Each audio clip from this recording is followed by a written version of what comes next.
At the start of the story, a man was seen surrounded by many workers. The man was none other than the protagonist, Chen Luo. All the workers were telling him about his delivery, as they had delivered the ordered items on time. The first worker came with 100 portions of fried chicken buckets. Similarly, others had brought 100 portions of roasted duck, sweet and sour pork ribs, and braised crucian carp. Hearing this, Chen Luo responded with an okay and told them they could all go.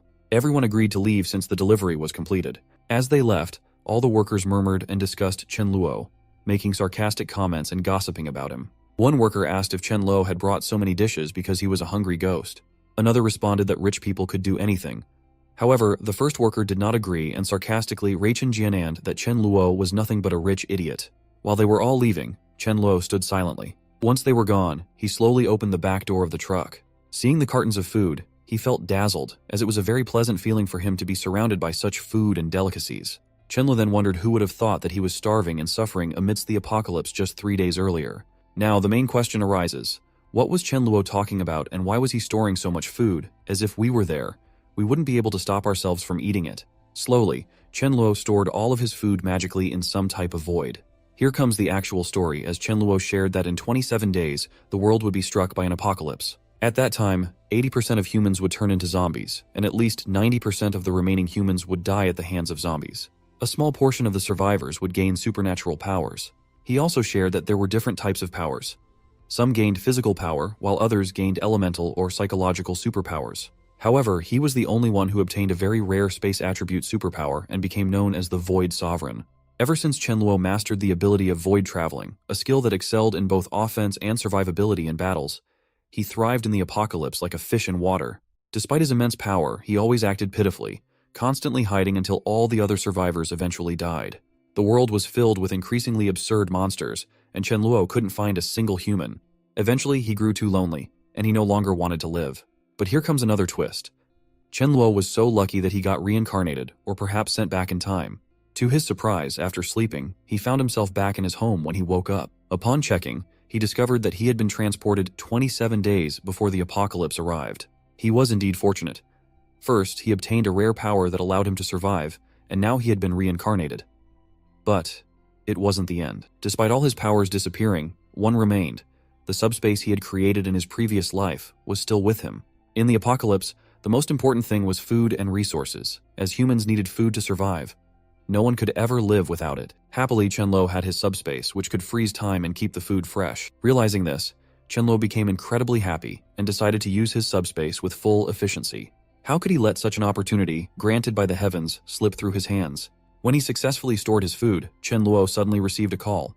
Upon picking up, a person on the other end of the phone shouted at Chen Luo, asking him to come to the office immediately for a talk. Surprisingly, Chen Luo smiled and said that he wouldn't be so naive this time with his uncle. It was indeed a call from his uncle, and Chen Luo was determined not to repeat the mistakes he had made in the past. The scene then shifted to Chen Luo's office, indicating that he belonged to a wealthy family, which explained why he never had financial problems like in other stories. In the office, Chen Luo's uncle named Chen Jianan shouted at him, demanding to know why he sold shares worth more than 3 billion for 1 billion. Chen Jianan continued to question why Chen Luo hadn't informed him and whether Chen Luo didn't consider him as his uncle. But Chen Luo remained calm, simply listening to Chen Jianan's words without reacting. Chen Jianan then told Chen Luo that if he was being threatened by someone or facing any problems, Chen Luo should tell him or just blink his eyes, and his uncle would take care of everything. Hearing this, Chen Luo wondered if his uncle was really acting, as he had personally heard from his cousin, Chen Fei, during the apocalypse, that his uncle was the one who planned his parents' death. It was revealed that Chen Jianan had schemed the car accident that killed Chen Luo's parents, and had even embezzled the original shares of the organization that his parents had left for him. Frustrated, Chen Luo realized that he could have remained in the dark for the rest of his life, believing that Chen Jianan was a good person. So, Chen Luo responded to his uncle, saying that no one had threatened him. He simply had a hunch that the price of pork would rise significantly again, reaching 50 catty per pork, which wasn't like a dream. Therefore, the 1 million worth of pork he had bought would increase in value to 5 million. He suddenly got excited and shared that he thought it could be sold at 100 catty per pork, which he didn't consider an impossible task in the future. Hearing all that from Chen Luo, Chen Jianan became furious and frustrated. He started wondering if Chen Luo really believed in such a ridiculous dream, and if it wasn't essentially madness. But Chen Jianan decided to set aside his frustration and asked Chen Luo why he hadn't sold him those shares for 1.5 billion. Chen Luo tensely denied, apologizing and explaining that he had already sold them and the contract had been signed, making it impossible to buy them back from that young master. Hearing this, Chen Jianan fell silent and didn't know what to say. Suddenly, Chen Luo's phone rang, so he apologized to his uncle and said he needed to pick up the call. Frustrated, Chen Jianan, despite his caring personality in front of Chen Luo, wasn't able to do anything. He told Chen Luo to pick up his phone, saying it wasn't a problem for him. As Chen Luo left the cabin, Chen Jianan wondered how Chen Luo could do something like that. He decided that he must teach Chen Luo a lesson. On the other end, Chen Luo picked up his phone and asked who was calling. The person on the other end replied that they had found the dog Chen Luo entrusted them to search for. It was a black-haired dog with one ear missing, and they had sent a photo to him. The person asked Chen Luo to confirm if it was the lost dog. Excited, Chen Luo wondered if it could really be that dog. He responded with an okay and said he would check it right away. Chen Luo then shared that just after the apocalypse, some busybodies who were bored ranked the super ability users. So naturally, Void was first, which was him, and Fire was first, held by a person with the title of Scarlet Rose. As for Lightning, the first was a dog called Lightning King. Chen Luo agreed with the ranking, acknowledging that any creature that didn't turn into a zombie had a chance to develop an ability. However, he hadn't expected it to be a dog. When there was no food in the apocalypse, that dog was a fresh find for them. Many people had their eyes on the dog, but all failed except Chen Luo, who was the only one cunning enough to eat it. He knew it all too well. Suddenly, while sharing the memory, Chen Luo's mouth watered as he remembered the taste of it. When Chen Luo saw the photo, he became assured that it was indeed the same dog, as the notched left ear was proof. Chen Luo thought that now he had infinite food for this life. So why didn't he make the dog his companion? He would treat the dog well, and they both could enjoy good food and drinks together. Chen Luo then asked the person to send him the address of the dog, as he didn't want to waste any time. He moved forward towards the location, thinking that the dog should wait for him. He hoped that the dog would acknowledge him as its master, as he intended to treat it well. Before going, Chen Luo met with his uncle Chen Jianan and told him that he had some work, so he would leave early. Chen Jianan responded with an okay, and asked Chen Luo to meet as soon as possible again. While leaving, Chen Luo smiled, feeling pity for his uncle, as his uncle wouldn't get another chance to meet with him again because on the day when the apocalypse occurred, Chen Jianan and his son both died. So Chen Jianan left fully, as he wanted just for the time being. The scene then shifted to 1 hour later at Dog Meat Hall, where Chen Luo saw a dog kept in a cage. The dog was making a very pitiful face, seeing which Chen Luo wondered if the dog knew its own appearance during the apocalypse. Chen Luo moved forward toward the dog and smiled, saying that the dog shouldn't worry, as his brother had come to save him. He then furiously turned his face back and asked where the shop's boss was. Chen Luo shouted for the boss to come out as soon as possible. The owner of the shop, named Pasha, came out and politely asked Chen Luo why he had come to find him. Chen Luo pointed his finger toward the dog and asked if Pasha still dared to question why he had come, accusing Pasha of stealing his dog. Chen Luo said that if he hadn't discovered it in time, his black dog would have become food by now. Chen Luo also mentioned that, initially, he remembered the black dog was a stray and didn't have an owner, so he adopted it. He then asked Pasha again if the dog had purposely come to trouble him. To this, Pasha responded that he bought all of them from official channels, and that dogs almost looked the same, so he thought Chen Luo was mistaken. Hearing this, Chen Luo smiled and asked if Pasha really said official channels. Chen Luo warned Pasha again, asking why he didn't call the police to verify if Pasha really got the dogs from official channels. Chen Luo said this because he believed there was no business without fraud and was confident that Pasha wouldn't allow the police to investigate the shop. And as Chen Luo thought, it happened exactly as expected. Pasha furiously moved toward Chen Luo, shouting that he couldn't do that. Chen Luo laughed and asked if Pasha wanted to fight, adding that since Pasha was brave, he would teach him a lesson. Saying this, Chen Luo grabbed Pasha's hand and kicked it, causing Pasha to fall to the ground. Chen Luo smiled and thought to himself that he had trained so much during the apocalypse, so he didn't need to be afraid of Pasha. Pasha howled in pain from Chen Luo's attack. Chen Luo then asked how Pasha felt now, and if he still wanted to fight with him. Surprisingly, Pasha began begging Chen Luo to leave him alone, insisting it was a big misunderstanding and that he truly didn't know it was Chen Luo's dog. Pasha started taking out the dog, saying that he would go and teach a lesson to the person who sold him the black dog. He also told Chen Luo that he could take his dog back for free, without any payment. Chen Luo responded with an okay, acknowledging Pasha's good attitude, and decided to let him go this time.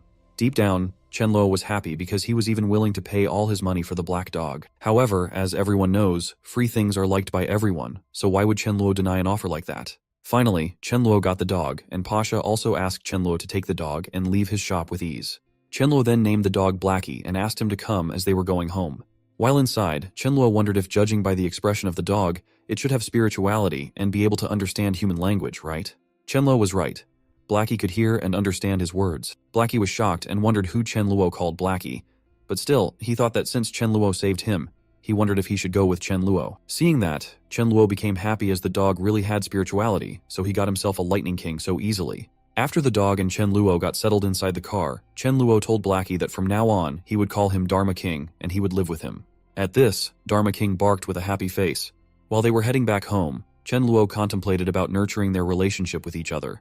So he told Dharma King that he would first go and get some supplies for him. On their way, Chen Luo saw a guard and stopped before him. Standing there, Chen Luo wondered about the guard named Sudhaju. He was happy that he got to meet Sudhaju again. Chen Luo then shared that in his past life, before he grasped the void ability, Sudhaju used his body to block the mutants so that Chen Luo could escape, and Sudhaju was killed in the process just to protect him. Chen Luo looked towards Sudhaju again and smiled, deciding that in this present life, he would ensure that Sudhaju had a good life. Chen Luo asked Sudhaju if he wanted to go out with him after he got off from work. Sudhaju responded with a no, explaining that his mother always said boys shouldn't wander and become bad. Hearing this, Chen Luo asked Sudhaju what else his mother said. Sudhaju responded that his mother said there was nothing to show courtesy to, as it was either bad things like robbery. Chen Luo was stunned hearing this from Sudhaju, as Sudhaju was comparing a night out party to robbery. Chen Luo didn't know how to respond, and deep down, he was wondering that according to the timeline, he and Sudhaju weren't familiar enough.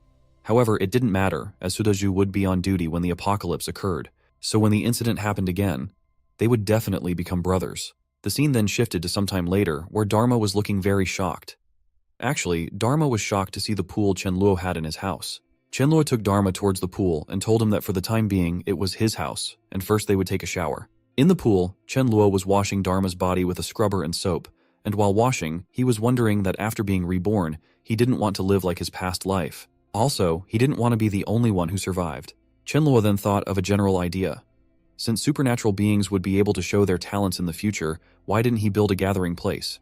Just like what he did for Dharma King, he would do the same for the rest. Chen Luo was even using a blower to soak the water from Dharma's body, and Dharma was impressed by it. He also thought that it was nice, as he could make up for the void ability not specialized in head-on combat.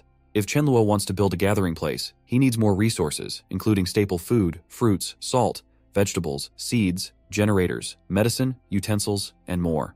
Most importantly, water, as all water sources were polluted after the apocalypse, and the viruses contained in them cannot be purified by any means. Chen Luo also shared that if someone wants to drink pure water, then he or she has to wait for the rain. Suddenly, he slapped his forehead, making a weird face, which shocked Dharma, who wondered what happened to him. Chen Luo then shouted that he forgot he firstly needs to prepare a batch of high-voltage electric batons too. Hearing this, Dharma got scared and looked tensely towards Chen Luo. Chen Luo patted his head and asked Dharma not to take tension, as it was for the zombies and not him. Chen Luo then thought that in the starting of the apocalypse, the electric batons were like godly weapons. Excited by the idea, Chen Luo decided to buy a few sets of alloy armors. Hastily, he started scrolling his phone to book the order, while thinking carefully to choose wisely when placing the order. The scene then shifted to some time later, where Chen Luo and Dharma were eating their food. However, Dharma was eating so hastily that Chen Luo asked him to slow down. Otherwise, he would choke. After finishing their food, Chen Luo told Dharma that they had plenty of stockpiled food, so Chen Luo promised him that they would eat delicious food in the future. While talking, Chen Luo casually disposed of the leftover chicken bone. Seeing Dharma doing the same, Chen Luo felt happy as Dharma was copying him. However, Chen Luo was still lost in thought about something when suddenly, to his surprise, someone came to his door and began knocking. When Chen Luo opened the door, there was a beautiful lady standing outside his home. Seeing her, Chen Luo asked who she was. The girl introduced herself as Lady Ma Yu. Hearing the name, Chen Luo was stunned, as she was the cooking teacher he had hired for himself. Chen Luo apologized to Ma Yu for forgetting about the cooking class lesson and smilingly asked her to come inside. On the other hand, seeing Chen Luo like that, Ma Yu wondered that Chen Luo was giving her 50,000 wen just for teaching him cooking, so he must be a rich person. She was also happy that it seemed to her like she didn't have to worry about the employer using any tricks. But after seeing Chen Luo, she felt relieved. She also wondered, given Chen Luo's conditions, how many beautiful ladies outside couldn't be seduced, and whether Chen Luo had thoughts about her. Inside the kitchen Chen Luo showed Ma Yu that the utensils and ingredients she had asked for were already ready in advance. But deep down, he was wondering that in order to prevent all kinds of uncertainties in the apocalypse, he couldn't just have supplies but also needed cooking skills.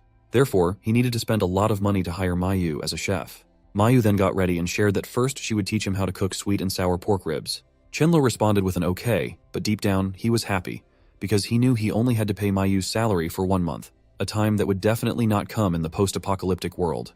Chen Luo was making the food, and Ma Yu was instructing him on what to do. Mayu asked him to cut the ribs into smaller pieces and blanch them in a pan with cold water for a while. Then she asked Chen Luo to pour oil, but surprisingly, he was pouring too much. Seeing this, Mayu asked if his oil did not cost any money and why he poured so much. Again, when it was time to use salt, he mistakenly used sugar, causing Mayu to shout at him, asking why he couldn't differentiate between sugar and salt. At last, the dish turned out so pathetic that Mayu gave it to the dog, but even the dog wouldn't eat it. Mayu told Chen Luo that he finally made some improvements, but Chen Luo was tense and sad that the food he cooked wasn't even eaten by the dog, so she didn't need to comfort him. Dharma was also barking furiously at Mayu, as he had no grudges against the owner and wondered why she was trying to poison him. Mayu then clarified her motive by saying that at least the kitchen luo didn't get burned during Chen Luo's cooking. Chen Luo, hearing this, was stunned and didn't respond. Instead, he thought that he was really not fit to cook and that he could only rely on a royal chef. Mayu then said goodbye to Chen Luo and left his house. After Mayu left, Chen Luo started wondering about her skills, realizing they weren't bad. It was such a pity they didn't know each other in the past. He also wondered what happened to her after the apocalypse occurred. Chen Luo was actually thinking about her because he was considering recruiting her as his chef. But in the end, he just hoped for her luck to be good. The scene then shifted to some time later, where Chen Luo was taking a walk. Suddenly, he saw someone and wondered if it was really them. Next, it showed that he saw a duo of sisters named Millie and Milling. Chen Luo shared that these sisters weren't simple. After Milling awakened her fire ability, she became the first person with such an ability, and was called the Scarlet Rose Spirit Flame Princess. What's more amazing was her younger sister Millie, who was a light element ability user. Even though her combat skills were weak, she was a strong support healer. Chen Luo also shared that he heard she could use a revive technique in the later stages. Chen Luo then got serious, thinking about them. He believed that while only kids make choices, he would get his hands on them no matter what. So he made a call to a person named Raka, who had previously found out about the dog. Chen Luo told Raka that he was giving him 3 days to find out information about a pair of sisters, including what they like to eat. He emphasized that this was very important because he believed in the saying that if someone wants to capture a girl's heart, food is the best choice. Therefore, he decided that whatever they like to eat, he would stock up on it. As more days passed, the scene shifted to 5 days before the apocalypse occurred. Chen Luo noticed that Milling liked Sichuan cuisine, and her favorite fruit was grapes. Meanwhile, Millie liked braised pig's trotters, and her favorite fruit was watermelon. This reminded him that classic dishes tasted very good, so he should stock some as well. The next day, Chen Luo was checking an armor he ordered for himself and Sudhaju. After wearing it, Chen Luo shared that it wasn't bad, as even though it was heavy, it could guarantee his safety. Now, Chen Luo was thinking about the way of sending the second armor he brought to give it to Sudhaju. With only 3 days left before the apocalypse occurred, he was holding an electric baton. The dealer told Chen Luo that the high-voltage electricity released by the electric baton could stun a person instantly, and it could even incapacitate a person within a few seconds, so Chen Luo needed to use it very carefully. Chen Luo was happy holding the baton because he was thinking that he could easily kill hundreds of zombies with it. The scene shifted to the next day, where Chen Luo was asking someone about a truck as he wanted to buy it. The owner responded with an okay, as he would soon tell the price to Chen Luo. The scene then comes to the night just before the apocalypse would occur. Here, Chen Luo was trying to sleep on the bed, but he was tense and thinking of so many scenarios, which made it impossible for him to have a peaceful sleep. Actually, he was wondering if he had been reborn. Would the apocalypse still come? If it didn't, then the stocked resources would be a big loss. But soon, he hoped that the apocalypse wouldn't occur so that he could sacrifice himself for the benefit of the whole country. This shows how good and generous Chen Luo was as a human being. After that, he thought that even after the loss, he would still be rich. So wasn't it good to enjoy life in a peaceful world? Why experience a dangerous and inhuman apocalypse? The next day, just 1 hour and 20 minutes before the apocalypse would occur, Chen Luo called his uncle Chen Jianan and apologized for disturbing him early in the morning. But he had something he needed Chen Jianan's help with. Chen Jianan happily responds with a yes and asks Chen Luo to tell him what problem he has, as he would definitely help him no matter what. Chen Luo then explains that he thinks the virtual currency would rise, possibly increasing by 8 to 10 times. Chen Luo also tells Chen Jianan that, as Chen Jianan knows, he used the money to buy pork meat. So, he wants to mortgage all of his hoard, which was worth 1 billion to him. But he only wants to borrow 500 million. He assures Chen Jianan that when his 500 million becomes 5 million, he will definitely pay him back with interest. Chen Luo then asks why Chen Jianan didn't wait for him at his home, as he would personally go find him to talk about it, and it would be nice if his brother Chen Luo Chenfei would also be there to join them. Chen Jianan responds with an okay and asks Chen Luo to come as soon as he could. While going out of the house towards Chen Jianan's house, Chen Luo smiles and shouts that he told them that on the day of the apocalypse outbreak, they must die. On his way, when Chen Luo reached near Chen Jianan's house, He asked Dharma to wait in the car as he was going to handle some personal business and requested for safety's sake not to run anywhere. Dharma responded by barking and shaking his head. Just as Chenluo started going forward, he saw Sudaju and thought that even though Sudaju lived well in his last life without his help, it was a matter of fate, so he decided to help a bit. So he goes near Sudaju, and seeing Chenluo in the car, Sudaju asks Chenluo if he was leaving. To which Chenluo responds that he came there to tell him one thing. When he woke up in the morning, he had a bad feeling that something massive was going to happen, so when it would be 9 a.m., Sudaju needs to be careful. He even asks for a promise from Sudaju. Sudaju responds with an okay, promising him to be careful. The scene then shifted to some time later at Chen Jianan's house, where Chen Fei and Chen Jianan were discussing Chen Luo. Chen Jianan told Chen Fei that Chen Luo actually wants to invest in the virtual currency, which shows that Chen Luo really wasn't afraid of it. Chen Jianan then shared with Chen Fei that he was shocked by Chen Luo's decision, because he could tell that even though that thing was rising rapidly, it had no realistic value. Hearing all that, Chen Fei was confused and asked Chen Jianan how there could be any reason not to do the money-making business delivered to their doorstep. Chen Jianan responded that Chen Luo knows he was going to trick him and asked Chen Fei if he thought Chen Luo would do a trade that was profitable for them but not for him. So Chen Jianan wonders whether it was a scam planned by Chen Luo for them. Chen Fei shares that he understands the psychology of speculation in virtual currency. He even gives an example of it by comparing virtual currency with Chen Jianan's gambling habits, as Chen Jianan always rushes to use money in gambling. Chen Fei also points out that similarly, Chen Luo would be in a hurry, and there was no one like Chen Jianan who could give 500 million at once. So, that was the reason why Chen Luo came to them. Suddenly, someone knocks on the door, and upon hearing it, they got serious and decided to be careful all the time. When Chen Luo enters the room, it was already past 9 a.m., and still, they didn't know anything because they were inside a closed air conditioning room. Chen Fei, without greeting Chen Luo, told him that he would have also joined him if he was as brave as Chen Luo. Chen Fei also sarcastically said to Chen Luo not to forget him if he earns money from that. To which Chen Luo responds with an okay, stating that of course if he earns the 5 billion, then he would definitely gift Chen Fei a super sports car. Hearing this, Chen Fei goes and hugs Chen Luo, sharing that he would remember Chen Luo's words. Chen Fei also tells Chen Luo not to go back on the words of giving him a sports car, and that dinner was ready, so they should talk while eating a bit. Chen Luo feels frustrated while hugging Chen Fei, but on the contrary, he is ready to eat with full power. At 9:15 a.m., he is eating food like a beast, indicating that he never had that type of food before. Both Chen Jianan and Chen Fei are confused about what happened to Chen Luo, but suddenly, to their surprise, they hear an anonymous type sound from outside of their room. Chen Jianan asks what kind of sound it could be, as it seemed to have come from the maid's room. He asks Chen Fei to go and take a look at it. Chen Fei agrees and goes to check, while on the other hand, Chen Luo gets serious because he knows that it is none other than the indication of the arrival of the apocalypse. Chen Luo also stands up and tells his uncle Chen Jianan that he would also go and take a look, just in case the maid was injured, so he could help Chen Fei send her to the hospital. But deep down, Chen Luo is happy, because he is thinking that it looks like his uncle Chen Jianan and Chen Fei would die a painful death. Here, when Chen Fei opens the room, he is shocked to see a zombie in the maid's room, and the maid is already dead. The room is full of blood. He gets startled and falls to the ground, but soon, seeing that the zombie is approaching towards him, he forcefully tries to close the door. But the twist comes here, or it could be said that Chen Fei's nightmare comes true, as Chen Luo stops Chen Fei from closing the door, saying that they came to check what's going on and to interpret the situation, so why was Chen Fei closing the door? Chen Fei, confused and stunned, surprisingly asks Chen Luo what he was doing and why he was not letting him close the door. But before he could complete his sentence, Chen Luo attacks Chen Fei with the electrifying baton, stunning him and causing him to fall to the ground. Chen Luo laughs and says that he wouldn't let both of them die so easily. Actually, he made that comment to Chen Fei because he wants Chen Fei to be wiped out by the zombies, experiencing a painful death.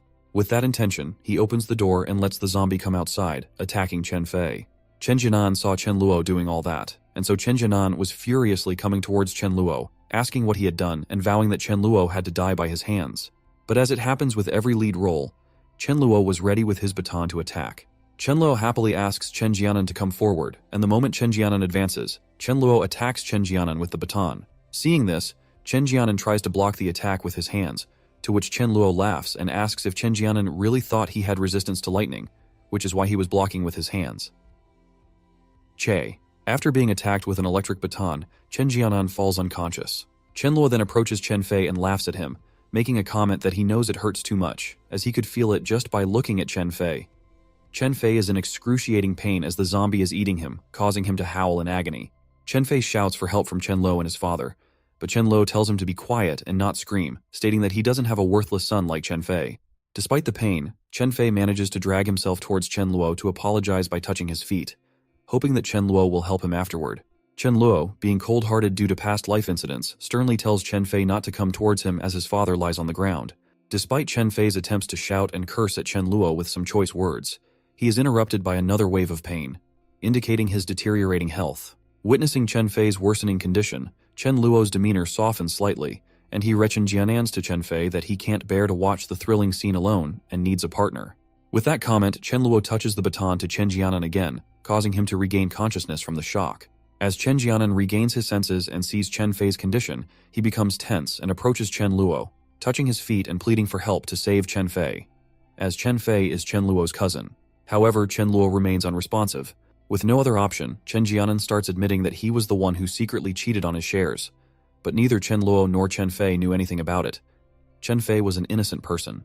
Chen Luo then asks Chen Jianan if he didn't think he should apologize more to him. Hearing this, Chen Jianan is stunned and wonders why Chen Luo is saying that. He wonders if Chen Luo knows about the matter too. However, Chen Jianan still refuses to apologize for killing Chen Luo's parents. Chen Luo then asks Chen Jianan if he had thought about his answer, as Chen Fei didn't have much time left and couldn't hold on much longer. In response, Chen Jianan furiously demands that Chen Luo save Chen Fei immediately and promises not to call the police if Chen Luo does so. Chen Jianan warned Chen Luo that if he calls the police, Chen Luo's future would be in danger and it could also be doomed. In response, Chen Luo said that he had already given Chen Jianan a chance, but now he wouldn't give him another. Hearing this, Chen Jianan became furious and started shouting, calling Chen Luo an ungrateful bastard who wants to betray his own cousin and uncle, stating that Chen Luo was even worse than a dog. Off which Chen Luo feels frustrated and responds to Chen Jianan that he is the one who is ungrateful. Chen Luo slaps Chen Jianan and tells him that his father saw Chen Jianan fail and never succeeded anything, yet still introduced Chen Jianan to the Chen Luo organization. But what did Chen Jianan do in return? Chen Jianan plotted against his parents. Chen Luo couldn't comprehend how Chen Jianan could utter such shameless words. Until Chen Fei died, Chen Jianan got sad and angry. He responded to Chen Luo that he was Chen Luo's father's brother, and he even contributed to the company. Yet, in response, what did he get? Chen Jianan furiously asks if Chen Luo's father saw him as a beggar for only giving him 10% equity in the company. He questions if that's why he deserved to die. Chen Jianan even scolds Chen Luo, saying that he cannot escape with the current technology of the police. Chen Luo, hearing all that, gets pissed off and points out that during those times, shares also had value, as 10% share was worth 1.5 billion.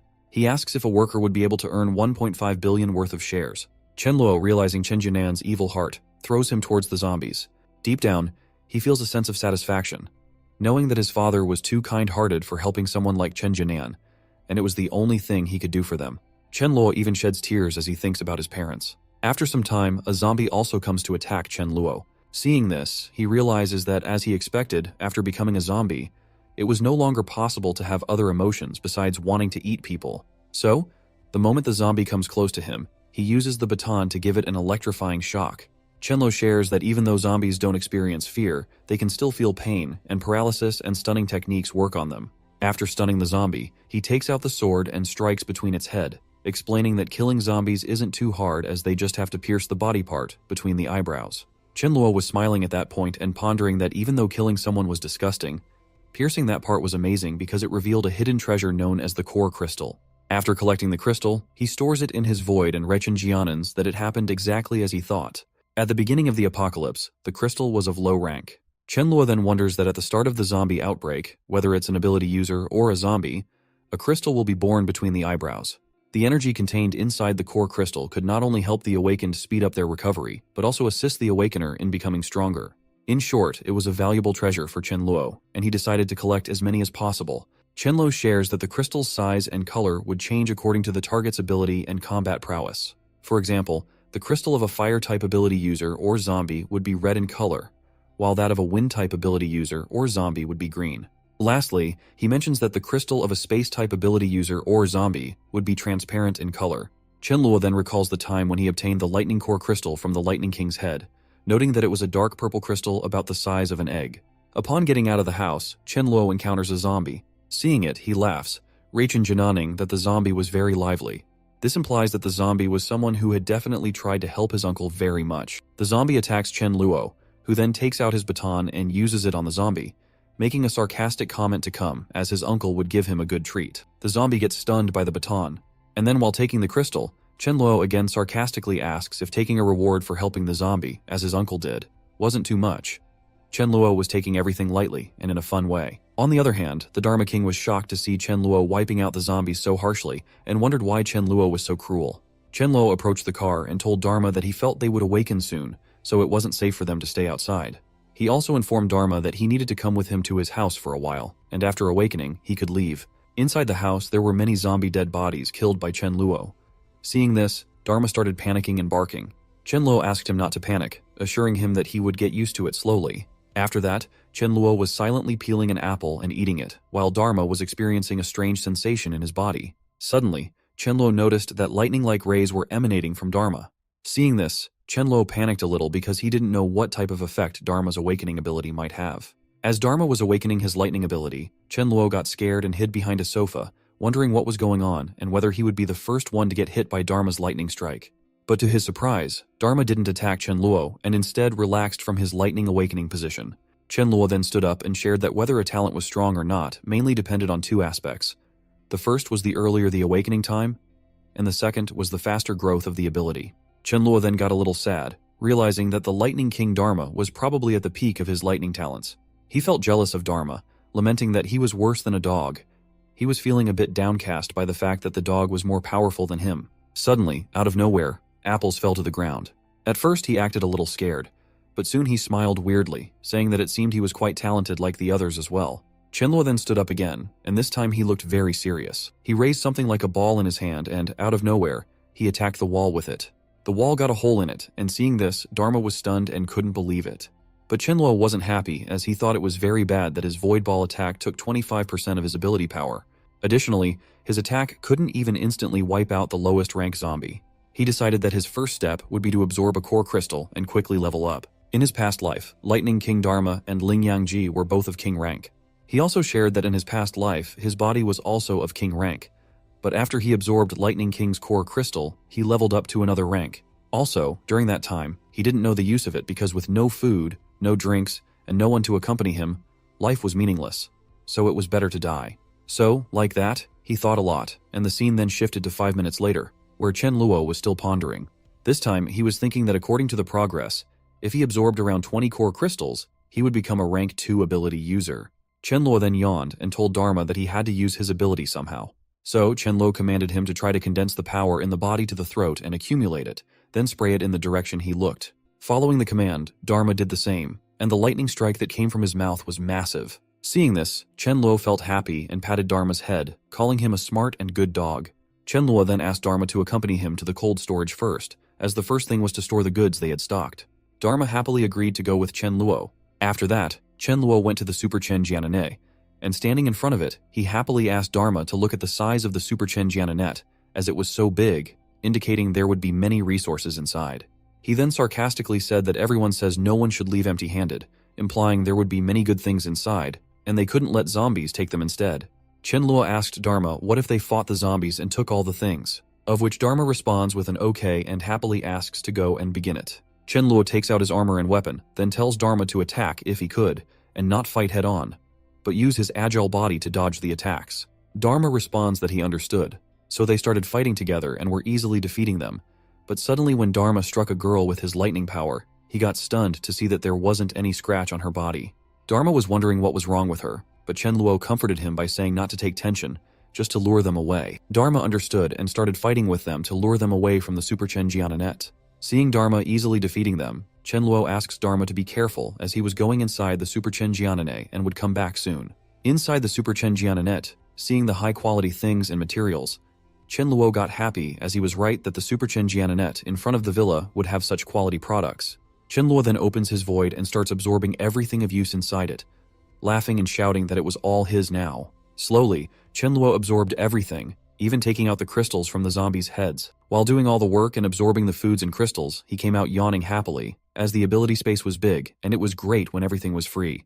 He then told Dharma that it was time for them to leave, but when he looked up, he saw that Dharma was running from a zombie for his life. So Chenluo went and saved Dharma very easily by defeating that monster, after which Dharma was sobbing, wondering why his master could kill zombies so easily while he couldn't. So Chenluo patted his head and asked Dharma not to be upset, reassuring him that he was already very good. He just had to work hard, and after some time, he would be the best and coolest dog. Hearing all that, Dharma got happy and was smiling as if he had received something big. Chenluo then asked Dharma to, "Let's go to the cold storage." As they were going towards the cold storage, someone in the way asked them to stop from behind. It was a random person who saw Chenluo alive, so he asked Chenluo to wait for a moment to talk. The boy asked Chenluo if he knew what was happening because he called the police, but no one was answering. Chenluo very calmly responded that it was obvious that it was an apocalypse and a zombie outbreak. Hearing this, the boy got scared, pondering the situation. But soon, he happily asked Chenluo to be companions with each other, suggesting they could take care of each other in the apocalypse. Chenluo directly denied the offer, saying that he didn't need it and moved forward. The boy kept shouting for Chenluo to wait, but Chenluo didn't stop again. After going from there, Chenluo was wondering that he planned to accept some underlings, but only elite ones. So, he didn't blame him for being so cold-blooded, as even if he had many resources, they were not infinite, and he needed to be cautious. Suddenly, in the way, he saw something and stopped the car. Actually, there were so many zombies blocking the road. Chenluo wondered that he remembered they could only reach the cold storage by that specific road, but it was blocked by the zombies. Hence, it seemed like he had to kill them all. Chenluo then got out of the car and told Dharma to go and stroll around while being protective. They started fighting the zombies, and Chenluo was using electric batons to kill them one by one. Some zombies even tried to sneak attack him, but Chenluo was smart, so he outplayed those zombies. Also, one zombie bites off his biceps, but surprisingly, Chenluo just throws the zombie with his hands and shares that his armor was made of alloy, so how could low-level zombies like them break it? He then sarcastically made a comment that there was no dentist in the city to fill up their teeth, and if they lose their teeth, in the future they could only rely on their tongue to lick. But suddenly, he laughs, telling them to wait, as there was no future for them. Suddenly, to Chenluo's shock, his electric baton got discharged and stopped producing electricity. At that moment, Chenluo was stunned and tense, unsure what to do next. The zombies came and started snatching the baton from Chenluo, so Chenluo tensely gave them the baton, saying they could take it if they wanted. Surprisingly, he was just trying to buy some time. The reason he needed time was that he had to take out a new baton from his void. So after taking out a new baton, he started wiping out zombies. After defeating them all, he collected all the crystals from inside them.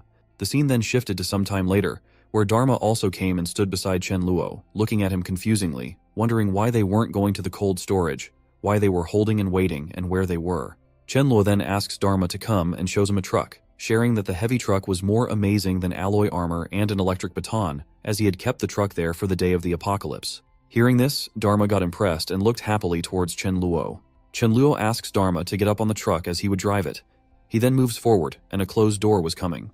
Seeing this, Chenluo asks Dharma to look at what he was going to do. With a truck like that, there wasn't any need for them to get outside and open the door. So he easily broke the door with the truck. Seeing this, Dharma was stunned, whereas Chenluo was feeling amazing, as it looked like a heroic stunt to him. Upon going further, they met with hundreds of zombies, and there Chenluo shared that he already knew that those hundreds of zombies would take a long time to kill with the electric baton, also wasting his electricity. Chenluo then, without wasting time, hit zombies with the truck and slashed them away. Being in an act like that, Dharma was shocked and sobbing, thinking his master was so cruel. On the other hand, there were two boys named Fang and Leng, and one girl named Mia on the second floor of that cold storage. Seeing Chenluo from above, they were impressed. Leng said that he thinks Chenluo's truck was much stronger than other vehicles in their cold storage.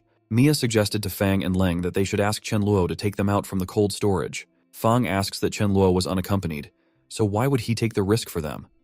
Was he their father? Fang also said that he thinks Chenluo was a ruthless person. Otherwise, he wouldn't be able to do what he just did, and Chenluo probably knows that their cold storage had resources. So Chenluo came to take the resources, and once he got those resources, he would leave and wouldn't care about them. Fang then suggested that instead of asking for help, they should try to help themselves, and they could snatch Chenluo's truck, as it was the most reliable means of transportation, with the truck in their own hands. Leng asks them to look that Chenluo seems to be wearing armor. Fang again said that they just need to snatch the truck, and they would be safe. So what did they think about it?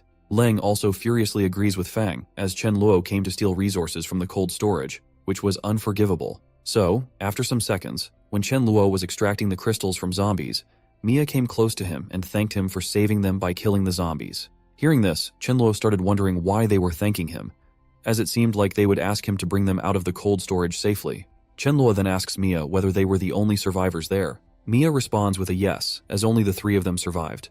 While Mia was keeping Chen Luo busy by talking with him, both Fang and Leng came from behind and put their hands on Chen Luo's shoulder, by which Chen Luo understood that they were going to try to snatch his things, so he wondered whether it was real that a few moments ago they were trying to thank him, but now they were going to snatch his items. Fang asks Chen Luo not to fight back and not to worry, as they weren't going to harm him.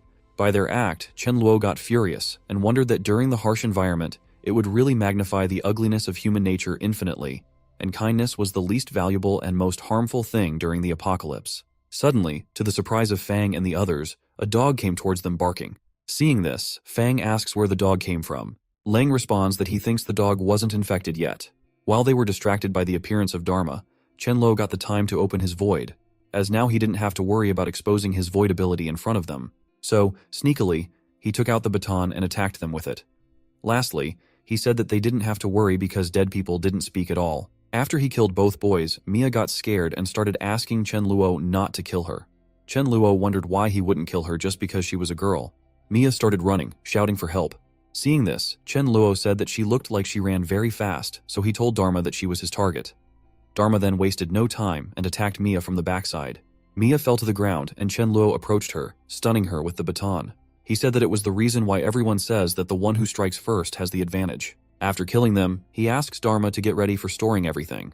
So they got seasoning, seafood, chicken, duck, various types of meat, pig trotter offal, instant vegetables, fruits, and what was even more surprising was that everything was in amounts of more than 9999 tons. Lastly, Chen Luo shared with Dharma that they got 60,000 tons of resources from the cold storage.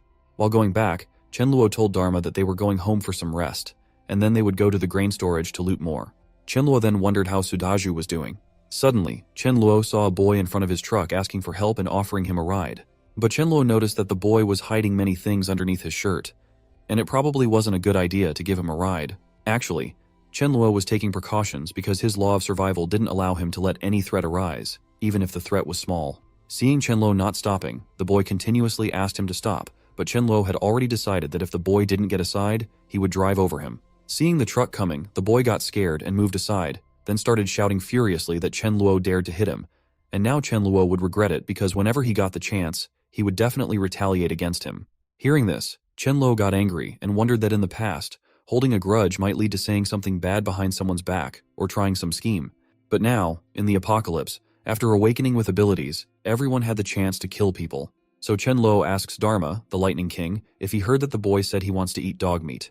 Hearing this, Dharma said that even though he didn't understand human language, he believed that the boy didn't say dog meat. As Chen Luo stopped, the boy went towards him furiously, intending to retaliate, but suddenly he got shocked to see a dog coming towards him. The boy saw that the dog was going to attack, so he tried to attack back with a rod. But Dharma was on the other side, thinking that he didn't care if the boy wanted to eat dog meat or not. If Master said that he wants that boy dead, then the boy must need to die. So, without wasting time, Dharma used a lightning strike on the boy, and the boy became unconscious. Hearing this, Chen Luo asked Dharma to ensure that the boy was dead, so not just to use lightning. Dharma looked confusingly towards Chen Luo. So, Chen Luo responded and made Dharma understand that in battle, if he showed any hesitation, he would die. Only if he adapted to the apocalypse, then he would safely survive. Hearing this, Dharma angrily bit the boy. Seeing this, Chen Luo happily responded that it was what he was talking about. Chen Luo praises Dharma for defeating that boy alone and easily. After that, Chen Luo asks Dharma to go back home. Upon reaching the villa, Chen Luo tells Dharma that the road to the villa is too narrow, so it won't be easy to park the heavy truck. So Chen Luo asks Dharma to get out of the truck to help him lure the zombies away. He also tells Dharma that he will stop the truck by the side of the road. Dharma agrees and gets out of the truck to lure the zombies in the opposite direction of the truck. Seeing this, Chen Luo was very happy because he thought that as Lightning King Dharma lures the zombies away, they would eventually come back. During that time, the zombies would act as free car-watching laborers, preventing other survivors from approaching or damaging his truck. He also takes a sigh of relief, thinking that luckily his rebirth didn't have a butterfly effect and that Sudhaju didn't become a zombie. He should be safe. Suddenly, a zombie tries to attack Chen Luo, so he uses an electric baton to defeat it. While Chen Luo was fighting, Sudhaju arrived at the villa with a girl. Seeing Chen Luo fight like that, Sudhaju praised him. The girl Rechenjianed that the electric baton was so strong that Chen Luo wouldn't be scared even if he encountered a zombie, explaining why Chen Luo was so brave. After the fight ended, Sudhaju shouted and told Chen Luo about his place. Seeing Sudhaju alive, Chen Luo was happy as it was what he expected. However, he was also surprised to see the girl, and he identified her as Chen Luo Jing. Both Chen Luo Jing and Sudhaju started discussing something with Chen Luo. Chen Luo asked them not to talk about it openly and to move quickly, as it would be troublesome if they encountered zombies. Hearing this, Chen Luo Jing didn't look very happy and made a weird face. Even while making a weird face, Chen Luo Jing responded with a yes. However, deep down, she was thinking that she needed to increase her affection for Chen Luo. With both Sudhaju and Chen Luo protecting her, she could stay safe and wait for rescue from the country. So let's see what actually happens from Chen Luo's side. Just when Chen Luo entered the villa and started fighting zombies, he was wondering about Sudhaju. Chen Luo wonders if Sudhaju fled to the interior of the villa area during the zombie outbreak, or if Sudhaju climbed over the wall and hid in a villa. He then feels very frustrated that he couldn't recall which villa Sudhaju might have hidden in, as he only remembers the surrounding area. Chen Luo then decided not to think too much and use that trick. Suddenly, he started shouting Sudhaju's name, asking if Sudhaju could hear him, and if so, where he was. Seeing Chen Luo like that, Dharma got stunned and wondered what his master was doing, as it would lure zombies out. On the other side, Sudhaju was hiding in the villa, and upon hearing the voice, he realized it was none other than Chen Luo. Chen Luo Jing asked Sudhaju not to go, as Chen Luo was acting crazy and not afraid of luring out zombies. She believed Chen Luo not only wanted to die, but also wanted them to get killed. Hearing this, Sudhaju also wondered, with brother Chen Luo's smart brain, did Chen Luo not know that it's dangerous to shout? And why was Chen Luo using that method to find him? Chen Luo again shouted Sudhaju's name and asked about his whereabouts. Sudhaju had no choice but to get out and meet with Chen Luo. Upon hearing this, Chen Luo Jing said she would also come with him and pleaded with Sudhaju not to leave her alone. The moment they got outside, they saw Chen Luo fighting with zombies. Chen Luo Jing again tried to provoke Sudhaju. Then came the moment when Sudhaju praised Chen Luo, and Chen Luo Jing was shocked to see Chen Luo like that. So, actually, what Chen Luo really thought after seeing Chen Luo Jing was how could he forget about this girl? As in his previous life, she was a burden and almost got them killed. Chen Luo also shared that Chen Luo Jing was very scheming. He remembered from his previous life that the water wasn't pure and she was scared of drinking tap water. So, she always used Sudhaju as an experiment by offering him the water first. Even after when Chen Luo got partnered with Sudhaju, Chen Luo Jing tried to show affection to both of them in various ways. First, she went to Sudhaju and told him that she felt very safe beside him, unlike brother Chen Luo. Then, when she went to Chen Luo, she said that she felt Chen Luo was very sincere since she first saw him, unlike brother Sudhaju. Chen Luo also shared that during the time of distributing food, Chen Luo Jing always hid a portion first, then acted hungry and pitiful, tricking Sudhaju into giving his share to her, treating Sudhaju like a clown. Lastly, Chen Luo thought that if Chen Luo Jing still dared to be so shameless again in this present life, then she wasn't someone to blame him for using her to let Sudhaju understand that people's hearts are sinister. Chen Luo then offers Sudhaju to come to his house so they both could take care of each other, to which Sudhaju thanks Chen Luo. Chen Luo Jing interrupts them and introduces herself to Chen Luo. She even tries to create a connection with Chen Luo by mentioning they have the same surname, suggesting they might have been from the same family 500 years ago. Surprisingly, while Chen Luo Jing was talking with Chen Luo, she got attacked by Dharma. Dharma jumped and tore out her bag, causing many resources to spill out from inside. Even Chen Luo got stunned to see so many things, and wondered why Chen Luo Jing was protecting her bag so fiercely. He thought that perhaps she had snacks hidden in it, and was planning to enjoy them after they left. Chen Luo then decided not to care about her and opened a can of cold drink to drink. He told Chen Luo Jing that he was hungry, so he was taking it.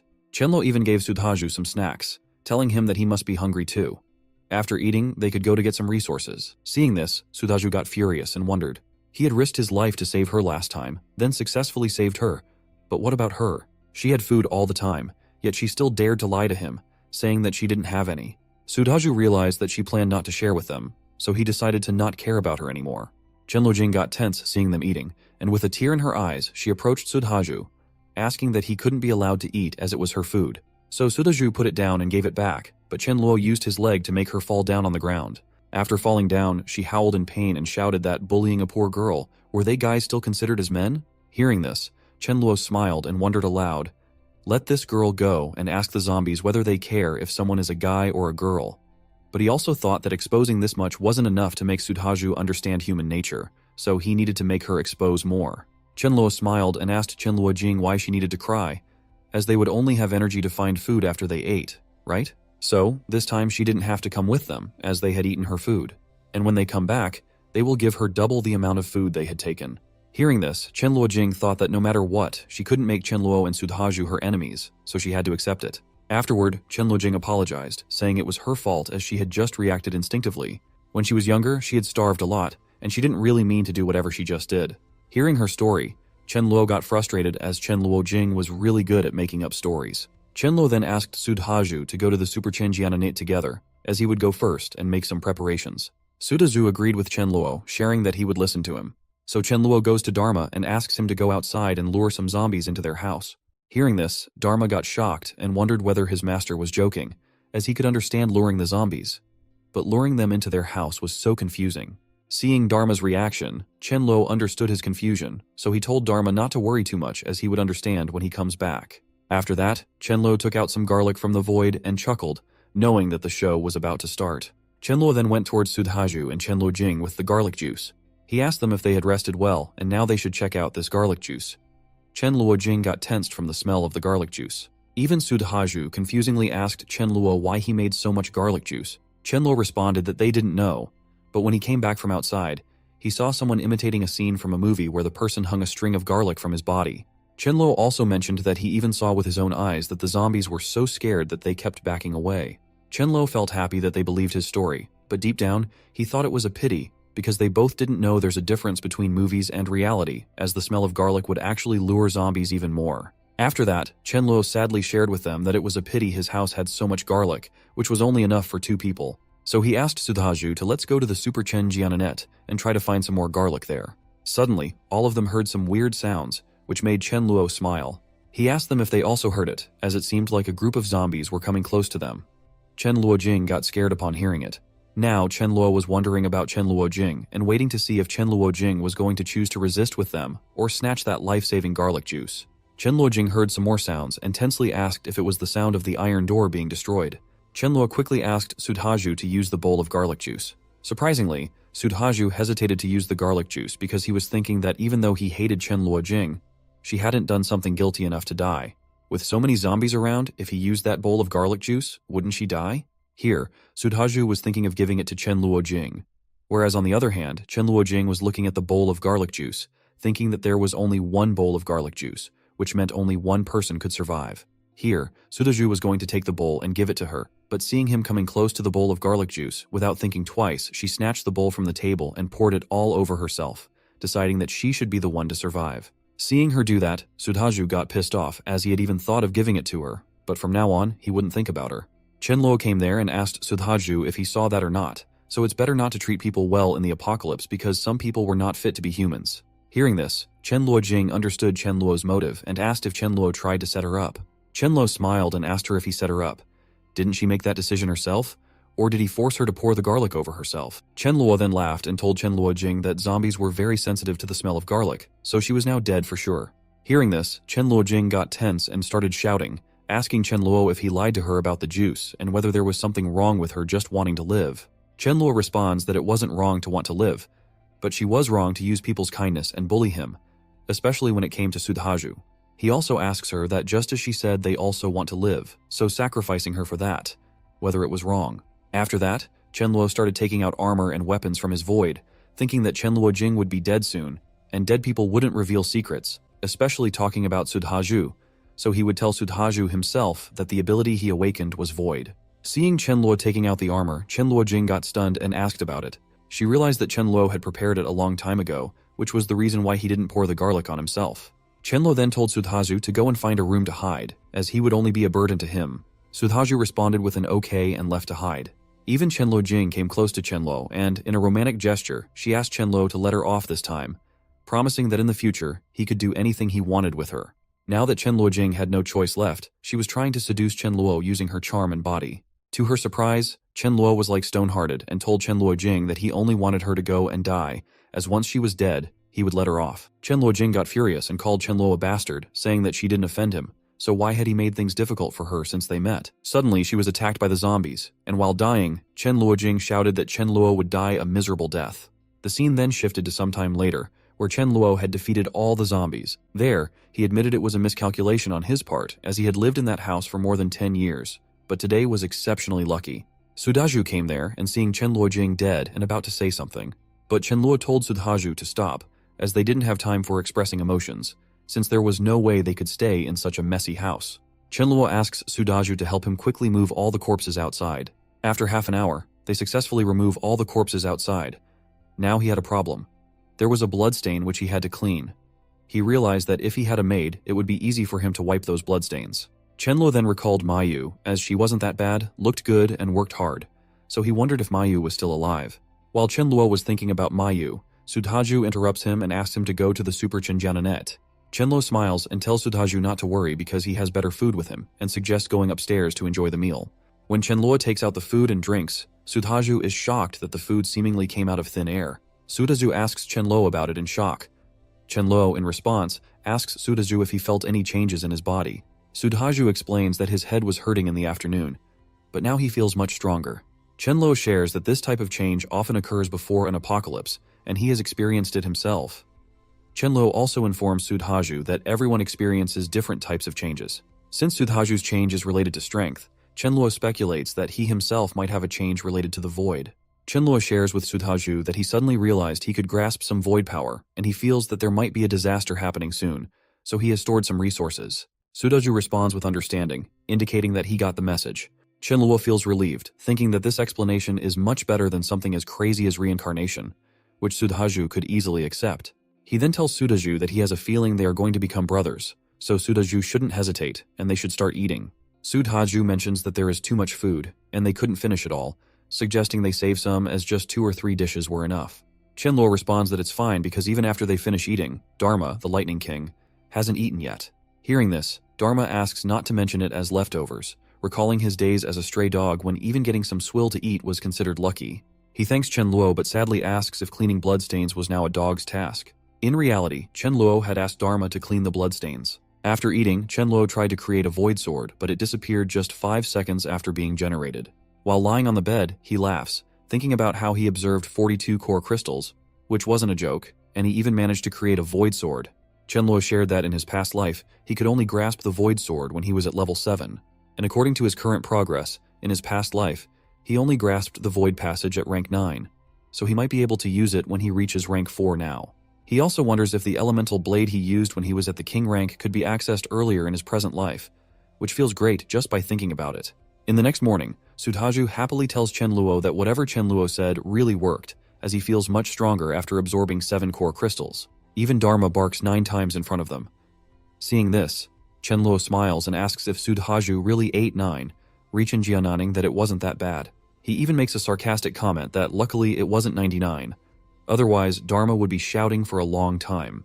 On the other hand, Sudhaju is shocked that a dog absorbed more crystals than him. Chenluo then opens his void and takes out an armor to give to Sudhaju, asking him not to look down on Dharma as he is very talented.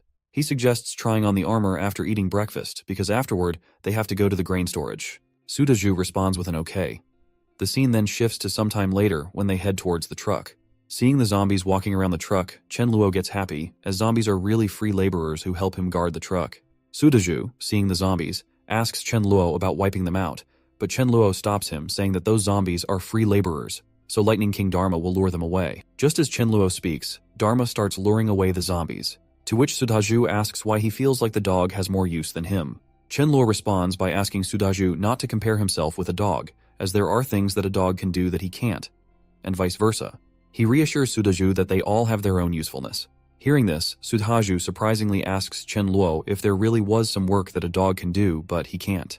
Chenluo responds with a yes and asks if Sudhaju dares to eat feces, just like a dog would. Chenluo says it as a joke, but hearing it, Dharma gets stunned and furiously turns away, shouting that it's slander as he didn't eat anything like that. The scene then shifts to the grain storage, where Chenluo is slashing away the zombies by hitting them with the truck. Seeing this, Sudhaju praises Chenluo for taking the truck. Chenluo shares that he feels strange because there were quite a few staff members in the grain storage. They shouldn't all be dead. Also, the sound outside was so loud, so why did no one call for help? Sudhaju also suggests that it's a big place, so there might be an underground basement, and people could be hiding there, which is why they didn't hear anything. Hearing this, Chenluo finds it knowledgeable. He stops in front of a passage and shares his thought that it might be the passage leading to the basement. Chenluo asks Sudhaju to go together and check it out.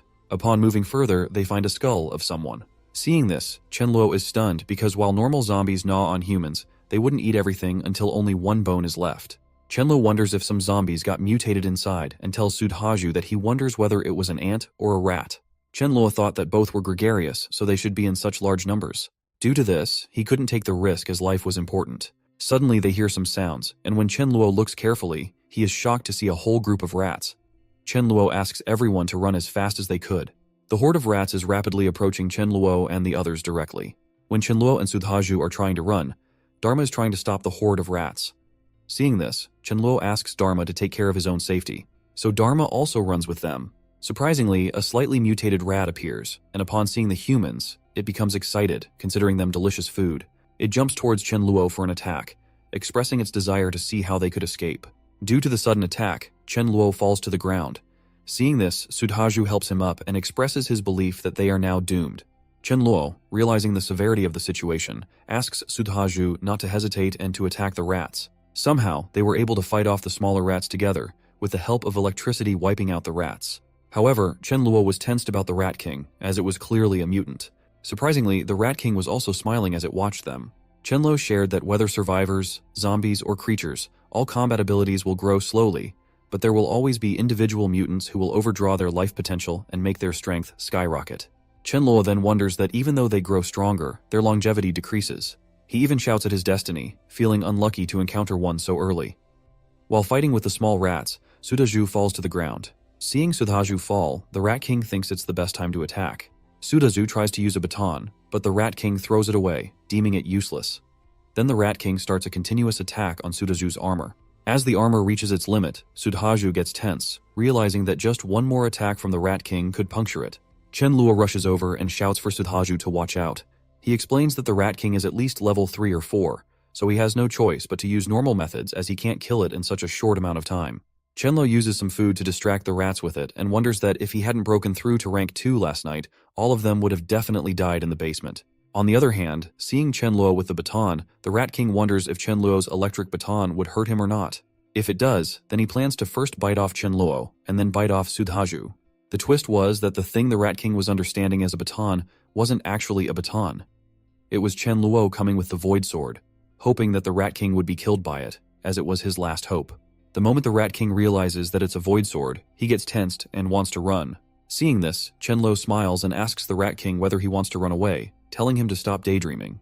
Upon defeating the Rat King, Chen Luo finds a core crystal inside the Rat King, bigger than the others, and feels happy about it. After that, he tells Sudhaju that he thinks the 2 front fangs of the Rat King are pretty good, so it should be easy to make them into a weapon in the future. Chen Luo admits that he wasn't strong enough, so Sudhaju should try pulling it out. Sudhaju agrees with Chen Luo and asks him to move aside and let him try. After struggling for a while, Sudhaju somehow manages to take out 1 fang. Chen Luo praises Sudhaju, saying it wasn't bad, and then suggests they go further into the basement. The scene shifts to some time later, where Chen Luo is storing the grains. Seeing this, Sudhaju is amazed and asks how big Chen Luo's void space is. Chen Luo responds that it isn't as big as the grain storage. After storing everything, Chen Luo approaches Sudhaju and tells him that Sudhaju can't tell anyone about the stocked resources. Chen Luo emphasizes once again that no matter what happens, Sudhaju must remember not to tell anyone. Sudhaju assures Chen Luo not to worry, saying he understands and that even if he were beaten to death, he wouldn't reveal the secret. Suddenly, the lights go out in their surroundings.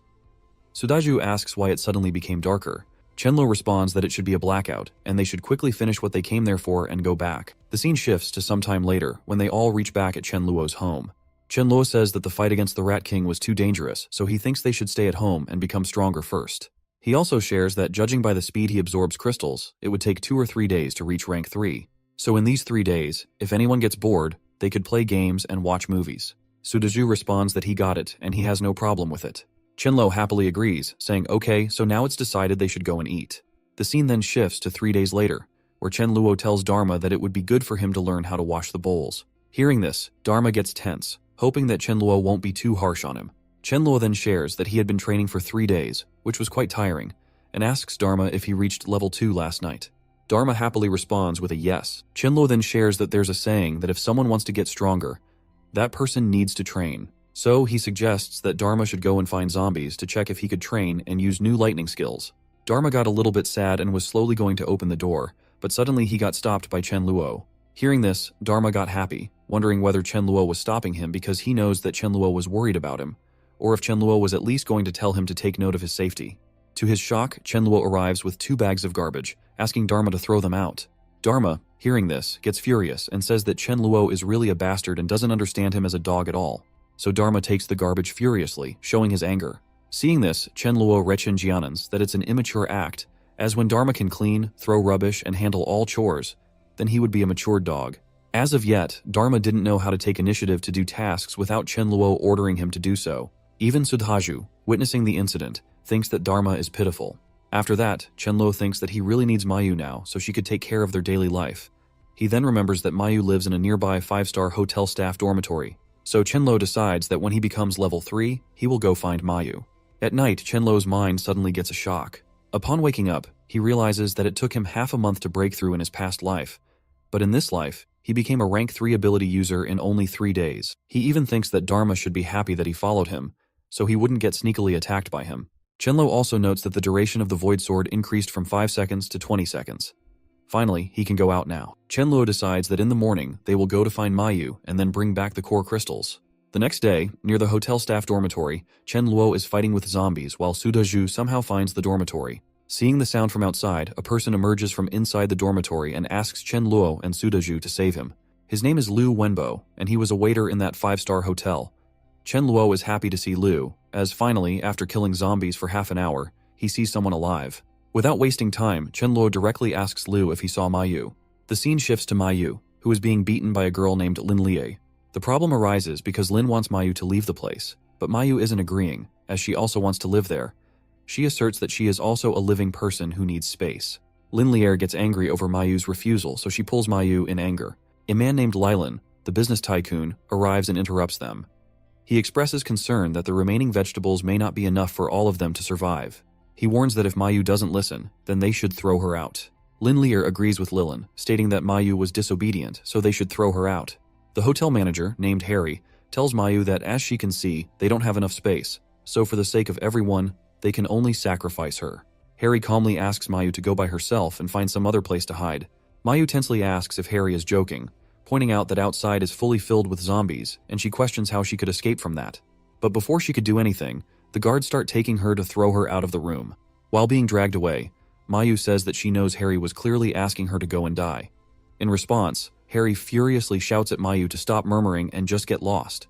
Mayu gets thrown out of the room. Afterward, Lin Lie says that it's the consequence of someone refusing her. The zombies start coming towards Mayu. At that moment, Mayu makes herself understand that she has to hold herself back and not cry to avoid giving them a reason to laugh. She realizes that she is so angry that she's willing to pay any price to find someone to help her kill the group of bastards. Suddenly, the zombies attack her, and Mayu feels pity for herself as she now doesn't have any chance for taking revenge. Out of nowhere, Chenluo arrives and saves Mayu from those zombies.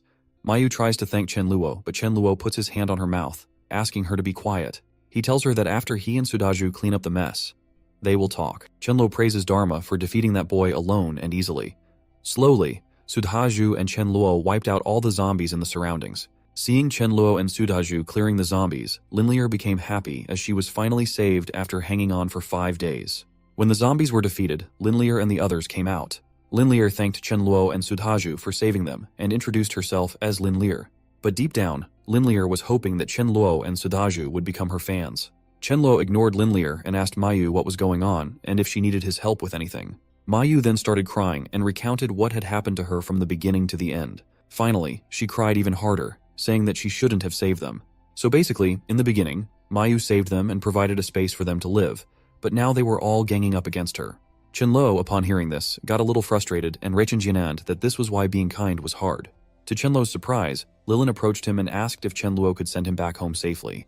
Then, Lilan offered Chenluo a job at his company after the crisis was resolved, with a monthly salary of 2 lakhs. Hearing this, Sudhaju furiously asks Lilan what he would do if he were rich. Out of nowhere, he hits Lilan with a powerful punch, saying that he hates people who betray others' kindness the most. Seeing this, Liu got shocked and wondered how brave both Chenluo and Sudhaju were, considering that all those people were big shots. Liu was surprised that they weren't afraid of the potential revenge from those individuals. After receiving the punch, Lilan calmly and slowly acknowledged that he understood they were letting out their anger for what they did to their friend. So, Lilan once again offered them to help him safely return home, and in return, they could mention any condition they wanted. Hearing this, Chenluo became furious, believing it was pity for all of them. He explained that he followed one principle. If someone was his enemy, he wouldn't let those guys off when he had the chance to eliminate them. Chenluo then opens his coat to retrieve something and assures Lilan and the others not to worry, stating that even though they offended his friend, he wouldn't kill them. Chenluo smiles and shares that he would tie all of them up, leaving their fate, whether they live or die, solely to chance. Leland furiously responds, stating that it was no different from killing, and questions how both Chen Luo and Sudaju could be so ruthless. Sudaju counters by asking if they all had forgotten this issue when they abandoned Mayu, even though she was in a zombie-like state. Linlier sits on the ground in front of Chen Luo and starts pleading with him to save her, offering to do anything for her survival. Seeing this, Chen Luo notices that Linlier is willing to offer her body to survive. He responds by telling her to get lost, saying she is too dirty. Sudaju starts tying them up, and as Linlier is being bound, she mentions that she hasn't taken a shower for a few days, so it's unavoidable that she's dirty. But she asks if he could help her wash her body. Finally, Chen Luo and Sudaju put a paper ball in everyone's mouth so they couldn't shout. After leaving the dormitory while they were on their way back, Liu came running towards them and expressed his desire to follow them. Chen Luo asks Liu why he thinks he is worth allowing to follow them. In response, Liu hesitates to reply. But before he can articulate his thoughts clearly, Chen Luo offers him a baseball bat and challenges him to kill 10 zombies with it. Chen Luo explains that if Liu is able to accomplish this task, then he would be deemed worthy of following them. Without hesitation, Liu denies Chen Luo's offer, stating that he wouldn't dare to fight zombies with a baseball bat. Chen Luo smiles and thinks to himself that he had already given Liu a chance, but Liu didn't treasure it. Chen Luo informs Liu that he wouldn't let him join the team, but he could offer him some benefits. Chen Luo tells Liu that he is giving him 3 minutes to shop freely, after which he would escort him back to the dormitory as a thank you. Without wasting any time, Liu runs towards the hotel to gather things for himself. While Liu goes to gather essential items, Chen Luo talks to Mayu, expressing that they lack logistics and no one is cooking, so he thought of her. He assures her that instead of washing dishes and pots, he would prefer to fight zombies and guarantees her personal safety. He also promises not to treat her badly, so encountering him was the luckiest thing in her life. Lastly, Chen Luo asks Mayu for her response, if she was willing to go back with him. Without hesitating, Mayu responds with a yes, as she is willing to join. Chen Luo happily welcomes her to the team and tells her that after sending Liu home, they will go back and celebrate with a feast. However, he also tells Mayu that it's obvious she will have to cook for all of them. Mayu's eyes light up, and she responds with an okay. The scene then shifts to night at Chen Luo's home, where Chen Luo is discussing his and Sudhaju's powers. He then asks Mayu if she has felt anything in the past few days, if she has awakened her ability yet. Mayu responds that on the 3rd day, she did have a headache, but she didn't know what her ability is because she had been starving, so she didn't pay attention to it. Chen Luo, upon hearing this, shares that an ability awakened on the 3rd day isn't necessarily good or bad, it's just average. He then asks Mayu to listen to him carefully, as now she had to feel the power inside her body slowly. When Mayu tries to feel it, fire arises from her hand. Seeing this, both of them are stunned. Chen Luo is stunned but happy to see that Mayu has a fire ability, as fire ability users can make cooked food even better and more delicious. The scene then shifts to 1.5 hours later, where we see many types of food served in front of Sudhaju and Chen Luo. They are impressed by the food and very happy, so Chen Luo suggests they start eating without delay. While eating, they feel like they are in heaven because the taste and deliciousness of the food are so good. They feel that finding Mayu was the right thing for them. Now Chen Luo doesn't need to wash dishes anymore. At night, Chen Luo asks Mayu not to rush as he would be showing her to her own room. While showing her the room, Chen Luo asks her to go in and see if she needs anything. She could tell him. He also told her that she could take a shower if she wanted, but she should be careful not to let any water enter her mouth. Chen Luo then asks if she lost her phone, right? So he gives her a phone and a portable charger, telling her that there are movies and novels on the phone that she can read and watch when she is bored. Seeing Chen Luo doing so many things, Mayu is impressed and blushes at the gesture. Chen Luo again shares that they will not go out for the next few days, as they will stay at home and upgrade their abilities. He tells Mayu that he will inform her about the specific upgrade method later. She happily goes into her room, thanking Chen Luo. More days pass, and the scene shifts to the present day where Chen Luo is happy that he has fully reached rank 3. According to the speed, if he wants to reach rank 4, it would take some more days. Chen Luo then decides to go out and gather some more core crystals, and he also resolves to find the sisters, Myling and Millie. He wonders whether the sisters have experienced the suffering of the apocalypse during the past 10 days. Chen Luo realizes that it's not the right time to help them yet, but he decides to keep an eye on them to prevent others from getting their hands on them. He does this because he believes that since it's a revival spell, people with such abilities should belong only to him. Otherwise, it could lead to trouble. Before going out, Chen Luo has a meeting with everyone, during which he tells Mayu that he and Sudhaju will leave to collect crystal cores. He instructs her that when they are not at home, no matter who comes, she should not open the door. Chen Luo emphasizes to Mayu that even if someone were to die in front of her, she cannot open the door. He instructs her to close the door and windows, not to look outside, and not to go outside under any circumstances, warning her that she would face the consequences herself if she did. Mayu assures Chen Luo not to worry, as she understands. The scene then shifts to some time later, where Chen Luo and Sudaju are fighting with zombies. Chen Luo asks Sudaju how many core crystals they have collected. Sudaju responds that they have collected around 500. Chen Luo decides to call it a day for collecting crystals since they have enough. Afterward, he suggests that they should check on the Mi sisters, as he remembers they live in the area ahead. Chen Luo asks Sudaju to go back on the truck first, as he would bring Lightning King Dharma for a stroll and finish off the remaining ones. Sudaju happily agrees with it. The scene then shifts to some time later, where Chen Luo reaches the Mi sisters' house and shares with Dharma that he remembers the sisters live on the 3rd floor in room 201. Chen Luo asks Dharma to go and check if there is someone in room 201. To Chen Luo's surprise, Dharma responds with a yes and gets happy, as finally Chen Luo is assigning something that should be done by a doctor. Suddenly, Dharma starts running towards the bushes and begins fighting with someone, catching Chen Luo off guard. Chen Luo was continuously shouting for Dharma to come back. Surprisingly, he sees a cat coming out from the bushes, realizing that Dharma was actually chasing a cat. Chen Luo feels pity for the cat and considers taking her as a pet. Dharma, however, is biting the cat, so Chen Luo tensely asks him not to harm her. To Chen Luo's shock, the cat also speaks, telling him to tell the stupid dog to let her go. Hearing the cat speak, Chen Luo is stunned and wonders if the cat has acquired the ability of telepathy. He gets excited upon realizing this and decides to make her his own pet. Chen Luo asks Dharma to leave, expressing his dismay at how rough Dharma was being with the cat. Despite Chen Luo's intervention, Dharma continues to stare at him strangely, prompting Chen Luo to go and separate them. After separating them, Chen Luo shouts at Dharma, who makes a weird face, accepting that it's his fault. As Chen Luo holds the cat, she tells him that she didn't provoke Dharma, nor did she attack him, yet the dog bit her, which was unfair. Chen Luo responds with a yes, agreeing that the dog's behavior was bad.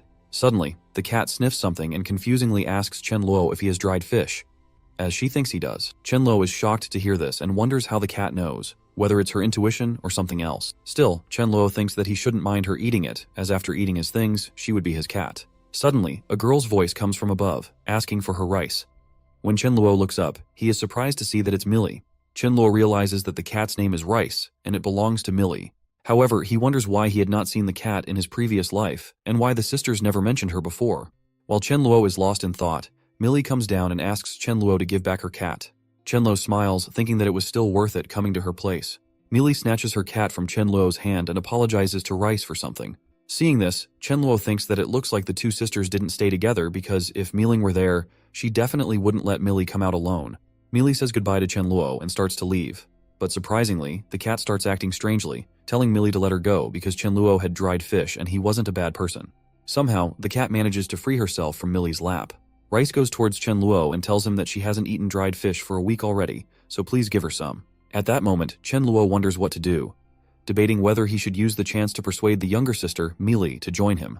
Chen Luo lifts Rice up and tells her that the Super Chen Jianane definitely has dried fish, and he will take her there. Then, Chen Luo tries to ask Millie why they don't cooperate and search for resources together. Millie hesitates in answering him, but Rice asks her to accept it, as she can feel that Chen Luo doesn't have any bad intentions, and they can trust him. Millie is still hesitating, and seeing this, Rice furiously tells her not to agree and to stay alone at home, as she will go with Chen Luo. Rice even pulls Millie, saying that she was still the same and should wait for her to bring the food home. Hearing this, Millie feels ashamed and responds with a no, saying it was nothing like that. Lastly, Millie agrees and tells Chen Luo that she will go with them, but they have to wait as she has to get something. After a few minutes, Millie comes back wearing a helmet and holding a wooden rolling pin in her hand. Millie tells Chen Luo that she's ready, but gets shocked to see Sudaju and asks Chen Luo who he is. Chen Luo responds that Sudaju is his buddy, and according to the game, Sudaju is equivalent to a warrior. Chen Luo even introduces Dharma, explaining that the dog is a lightning king and can use lightning strikes. Hearing this, Millie is surprised that a dog could use lightning, and realizes that not only Rice has a special ability, but other animals do as well. Chen Luo then introduces himself as Chen Luo, explaining that his ability is equal to that of a void magician. After the introduction, Chen Luo asks about Millie. Millie responds that Chen Luo should know about Rice's ability, as Rice can communicate with people. Millie then introduces herself as Millie, explaining that her ability is equivalent to that of a priest. Suddenly, Rice shouts that there are zombies coming towards them. Chen Luo asks Millie to be careful, to which Millie responds that she can buff them with strength. So Millie uses her ability, and Chen Luo feels amazed, as even though Millie was only at level 1, his power increased by 1/3. However, as fate would have it, Sudaju is fighting, and Chen Luo is left wondering about the ability. Due to his distraction, Chen Luo wasn't paying attention to the zombies, allowing one to dodge him and go for attacking King Millie. Chen Luo quickly reacts, asking her to move back and let him handle the situation. To Chen Luo's surprise, Millie responds with a no, stating that she doesn't need his help because she hasn't fought any zombies before.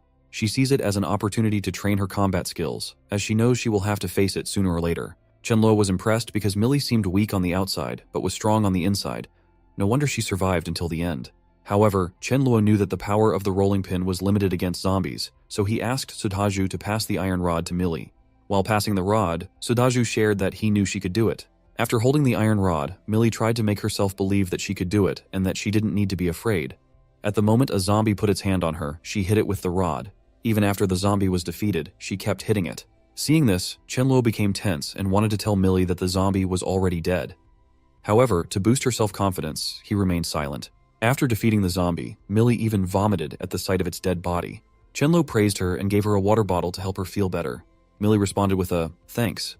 Meanwhile, the cat, Rice, was angry and wondering why they were wasting time instead of searching for dried fish. The scene then shifted to some time later on the second floor of the mall, where Chenluo and the others were fighting zombies. After they finished fighting, Chenluo asked Millie to get a bag and fill it with whatever she wanted, as much as she could. Millie responded with an okay. Rice also came near Chenluo and asked for help opening a packet of packed fish. Chenluo wondered why he felt that the cat's abilities should be more than just mental power, as a special ability like telepathy cannot typically be mastered so early in the apocalypse. So he thought of somehow adding the cat to his team. Then, Chenluo told Rice to eat less of the packed fish because he had fresh ones as well. He also told Rice to come back later, as he would cook him a braised fish at that time. Hearing this, Rice got happy and started celebrating, saying that she would definitely come with him. On the other hand, while Millie was filling her bag with food, she didn't notice that a mutated zombie was coming toward her. But Dharma was quick to sense the presence of the zombie and started barking to alert everyone. Hearing the bark, Millie turned around and was shocked to see the mutated zombie behind her. She tried to retreat, but her feet got stuck in something, and she was unable to move from that spot, with danger looming over her. Even the zombie, upon seeing Millie, became happy because he had been hungry for some time and now had something to eat. Millie threw something towards the mutant zombie to distract it. After distracting the zombie, she tried to run, but accidentally bumped into Chenluo. Chenluo had actually come there to see her, but upon seeing the mutant zombie, he was surprised. Seeing the zombie, he remembered that from its appearance, it was a devourer, which he had seen many times in his past life. He shared that devourers had strong strength and defense, and they could also use charge and self-destruct abilities. Chenluo interpreted that, judging by its size, the devourer was of level 3. He asked Millie not to get scared and to stay behind him for her own safety. Chenluo began preparing his void sword, but before he could finish, Dharma used a lightning strike on the devourer. Distracted by the attack, Chenluo seized the opportunity and without hesitation, slashed the devourer with his void sword. With one swift slash, the devourer was destroyed.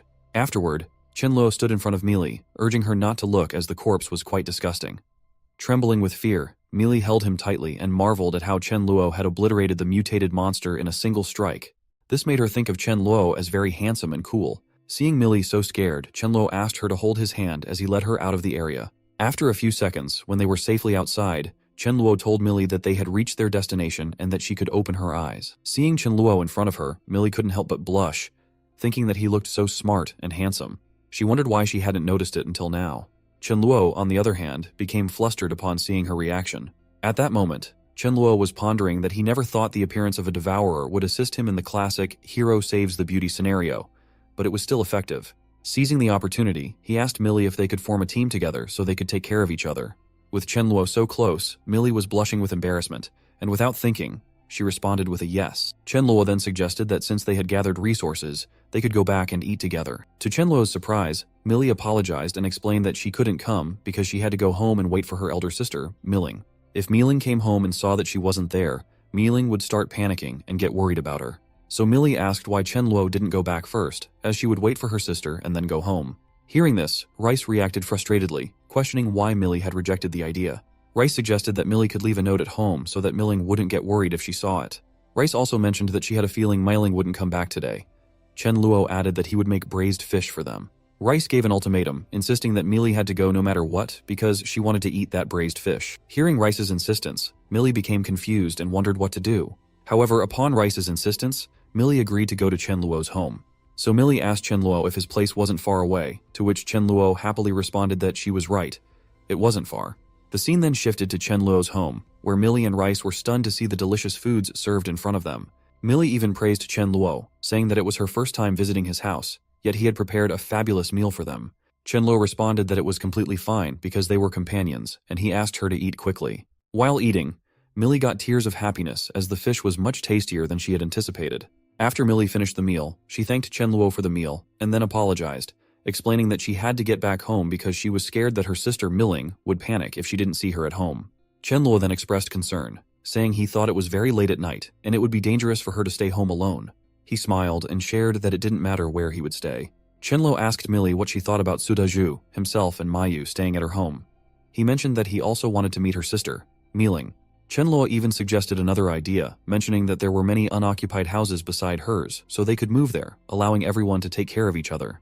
Millie responded with an okay and even tried to correct Chen Luo's mistake by saying that it wasn't just about taking care of each other, but rather it was Chen Luo's one-sided effort to take care of them. Chen Luo happily responded with an okay as the decision was made. He announced to everyone in the room that they should pack their bags because they were moving to another place. The scene then shifted to some time later when Chen Luo and the others reached Millie's house. Chen Luo asked everyone to be careful once they got off the truck. After they disembarked, Millie hesitantly asked Chen Luo why everyone couldn't stay together at her home, mentioning that her house had 4 bedrooms and 1 living room, so it would be great if everyone could stay together. She hesitated at last, thinking and asking if everyone would feel comfortable staying at her home.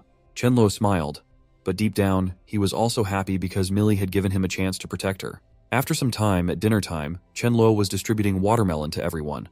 When he offered it to Millie, she started wondering about him. Despite the dangers outside, Chen Luo was protecting her and not only letting her eat delicious food but also giving her light and her favorite watermelon when the power was out. Suddenly, to everyone's surprise, Millie jumped towards Chen Luo and hugged him, expressing that meeting him and her elder sister was the luckiest thing for her. Even Chen Luo got flustered by the hug because Millie's charm was so high that he couldn't help but feel overwhelmed. Millie even shared that they should be friends from that moment forward, and helping each other was what they should do, so there was no need to be so polite to her. At that moment, Chen Luo felt pity for himself because such a cute girl was with him, but he couldn't do anything as it was his first day meeting her, so he couldn't rush. Otherwise, his true intentions would be revealed. Chen Luo smiled and asked Millie if she was sure she didn't want to eat the watermelon he had in his hand before hugging him. Hearing this, she backed away from the hug, feeling embarrassed and not responding. Chen Luo then asked Millie how they were all going to stay. Millie shared that Mayu could stay in the room whenever her friends came for a party, and for Sudhaju, she offered her sister's study room, telling him he could sleep there after setting up the bed. Lastly, she told Chen Luo that he could stay in her sister's room. Hearing this, Chen Luo was stunned and wondered where Miling would stay when she came back.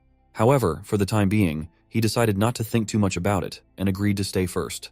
Chen Luo then handed some crystals to Millie, telling her that he would help her understand how to use them. He explained the process to her and then asked if she understood. Millie, looking confused, responded with a hesitant yes. Chen Luo then asked her to go back to her room and try it out, as he was going to rest. Millie agreed, wishing Chen Luo a good night. However, to Chen Luo's surprise, when he opened the door to his room and entered, he was shocked to see Rice inside, asking him why he came back so late. Even Rice got close to Chen Luo and started acting like a cat, telling him that she would sleep with him that night and with Millie the next night. Chen Luo was happy and began playing with her, knowing that cats enjoy playing with their owners. He told Rice that she was a naughty cat, so he would pamper her for the night, but she had to sleep with Millie next. Rice responded with an okay. In the morning, the scene shifts to somewhere else, where zombies were being attacked by someone with fire abilities. Here, new characters are introduced, 2 boys and Miling, the elder sister of Millie. The boys' names were Zhang Zhen and Wang Xinwu. They were both classmates of Miling. While fighting zombies, they were getting scared and asked Miling why she didn't fight the zombies instead of them. Hearing this, Miling got furious, wondering if they would stop hiding behind her back or not. When more zombies approached, they got scared and hid behind Miling for safety. Miling tried to fight them off, but after a while she realized that using the fire ability was draining too much energy. Even though she had become rank 2, she couldn't continuously fight the zombies. The scene then shifted to sometime later at Millie's home, where Miling came back and was meeting with Millie. Chen Luo was happy to see Miling back, and witnessing the sisters' reunion in front of him made him enjoy the moment. Suddenly, Chen Luo saw Zhang and Wang and wondered who those 2 guys were. On the other hand, Zhang and Wang were discussing with each other in a secretive manner. Zhang mentioned that Miling was the campus beauty, but Millie wasn't any worse than her sister Miling, so they were right to accompany Miling. Wang agreed with his points, suggesting that if they could get both girls interested in them, then it would be very awesome. After which, they looked at Chen Luo and wondered who he was. Wang asks Zhang why that boy is with Millie. Off, Zhang responds that he wasn't sure because he didn't think that Miling had an older or younger brother. On the other side, Miling also confusingly asks Millie about Chen Luo. Millie then introduced Chen Luo, as when Miling wasn't there for her care, Chen Luo took care of her. Miling responds that she got it and was thinking that Millie was looking fine, as it seems that Millie had been well taken care of. On the other hand, Wang thought that Miling was hard to interact with since her younger sister was also good-looking. Zhang also wonders if he should change the target from Miling to Millie and take her down first. So Zhang got in front with a packet of bread and told Millie that he knew she was hungry, so she should take that packet of bread. Seeing this, Wang got tensed and took out a sausage, saying that Millie didn't need to be polite with them, and offered her a sausage for eating. Zhang got furious over Wang and was wondering whether Wang was planning to have a hard time after this. Millie got tensed by their sudden offers of food and told them sorry, as she wasn't hungry, so they could keep their food. Chen Luo was also smiling, thinking that those two kids were mad as their intentions were too obvious. So Chen Luo asks them why they both don't go up first and catch up with old times later. Millie also agreed with Chen Luo and asked Miling to go back home as it wasn't safe for them to stay on the road. Miling, hearing it, thought that she was very dumb to find those two burdens, and she couldn't let them continue being burdens for her and her sister, so it would be nice as they could have a breakup meal. So she also agreed with Millie and Chen Luo about going back home. Hearing this made Zhang happy, as finally his cohabitation life with Campus Beauty will begin now. And Wang also got happy thinking that if he and Miling lived together, wouldn't they become closer and his plan would succeed? Both were fully wondering about just being with Miling, as they weren't paying attention to that. They were just being a burden on her by not fighting and getting their respect down in the eyes of Miling. Miling asks Millie whether there was food at their home. Hearing this, Chen Luo wonders that, of course, they had food until they followed him. Otherwise, they wouldn't have had to dream about it. So Chen Luo came up and asked Mayu whether they had some rice to eat. If yes, cook some. At that time, he was thinking that since Miling was Mill's sister, not giving her anything to eat wouldn't be polite. On the other hand, Mayu got confused and wondered if they weren't going to prepare barbecue. Upon getting inside, Zhang tells Chen Luo that it's tough to live for everyone at a time like that, but he's still raising a dog. Wang also agreed with Zhang, saying that he just heard Chen Luo say that they only have some rice. So if it's all eaten, what are they going to do? Hearing this, Dharma got furious as he heard that they were both dreaming about eating him. Seeing Dharma like that, Zhang tensely shouts that the dog is so fierce and asks what the dog hurts. Mealing, so they must cook him and eat it. Wang also shows bravery by saying that they should leave that work to him and just get ready to eat that dog's meat. Off, Chen Luo told them that it was enough of them and that they didn't have enough food to feed the dogs. But soon Chen Luo makes a sarcastic comment, saying that, by a dog, he means both of them, so they get lost. Hearing it, Zhang got furious and asked Chen Luo to watch his words to see if he had ever fought with a zombie before. Off, to which Chen Luo responds with a no. Zhang, hearing it, smiles and describes Chen Luo as a coward who only dares to hide at home. Zhang then goes to Miling and asks if she knows they followed her, suffering a lot, and she even knows how dangerous it was all the way. Zhang also asks, Miling knows how hard it is for a human to live. But still, Chen Luo feeds his dog food. Wasn't it a waste of food? Wang also shouts and asks that they staved all along the way, so shouldn't they be the ones to eat it? Zhang clarified that they weren't eating all of it, as everyone could eat together. Miling got angry hearing their shut and asked them to be quiet, as they thought she didn't know why they followed her or how much they had done. Hearing this, Zhang and Wang both get furious and ask Miling to wait, as they will regret it messing with them. At that time, Chen Luo pats Dharma and asks him to kill them. Otherwise, he has to handle their corpses. Dharma was happy as he was waiting for such an order, so he told Chen Luo to leave everything to him. Miling saw Dharma going towards Zhang, and Wang got confused about why the dog was following them and whether he was seeking death. After that debate, Mayu came to Chen Luo and told him that it wasn't any problem, as if she were cooking now, it would take at least an hour. Chen Luo responded that it was fine, she should slowly finish dish by dish. Then Chen Luo asks Millie to get in the room, as he has something to talk to her about. Millie responded with an okay, as she was coming. Seeing this, Miling got tensed and wondered if a man and woman were entering the same room.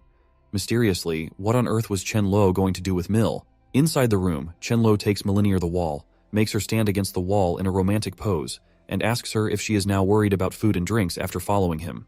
Millie was feeling embarrassed in that position and was blushing, but still, she responded with a yes. Chen Luo again asks that being together with him, she feels safe and not scared, right? She again responds with a yes. Chen Luo then goes more closely and asks that because she was good, listened to him, and was capable, he treats her well. But what about her sister, Miling? Whether Miling would listen to him or not. Hearing this, Millie wonders that Miling always had her own opinion and also that she wasn't familiar with Chen Luo, so there was a high probability that she wouldn't listen to him. Chen Luo then asks Millie what she thinks about him and her sister, who could lead everyone better. Without any hesitation, Millie responds that, of course, it was him, which Chen Luo that they must do. Hearing this, she got tense and asked what they must do. At that time, Chen Luo thought that it would be very evil to say that to train Miling until she listened. Chen Luo said that they should let Miling obey him and treat him as a captain. Otherwise, during critical movements, he and her sister would get into arguments, which would be troublesome. Chenluo again asks whether she got it or not. Millie responds that she got it, as she must have let Miling listen to him. Chenluo then told Miling that before Miling obeyed him, he would not share any resources with her, so Miling could only watch them eat together. And when Miling listened to him, then they would give food to her. He even asks her to remember that they were doing it for Miling's sake. Millie agreed because it was for her sister's good. On the other side, in the kitchen, Luo, seeing so many vegetables, Miling asks Mayu why she has taken so many things, how many dishes she is going to prepare, and whether Mayu isn't caring about the future. Hearing this, Miling understood and was told that she thought it was wasteful to talk to her, so she was going to talk directly with Chenluo. Miling asks Chenluo to tell Mayu to make fewer dishes as if they were all today. What would they eat the next day? Chenluo responds that it was the day of Meili and her reunion, and if Meili was happy, then they must celebrate. Miling was still against it, even though making so much food was very luxurious. Chenluo told her that it was his problem and not hers, so she didn't need to feel tension. At that time, Miling wonders if it was her fault that she ate too quickly. Although she still wants to eat, her stomach wouldn't be able to eat much more. Even though she thought that there were so many dishes, they definitely couldn't finish eating them all. Still, she was impressed by the smell of the dish. The scene then shifted to 1 hour later, when food was ready, and Mayu was serving it on the dining table. At that time, Miling noticed that there were a total of 5 members, but still, there were 4 bottles, and he wondered, could it be that there weren't enough? So she decided that she wouldn't drink the bottle and just eat dishes and drink soup. When Mayu served completely, she told everyone that they could do it, so everyone sits on their respective chairs. But to Miling's surprise, Chenluo asks her, why did she sit down on the chair? Hearing that, she angrily asks, wasn't it the same place where she sits always? Meili was feeling bad, and deep down she was asking for sorry, but she thought that Chenluo was a nice person, so for the future, Miling had to bear it. Chenluo told me that they were going to it and asked that it wasn't appreciated for her to sit, right? He acts stone-hearted and tells Miling that if she wants to watch them eat, she can sit down near them. Hearing that, Miling was stunned and confusedly asked, why did he mean that she didn't have her share? Miling also asks, didn't he say that the meal was for the reunion of her and Mil? Chenluo responds that he didn't promise to let her join them for dinner, as except for her, everyone was on his side, as he would only let people on his side eat delicacies that he risked his life to obtain. He then asks Mili if she is on his side. Off, Miling shared with Miling that she was on Chenluo's side. Chenluo then asks Sudaju and Mayu about their choices. Sudaju told Chenluo that no matter what, he would always accompany her, and Mayu shares that, from the moment he saved her, her whole life belonged to him. Dharma also barks for saying that he was on his master's side. And the cat named Rice also told me that, with so many delicious foods, she would always be by Chenluo's side. Chenluo then asks Miling to see, as around the whole table everyone was on his side, so he was willing to share everything with them. But who was Miling, as he thinks Miling wasn't qualified to eat with them? Unless she would also listen to him and join his side, then she could eat with them. Miling, hearing all that, got furious and asked if he wanted to ridicule her with just a meal. She then stood up, hitting her hand on the table, asking Chenluo not to go overboard. Miling then told him that she wouldn't eat it, as she doesn't eat food that easily. But Miling was thinking that it was just a meal, and Chenluo was trying to ridicule her. So Miling gets aside and stands there, near them. While she was standing there, Chenluo started praising Mayu for the chicken, as it was very delicious. He also asks Milito try the spicy crab, as it tastes great. Mili thanks him for that. After that, Chenluo gives the braised fish rice, saying that it was the dried, fragrant fish she requested from him. Miling got frustrated hearing all that about food and told Mili that she was going into her room. But Miling got pissed off when she saw Chenluo's underwear in her room. Miling furiously shouts over Mili, as Mili was so nice that she let that bastard Chenluo live in her sister's room. So Mili came running towards Miling's room and asked, sorry that she forgot to tell her that while she was away, Chenluo temporarily stayed in her room. Mili also asks Miling not to worry, as Chenluo is a gentleman, so she promises that he won't mess up her room. Miling responded with an okay just because he took care of her, so she would let Chenluo live in her room. Mili then told Chenluo that Miling could take a shower. She just didn't let water enter her mouth, and if she felt unreformable, she could simply rinse for a while. Miling responds that she got it, so now Mili could go back. Miling then goes for a bath, and while bathing, she thinks that she feels like a loner, as even her sister is with someone instead of her just for delicious food. She also wonders how many things could be kept inside a small fridge, and lastly, she thinks of making Chenluo see who takes the last laugh. After bathing, when Miling was wearing clothes, she heard Chenluo asking everyone why they didn't eat some fruits, like grapes. Hearing this, she got pissed off, as out of so many fruits, why were they all eating her favorite fruit, grapes? Miling started getting cravings for grapes, but somehow she made herself rigid against it, thinking that it was the apocalypse, so the grapes must be the frozen ones. They were not fresh or tasty, and she wasn't hungry at all. Miling then comes out of the room and calls Mili. Seeing Miling Chenluo, he was amazed and was praising her beauty, as even she made him have dirty thoughts for her. Miling came to ask Milito come with her to her room, as she had to talk with Mil. While Millie was going, Chenluo asked her to come back quickly as the grapes were too sweet, so he would save some grapes for her. Also, Chenluo said that when eating grapes, no one spits out the grape skin, and when not eating grapes, it spits out the grape skin. Chenluo was saying that to attract Miling towards him for eating grapes, and she was even having fun doing that, but Miling knows that Chenluo was doing it on purpose, due to which she was getting frustrated with him. In the room, Miling pushed Millie onto the bed, held her hand tightly, and asked whether Millie hadn't gotten so bold as she was teaming up with a stranger to get on her sister's nerves. Miling then started tickling and asked Millie to speak about what was going on and why Millie didn't help her at the dining table. Millie started laughing due to tickling and asked Miling to stop, as she would tell everything. Millie then told me that they had become a team with mutual understanding, and to prevent any disagreement during critical moments, everyone agreed that Chenluo should be their captain. She continues to say that Chenluo was afraid that Miling wouldn't listen to him, so he purposely did that to her. Millie also told her that even though he shared this thing with her beforehand, she thought it was reasonable. Hearing all this, Miling got tensed and asked whether Miling got brainwashed. Miling furiously said that if Chenluo showed sufficient combat ability, she would naturally listen to him, but he used such a lowly cowardly method instead. Miling then laughs and asks Millie, did Chenluo think he could use a meal to make her join his side? Millie tensely asks what Miling plans to do, as it wouldn't be good if she continued to go against Chenluo. Miling responds that if Chenluo wants her to listen to him, then he must show strong combat ability, and she would fight against him and see who was going to have the last laugh. Miling then got ready and started getting outside, seeing which Millie tensely asks, where was Miling going? Off. Miling responds that she didn't dare to eat someone's thing, as she naturally needed to go out to the district to search for food and drinks. Millie tried to stop Miling, saying that it was too late and that Miling encountered a danger. But Miling wasn't hearing, so Millie asked Chenluo if her sister was going out, to please persuade her. First, Chenluo asks for a sorry from Millie if he doesn't have any miserable reasons to stop her sister, but if Millie is worried, she could let Rice go with her. As with Rice, Miling could get alerted to any danger in advance. Hearing which Rice was during that wasn't being with Chenluo was good. Why was Miling so willful? Even Chenluo asks Dharma to follow Miling, off which Dharma gets annoyed as he doesn't want to go outside on such a hot day. Seeing that Chenluo is sending the pets, Millie asks whether she could also go to help her sister. Chenluo responds that she can of course go, but she has to take note of her safety and even asks Milito take a baton with her. While everyone went, Chenluo was wondering why he shouldn't use such a way to deal with Miling. Chenluo then remembers past lives, as in past lives, Miling always shouted at him for stealing vegetables and even beat him for that. So that's why, because of Miling kicking his butt in his past life, Chenluo was taking revenge, which wasn't overboard at all. But soon he thinks that it wasn't good, as he had too quickly made Miling join his side.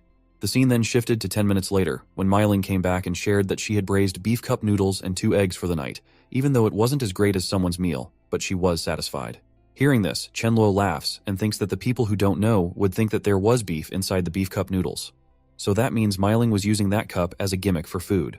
Chenluo then calls Mayu and says that he also wants to eat beef cup noodles, so be prepared for that. Mayu responds with an okay. Chenluo was doing that to make her pissed off by showing what truly beef noodles look like. Chenluo then goes to Miling and tells her not to be so fragile, and let's talk.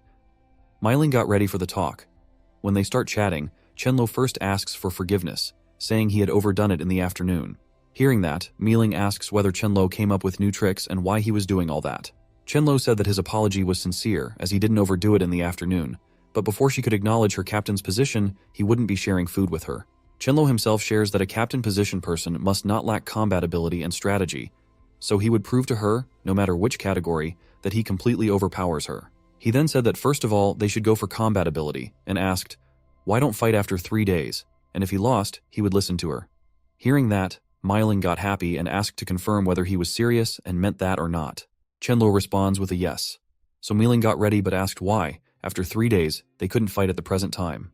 Chenluo told her that he couldn't control his ability well for the time being, so he was worried that he might badly hurt her. But actually, Chenluo was doing that because after 2 to 3 days, he would reach rank 4 and could grasp his ability better. Chenluo then tries to make fun of Miling by telling her not to mention to him that she couldn't even defeat Lightning King. Hearing this, Miling got furious and asked what nonsense Chenluo was saying, as he thought she couldn't even beat a dog. Off, Chenluo told her that it was fine. He got that she was stronger than Dharma, the Lightning King. Miling was frustrated because she was thinking that Chenluo was humiliating and making fun of her. Suddenly, they saw that Dharma was growling and barking against the door. An aunt was living in the neighborhood of her sister's home. Auntie's name was Maya. Maya was knocking at the door and asking whether Millie and Mealing were inside. Maya again told them that she came to see them and was begging them to please give her something to eat, as she hadn't eaten anything for 2 days. So please give anything. Off. Mealing asks Maya, who said she hadn't eaten for 2 days, which means she ate things 2 days ago. Chenlo got tense to see Mealing answer Maya so naturally, so Mealing asks Maya to get lost, as she also doesn't have food. Millie came near Mealing and was going to ask Mealing about showing pity on Aunt Maya. But Mealing asks Melito remember that no matter how much food they give Auntie Maya, she will finish eating it in 1 day. And if Maya finished eating, what if Maya came back to find them again? Do they need to give or not, even though it was hard enough for them to survive? Chenlo hearing it got him happy and praises Mealing, but Mealing asks him to shut up, as she would see 3 days later that from where he would get that confidence. Chenlo responds with an okay. Suddenly Rice came and started hugging Chenluo, and when Chenluo looked, Rice told her that she felt Aunt Maya had a hostile intention. So Chenluo takes her up in arms, hugging Rice, and tells her that he knows. Chenluo also said that no matter what reason made them have hostile intentions, if they all dared to come, then they would all die. The scene shifted towards Aunt Maya's side, where Maya was getting down the stairs, saying that she had no idea Mealing was so vicious, and so she was so angry at those sisters. Next, it shows that Maya was going towards boys. The boys ask whether she checked it or not and whether Mealing was at home or not. Maya responded that Mealing was at home as she just talked with her, and Mealing was also at home as she was just going in and out with 2 boys. Everyone was happy hearing it, and one boy said that if Mealing wasn't alive, it would be a waste. Another boy told me that every time he needed to take medicine to look up, but when he saw Mealing, he no longer needed to take medicine to look up. They then start praising her body shape and figure, saying that enjoying Mealing was worth dying for. It didn't look like a good thing, as everyone thought it wasn't looking great for the sisters, as it's clear that they want to do romance with both sisters. Lastly, they decided that they couldn't wait anymore, and so they thought of charging at their house and making both girls hostile. Even Aunt Maya was in favor of it, saying that from the start she hated those sisters. Aunt Maya got so devilish and lowly that she asked the boys to torture both sisters after they finished their romance. When they all came in front of their house, Sudaju was watching from the window and shared with Chen Luo that Aunt Maya came back with boys with weapons in their hands, and it wasn't looking good at all. Chen Luo, hearing it, decided to kill them, so he told Sudhaju to go and wipe them, but remembered that everyone should not die in the corridor, otherwise they had to clean up the mess. Sudhaju responded with an okay, and was getting ready with his weapon. Mealy by herself came and told him that she would give some to Sudhaju. Sudhaju shared that he would come back quickly and go outside. After him, Dharma also barks, as he was also coming with him. While Sudhaju and Dharma went to fight, everyone was watching them from above. At that time, surprisingly, Mealing saw Chen Luo from so close and realized that Chen Luo was very handsome. Then she hopes to see that both Sudhaju and Chen Luo will be strong. Downwards on the street, those boys got so happy seeing only a man and a dog as their enemies that now they could also have some dog food for dinner. Suddenly, Sudhaju started attacking, upon which they panicked. But they all tried to attack all together on Sudhaju altogether, and were shocked to see that Sudhaju was unscathed at all. They understood that Sudhaju had awakened his ability. Even seeing Dharma using lightning, now they are all at backup and realize their deaths in front of them.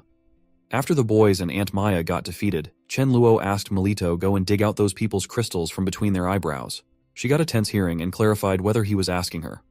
Chen Luo responds that in the future, she needs to do it, so it's better for her to practice it from now on. Even Mealing supported Chen Luo in this topic, because she also wanted Melito get experience. Chen Luo then gave a knife to Mealy and asked her to go freely, as he would by himself accompany her. Mealy was tensed, as now her sister and Chen Luo were teaming up against her. She even tries to pursue Dharma for help, but he denies it. So lastly, Mealy had to do it by herself. Even she vomited in that process. But Chen Luo was happy to share that she would get used to it, so no need to worry. After that, they all go for dinner, and seeing beef noodles, Mealing is shocked that beef noodles could be eaten like that. Chen Luo offers the food to Mill, but she denies it, saying that she doesn't have an appetite. Mealing was frustrated that even she couldn't eat at her sister's place. Similarly, the next day in the morning and afternoon, seeing them eating so much food made me frustrated and wonder how this much food could be stored in their fridge. In the night, Mealing lost her patience and went to check the fridge and was stunned that it was full again. She furiously came and asked Chen Luo about the food, and then Millie shared about Chen Luo's ability. Hearing that Mealing is getting angry over her sister for not telling her early. But still, Mealing again makes Chen Luo remember their duel in 2 days. Actually, Mealing was dreaming of defeating Chen Luo, after which she would use him as a servant for food. On the other side, Chen Luo thought that he should get Tank 4 soon to increase his combat ability. So at the time of sleeping, he thought of using Rat King Crystal as the level 1 zombie's crystal wasn't working enough. The moment he absorbed Rat King's crystal, his head had a weird type of hurt. Seeing his reaction, Rice got scared and wondered whether Chen Luo was alright. After some minutes, Chen Luo was happy as he finally reached rank 4. He gave the leftover crystal of the Rat King to Rice so she could use it to upgrade. Chen Luo then goes to try his new ability, and so he directly spawns in the hall. The sudden arrival of Chen Luo made Dharma startled, due to which he started barking very loudly. Chen Luo asks Dharma not to take tension as if it were him. Dharma also got pissed off as he was guarding the door, even though Chen Luo scared him off. But due to that bark, Miling wakes up and asks Chen Luo whether he purposely made Dharma bark to make her lose her sleep. Chen Luo laughs at Miling as she thinks too highly of herself. He then told Miling that they would fight after eating. Hearing this, I was surprised as the days hadn't been completed. Miling then confirms the bet, of which Chen Luo asks to add more to it, as at a distance of 20 meters, he would convince her in 3 seconds that she lost. And if he couldn't do that, she would be considered the winner.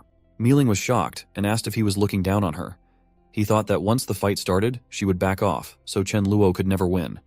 She then asks about the prize. Chen Luo, with a weird smile, told me that it's very simple. She just needs to stick out her ass and let him kick once.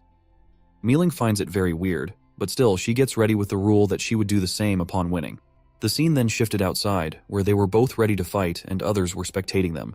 The moment the fight started, Miling was happy, as she was overconfident that Chen Luo couldn't defeat her in 3 seconds. Surprisingly, she saw that Chen Luo had disappeared from the front, and to her shock, he came and held her from behind using his void space. Miling found that she couldn't move herself due to his lock. So finally, Miling lost herself, realizing that if Chen Luo had a knife in her, she would be dead for sure. After that, she was wondering about the bet, but to her surprise, Chen Luo asked her to let go and eat with them. He also asks for forgiveness for what he did 2 days ago, but now, being comrades, they should know each other. After that, they all ate together, and even Miling was impressed with their behavior. Chen Luo was also happy that, without any accident, he made his comrade. Lastly, Chen Luo asks that if everyone's dinner is done, then they should be in the living room to discuss their future plans. Chen Luo starts talking as the zombies are getting stronger, so they also need to stick together and work together as a unit against them. Also, the resources were getting hard to get at a time like that, so they should also focus on the trend for survivors. As the trend was of surviving in groups, even their team's combat ability was high, and if they won against a horde of zombies, there were definitely going to be some injuries to them, which he couldn't accept. Chen Luo then picks up the topic of joining another team, so it would be like he was going to be inferior in front of someone, which he couldn't afford. Also, if they get into a group, what if other people start asking Millie and Miling to accompany them to sleep? Miling furiously responds that she would kill those who have dirty thoughts about them. Chen Luo then gives the idea of making sub-teams to create a big team. Millie and Sudahaju found that idea great and were ready to do it. Chen Luo then told me that in the city center, people used to hide in shrubs to be safe from zombies. So according to her judgment, there would be a gathering place in the suburbs with many people. Miling was impressed hearing it and praised Chen Luo, saying that what he said was very reasonable, and even she couldn't think that far. Hearing this, Chen Luo thought that Miling was convinced, so he wondered whether it was time for him to get what she promised. Even Chen Luo was hoping for Miling to break her promise so he could kick her more than once in her whole life. But he knows that kicking in front of everyone would be inappropriate. Chen Luo then ends the meeting, saying that they didn't need to rush and asking Miling to come to his room as he had to talk about something in detail. Miling confusingly asks why, to which Chen Luo replies that it is a private matter. Miling understood that it was about their bet, and she couldn't deny her promise. Miling in the room stands quietly and asks Chen Luo to kick off. Chen Luo asks whether she had any misunderstandings about sticking her ass out or whether she was bad at academics. Miling hearing it wonders why Chen Luo was so serious about punishment and asks Chen Luo, who couldn't help but change the punishment, adding a kick in the ass as it's fine if it's not overboard. Chen Luo denies it and asks directly whether she is going to fulfill her promise or not. Even getting pissed off, Smiling needs to stick her ass out for letting Chen Luo kick it. Chen Luo was also happy as it was seen, and he could never have imagined that the future war god Fire Fairy would stand in front of him like that.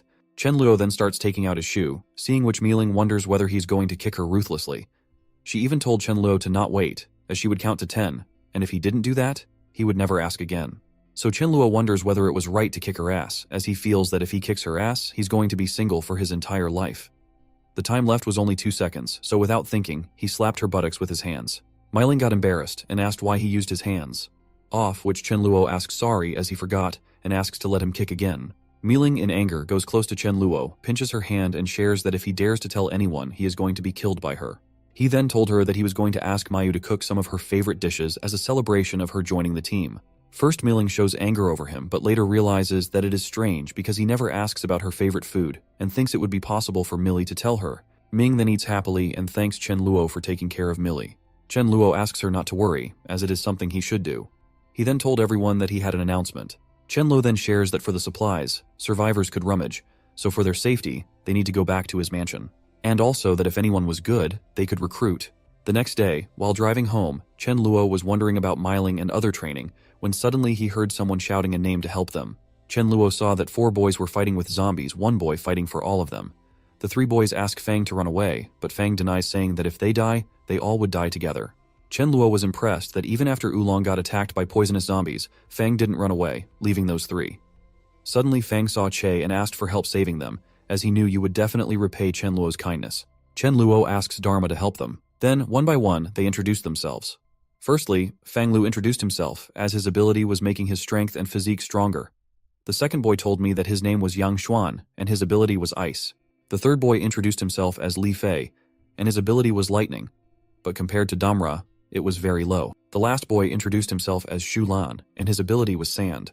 Fang Lu then told me that they were all comrades from the same security, and they came out in search of supplies but got into an encounter with poisonous zombies. Chenlo then asks them about forming a team, as he would be the captain. Fang Lu agreed with Chenlo about forming a team. Chenlo then asks them to sit in the truck, and if they need to take something, they could go and take it, and if not, sit in the truck. The scene then shifted sometime later to Chen Luo's villa, where Chen Luo asked Fang Lu and others to temporarily live in his neighborhood house as it was empty. After they go, Miling also praises Fang and the other boys for having the courage to fight. But Chen Luo asks Sudaju and Miling not to guard down, as they first need to keep their eyes on them to be sure. After that, Chen Luo asks Miling and Mili to go to the 3rd floor to find a room and tells Sudaju and Mayu that they are going to live on the 2nd floor. Chen Luo asks Sudaju to come with him to check on his neighbor. When Chen Luo went there, he found that they were discussing Dharma, as they might not even defeat Dharma. Chen Luo coughs to let them know about him and asks them whether they know how to cook rice, and he gives them some food supplies. But Fang was so kind that he wasn't taking it because he had yet to repay Chen Luo's kindness in saving them. Chen Luo smiled and told them to take it, as now they were considered his teammates, so giving food was normal.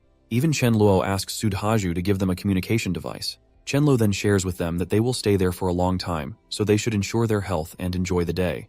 The scene shifted to some time later, when Miling was getting angry at Chen Luo, which is why he brought her with him instead of Sudhaju, as she was worried about Mili being in a group with someone else. What if they encountered danger? Suddenly, Chen Luo feels someone's presence and asks Miling to hide as someone is coming. A girl came out of the car, seeing which Chen Luo was stunned as it was Mutian Jie. Chen Luo speaks up and wonders how he could have forgotten about her. Off. Miling surprisingly asks Chen Luo whether he knows that girl. Off. Chen Luo responds that she was the CEO and chief designer of a clothing design company, and she was quite infamous.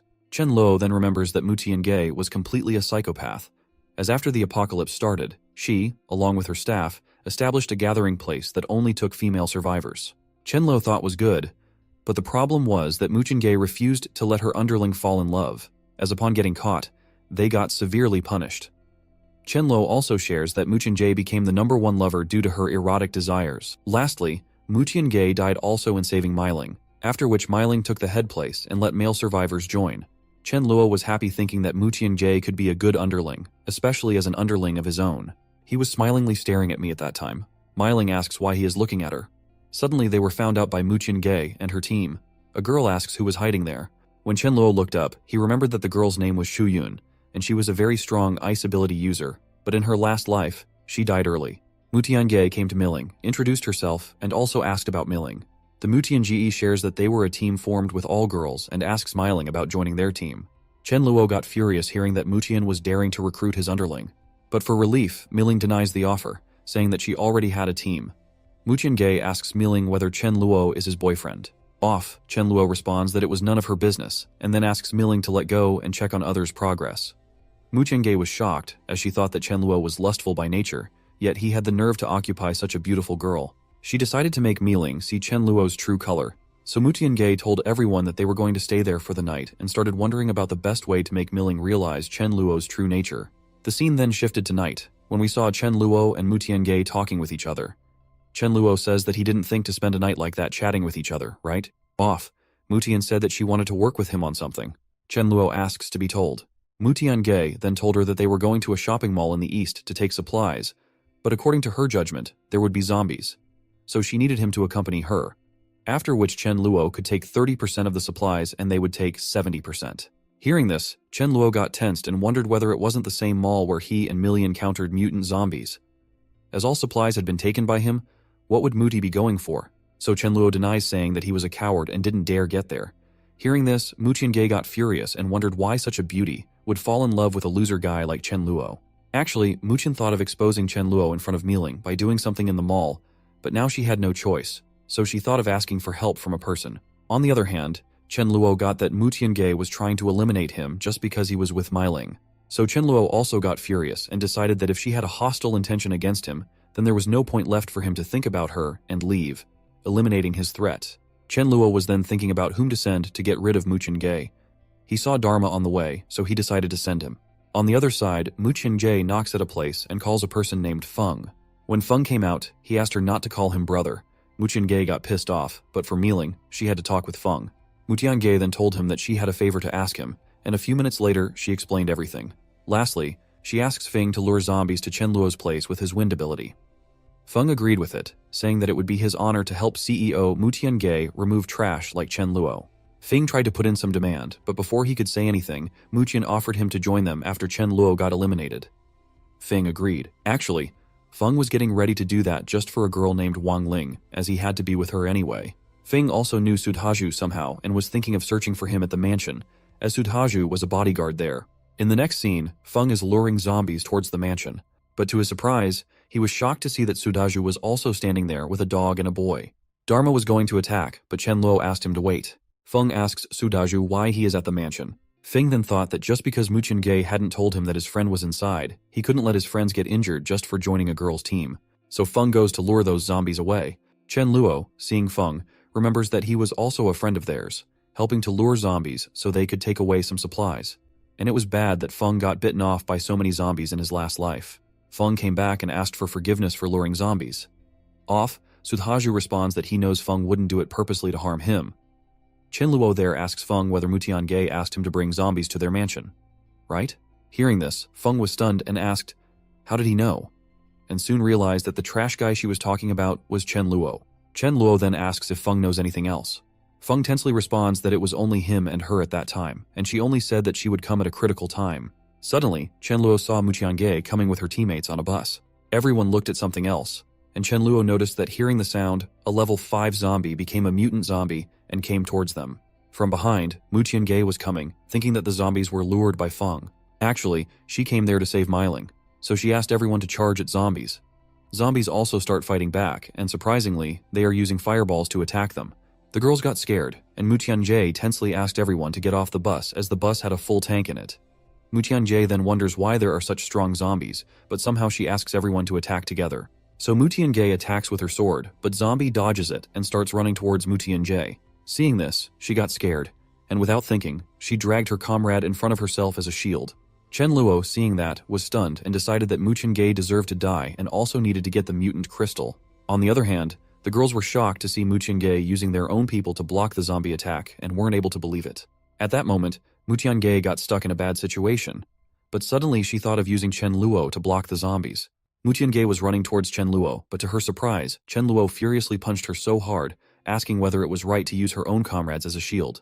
Mu Tiange was stunned seeing the power of Chen Luo, but now it was too late as she got attacked by the zombie. Shu Yun asks the girls to run away, as she would buy time for them. Seeing this, Chen Luo was impressed by Shu Yun and decided to save her, as this type of courage was very rare. So Chen Luo fights with that mutant zombie and slashes it in pieces in one go. Seeing this, everyone was shocked that the zombie got defeated in one slash only. Chen Luo asks Shu Yun to quickly throw away the gas as if she were waiting for it to explode. And the moment she threw it away, the gas tank blasted into the air. Upon getting saved, she started crying that the fight was finally over. On the other hand, Chen Luo takes out the crystals from the zombie's head and approaches Shu Yun, asking her to stop asking as he would help her get up. He also asks Shu Yun to comfort her sisters as the dead also need to be buried. Off, Shu Yun felt impressed and said thanks to Chen Luo for the help. Chen Luo then asks Shu Yun what they all plan to do after this. Off, Shu Yun realizes that Chen Luo is right, as they need a plan because survivors need to continue living. After some time, Shu Yun came to Chen Luo's room and asked whether he was inside. Chen Luo hearing it got him happy as he was waiting for her, as it wasn't in vain to bait 50 tons of rice for contacting her. Actually, at the fighting place, he told Shu Yun that if they all joined him, he could guarantee that they didn't need to worry about starving to death for a short time. So Shu Yun asks for time to discuss it with her sister, so he could find him later for the reply. In the present, Shu Yun told Chen Luo that their remaining 20 people wanted to join him. Chen Luo responds that to join, they must obey some of his rules. First, they all need to obey his orders all the time, and if someone didn't listen, he would be ruthless with them. Second, he didn't distinguish between men and women, so they all would get treated equally while fighting. In the third rule, Chen Luo asks everyone that if they want to find a partner, they have to find one within their team, as being an outsider isn't possible until they marry and join the team. They confusingly ask the reason, off which Chen Luo shared that he didn't want his men to get abducted, and most importantly, to prevent people with ill intentions from exploring girls' bodies. So, Shuyun and others got along with it. Chen Luo thanked everyone for joining and told them that he had a surprise for them. After some time, the girls were shocked to see so many supplies for them. Some even start sobbing in happiness. Yuanshen and the other boy felt that they were going to get a girlfriend soon, as there were only 7 men over 20+ girls. Feng there asks Chen Luo to let him join their team. Chen Luo then noted down everyone's ability and power, and lastly, he got that there were 6 with physical attributes, 4 with fire attributes, 2 with lighting attributes, 4 with ice attributes, 2 with earth attributes, and 1 with light and nature. Upon the light attribute, Chen Luo remembers that it was the girl that Feng liked, Wang Ling, and interprets that he would pay more attention to Wang and that Shuyun had the potential to be at a king rank. Chen Luo then told Fang Yu and Xu Lan that he would take the team for training, so until that time, they had to guard the home. If someone came, they could beat him, but if there were many people, they should wait for him to come. The scene then shifted to some time later, when everyone was going to the training place in the bus and truck. Actually, Chen Luo chose that place because it had roughly 300 to 400 zombies only, which he thought would be great for training. Chen Luo then orders Feng to lure some zombies and says that it shouldn't be more than 30 at once. When Feng lured the zombies, Su Dezhu physically asked people's permission to follow him to fight with zombies. Meiling takes the command for magician users and asks them to attack, but while training, they were messing up, and some weren't able to attack, or some were fighting for their specific target. Some start crying while fighting. Seeing which, Chen Luo got tensed as the accuracy of the girls was so pure, but he was doing all that because of his boys. Otherwise, the girls would have been wiped till now. After 2 hours, the training was over, and Chen Luo praised everyone for their good work, despite being their first time. Chen Luo then orders everyone to go quickly and choose some suitable clothes for themselves. While everyone was picking clothes, Chen Luo secretly picked up a black cloth and hid it in his void. Meiling saw that Chen Luo was stocking black clothes. At first she thought that Chen Luo had a weird fetish for liking to wear that type of clothing, but soon she denied it and wondered to whom Chen Luo was going to give it. Whether it was for Meiling. Even though it was a guess, she got pissed off as the black color didn't suit her sister. A girl came and told every other girl that there were many supplies so they could come and take a look. Everyone was happy to see the mineral water. But Shuyun asks everyone to wait and goes to ask Chen Luo about distribution. Off, Chen Luo told her to distribute 2 bottles each. Seeing all that, Millie wondered if it was so good for them to be with Chen Luo, as since she joined him, she never starved and always been protected by him. Actually, she was holding something in her heart and decided to share it with Chen Luo at night. The scene then switched to night, where Chen Luo was playing a game, and suddenly Millie came there. Seeing her, Chen Luo got dazzled up as it was midnight. So Millie was there to let him have an opportunity to do bad things with her. Millie then shares that she realizes that she is so lucky to have him. Chen Luo got confused about why she was saying things like that. Millie then shared that she had something to say that she had been holding in her heart for a long time. Seeing her blush, Chen Luo was interpreting the situation. But before he could think of anything, Millie directly asked whether he wanted to be her boyfriend or his girlfriend. Hearing that, he got happy and got so close, pushing her towards the bed, saying, "Of course, yes," as he had been waiting for that moment. Chen Luo then kissed her cheeks, which she was surprised and tensely shared that she wasn't ready yet for it. Chen Luo then shares that there wasn't any time for being ready, as they never know when they're going to die. And what if the day she was ready, he was already dead? He again kissed her forehead and asked, "Couldn't it be a pity for them?" Millie then realizes the situation and decides to do it, so he also holds Chen Luo in her hand, but Chen Luo noticed that Rice was still in the room, so Chen Luo throws her out of the room. Upon which Rice got furious and was scratching the door of the room. Milling came there and saw Rice in the living room and wondered why she wasn't with Chen Luo. Rice told Meiling that Chen Luo was bullying Millie, and seeing Millie uncomfortable, he must have thought that she would help Millie, so Chen Luo threw her out. Hearing bullying, Meiling wonders about the type of bullying Chen Luo is doing and is going to check. Dharma, seeing it, tried to stop her. But when Meiling went to knock, he heard her sister's moan coming from inside. She understood that Millie and Chen Luo were having a romance, so she hesitated. If Millie wanted it, then it wouldn't be good to interfere, as it was something that would happen sooner or later. The next day, in the morning, Chen Luo asked Mayu to give team members 20 kilos of pig meat, as he was too happy. But Mayu asks about Millie, asking where she was and why she hadn't come down because she wakes up early in the morning. Off, Meiling told me that it was all because of someone. Chen Luo got that Miling knew what happened last night. Mayu started wondering how Chen Luo was going to handle Miling. Chen Luo saw that the Rice was sitting quietly and angry and wasn't eating, so he asked her the reason. Rice responds that if Rice was angry, it meant the consequences were serious. Chen Luo laughs and asks how serious. Rice shares that she couldn't be coaxed with one dried fish, so Chen Luo offers him 10 and later 20 to make her up. On 20 dried fish, Rice was agreed upon and Chen Luo was forgiven for his work. He then asks her to sleep alone at night as she has matured, but deep down, Chen Luo says that because now he has family and he can't be with Rice. Then everyone was having dinner all together. While the dinner was going on, outside of Chen Luo's villa, a car came, smelling the smell of the food. A girl named Li Hui and a boy named Liming. After getting out of the car, Li Hui told Liming that she also wanted to eat, but Liming asked her to be patient, as first they needed to solve the water problem. Liming goes inside and asks whether they have water, which he could exchange for food. Chen Luo gets ready to exchange and asks Shuyun to bring 2 bottles of water. After exchanging, Liming asks Li Hui to let go, but Li Hui asks Chen Luo whether they were all in a team and did their team still accepts people. Chen Luo said that to join, they needed to prove that they were qualified, so for that, they had to find and kill 10 zombies and bring the crystal, and after coming back, they could find him for the joining process. Hearing this made me happy, as it's possible for them to do it. Chen Luo also gets ready to give them a chance because they were a family of brothers and sister and didn't look like trash. After they got out of the villa, Li Hui told them that she thought only they knew about crystal, but it wasn't a secret anymore. Liming shares that there were many smart and talented people. Moreover, Chen Luo was feeding everyone meat, which wasn't easy. So Liming knows that Chen Luo asked them to kill 10 zombies, but they would kill 20 to show their worth. After 1 hour, they came back with the crystals. Chen Luo praises them for their work and asks about their abilities, off which Liming introduced himself and his sister as Liming. The ability was physical attributes, and Li Hui, the ability was like a magician. Chen Luo asks what type of magician she is, so Li Hui shows her magic. Chen Luo, seeing it, was impressed as it had dark attributes, so when she leveled up, she could curse, summon, undead, or attack, and it would be a great help for the team. So Chen Luo asks Mayu to cook braised pork for Liming and Li Hui. At night, Chen Luo was waiting for Melito absorb all the crystals, after which he could do romance with her. So he asked Rice to go find Milian sleep with her, as he had some work to do. Rice told him that she was a good cat, so he could do his work and she would be quiet. On which Chen Luo furiously leaves the room. Rice was getting confused about why Chen Luo suddenly didn't want her at night. He then goes into Millie's room and romantically approaches her about doing it again for the night. But she hides herself in a blanket and responds that she couldn't do it as she was still in pain. So Chen Luo agreed to that and just hugged her for sleeping. Suddenly, he remembers her ability and asks her to try healing herself, which they could possibly do. Millie blushed, even being tensed due to the situation. The next morning, they were going towards someplace with the bus. On the bus, Chen Luo told everyone that their goal for the day was to collect supplies from the Yulin community in the south area, so everyone had to be careful as there would be so many zombies. He asks them not to panic, as first, they would use vehicles to clear the zombies following them. Upon reaching, there were so many zombies outside on the road, so Chen Luo asked element ability users to attack, and the rest would protect them. She also asks Feng to lure away the zombies. After that, Shuyun took charge of leading the attack, and they started fighting with zombies. Seeing that the accuracy was better this time, Chen Luo was happy. Sudaju and the other boys were putting stones on the other side to make a fence with that.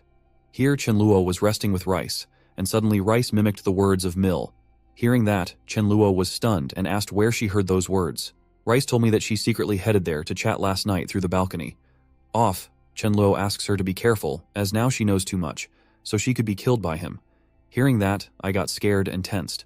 After half an hour, when the outside gets cleared, Chen Luo asks everyone to take a weapon and prepare themselves to fight against zombies.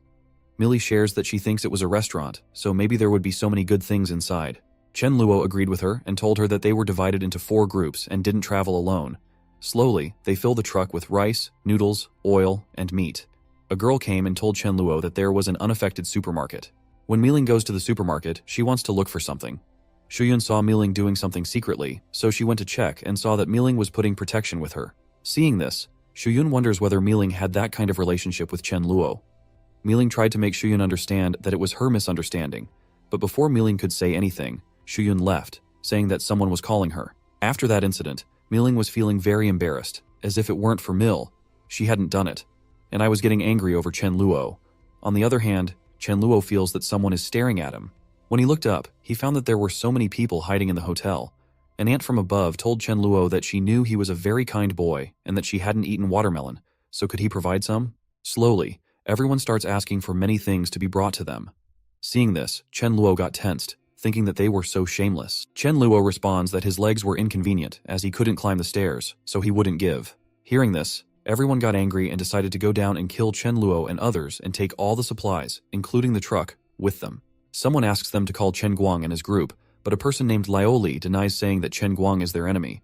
They then ask Chen Luo to put down all the resources they had been snatching or stealing. Chen Luo responds that it wasn't their home, as if they were trying to give orders. Off! Lioli shouts that it was his brother's supermarket, and so it's his too. They even tried taking the truck, so Chen Luo asked them to get lost and not seek their deaths. But they didn't understand, and even Lioli goes close to Chen Luo, asking him to hit.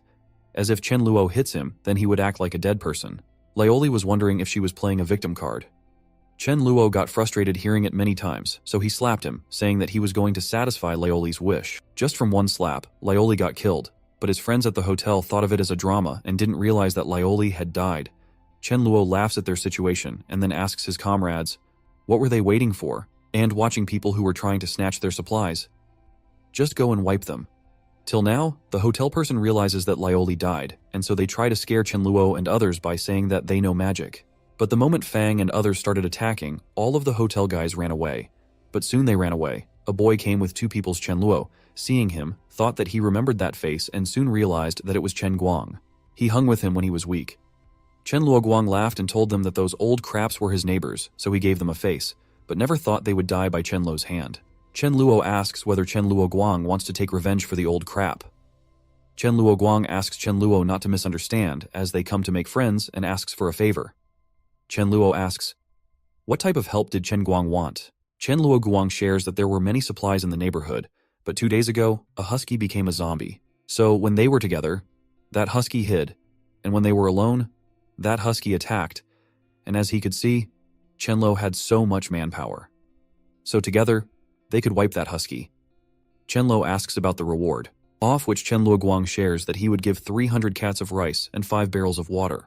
Rice came to Chen Luo and asked him not to worry, as she could feel that they didn't have any hostile intentions. Chen Luo agreed and asked Chen Luo Guang to lead the way and Dharma to come with him. He also told his underlings to take care of the supplies. He would come back soon. Chen Guang was surprised and asked whether Chen Luo was really going alone. Off. Chen Luo asks whether Chen Luo Guang couldn't see the dog behind him. Chen Luo Guang noticed that Chen Luo was living a prosperous life and even had so many girls. Millie came to Chen Luo and asked if she could also come with him to help. Seeing which, Chen Luo Guang feels pity for himself, for why was he still single, and Chen Luo has a dog, a cat, and even a wife. Then they all proceed further. And in a way, Chen Luo Guang asks Chen Luo if he has any way to deal with that husky zombie. Chen Luo responds that he is going to use a dog against a dog.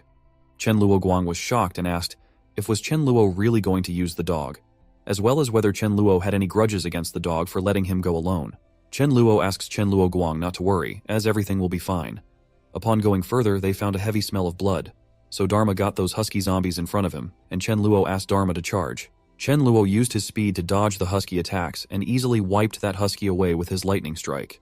Chen Luo Guang and his friends were stunned to see the speed. Even Chen Luo was impressed by Dharma, as Dharma learned new skills without him telling them.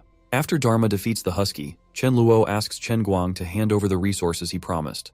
Chen Guang was still stunned by the speed. Chen Luo Guang asks Chen Luo whether he would like to join forces with him, as his teammate has killed more than 10 zombies, and they even have food for more than half a month. But, as we all know, Chen Luo wants to be the leader. So Chen Luo responds to Chen Luo Guang that he didn't think they were all fit for him to join forces with, as he could easily wipe them out in one go. Off.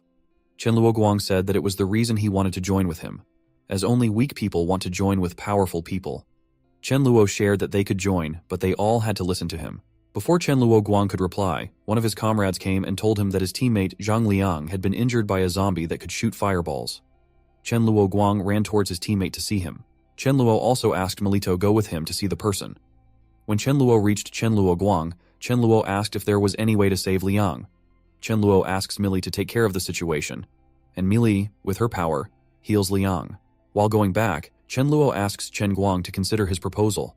So Chen Luo Guang asks his comrades to ask Chen Luo to join forces, but Chen Luo demands that they all listen to him and think of him as a captain. One by one, everyone agreed to that demand, and after that, they went and told Chen Luo that they were all willing to listen to him.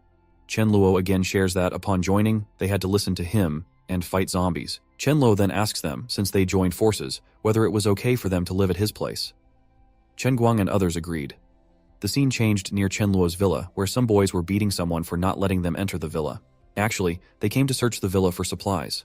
After some time, Wei and others were approaching Chen Luo's villa, seeing which Shulan asks Fang what they should do as there are many people, and if they fight head-on, they are going to lose. Can Lu think of acting as if they couldn't see them, but Fang Yu denies it because they couldn't just see and get things robbed? Fang Yu gave them the idea that they should go and warn the survivors approaching the villa, and if it became the situation to fight or the survivors attacked them, they would run from there. But for their happiness, Zanlu saw that the bus of Chen Luo and others was coming back towards the villa, so they didn't need to be afraid. They go to face those Wei and others who came to their villa. On the other side, Chen Luo also noticed that there were so many vehicles, which meant so many survivors had come. But upon reaching the villa, he was surprised to see that the survivors had come to his entrance. When Chen Luo and others reached, there were so many girls. Seeing them, Chen Luo remembers that it was his last life enemies, Fang Wei and Chen Luo Jing. Harry, seeing the truck, asks Chen Luo and others to share the supplies with them. But surprisingly, she got slapped by Wei, asking who he was and why they shared with him the supply they obtained through hard work. Actually, Wei has eyes on the girls, so he asks for forgiveness from Chen Luo and others, and he asks his teammates to leave the villa and go back. Chen Luo shares that he remembers that Wei had a poison-type ability, which was a little dangerous for them.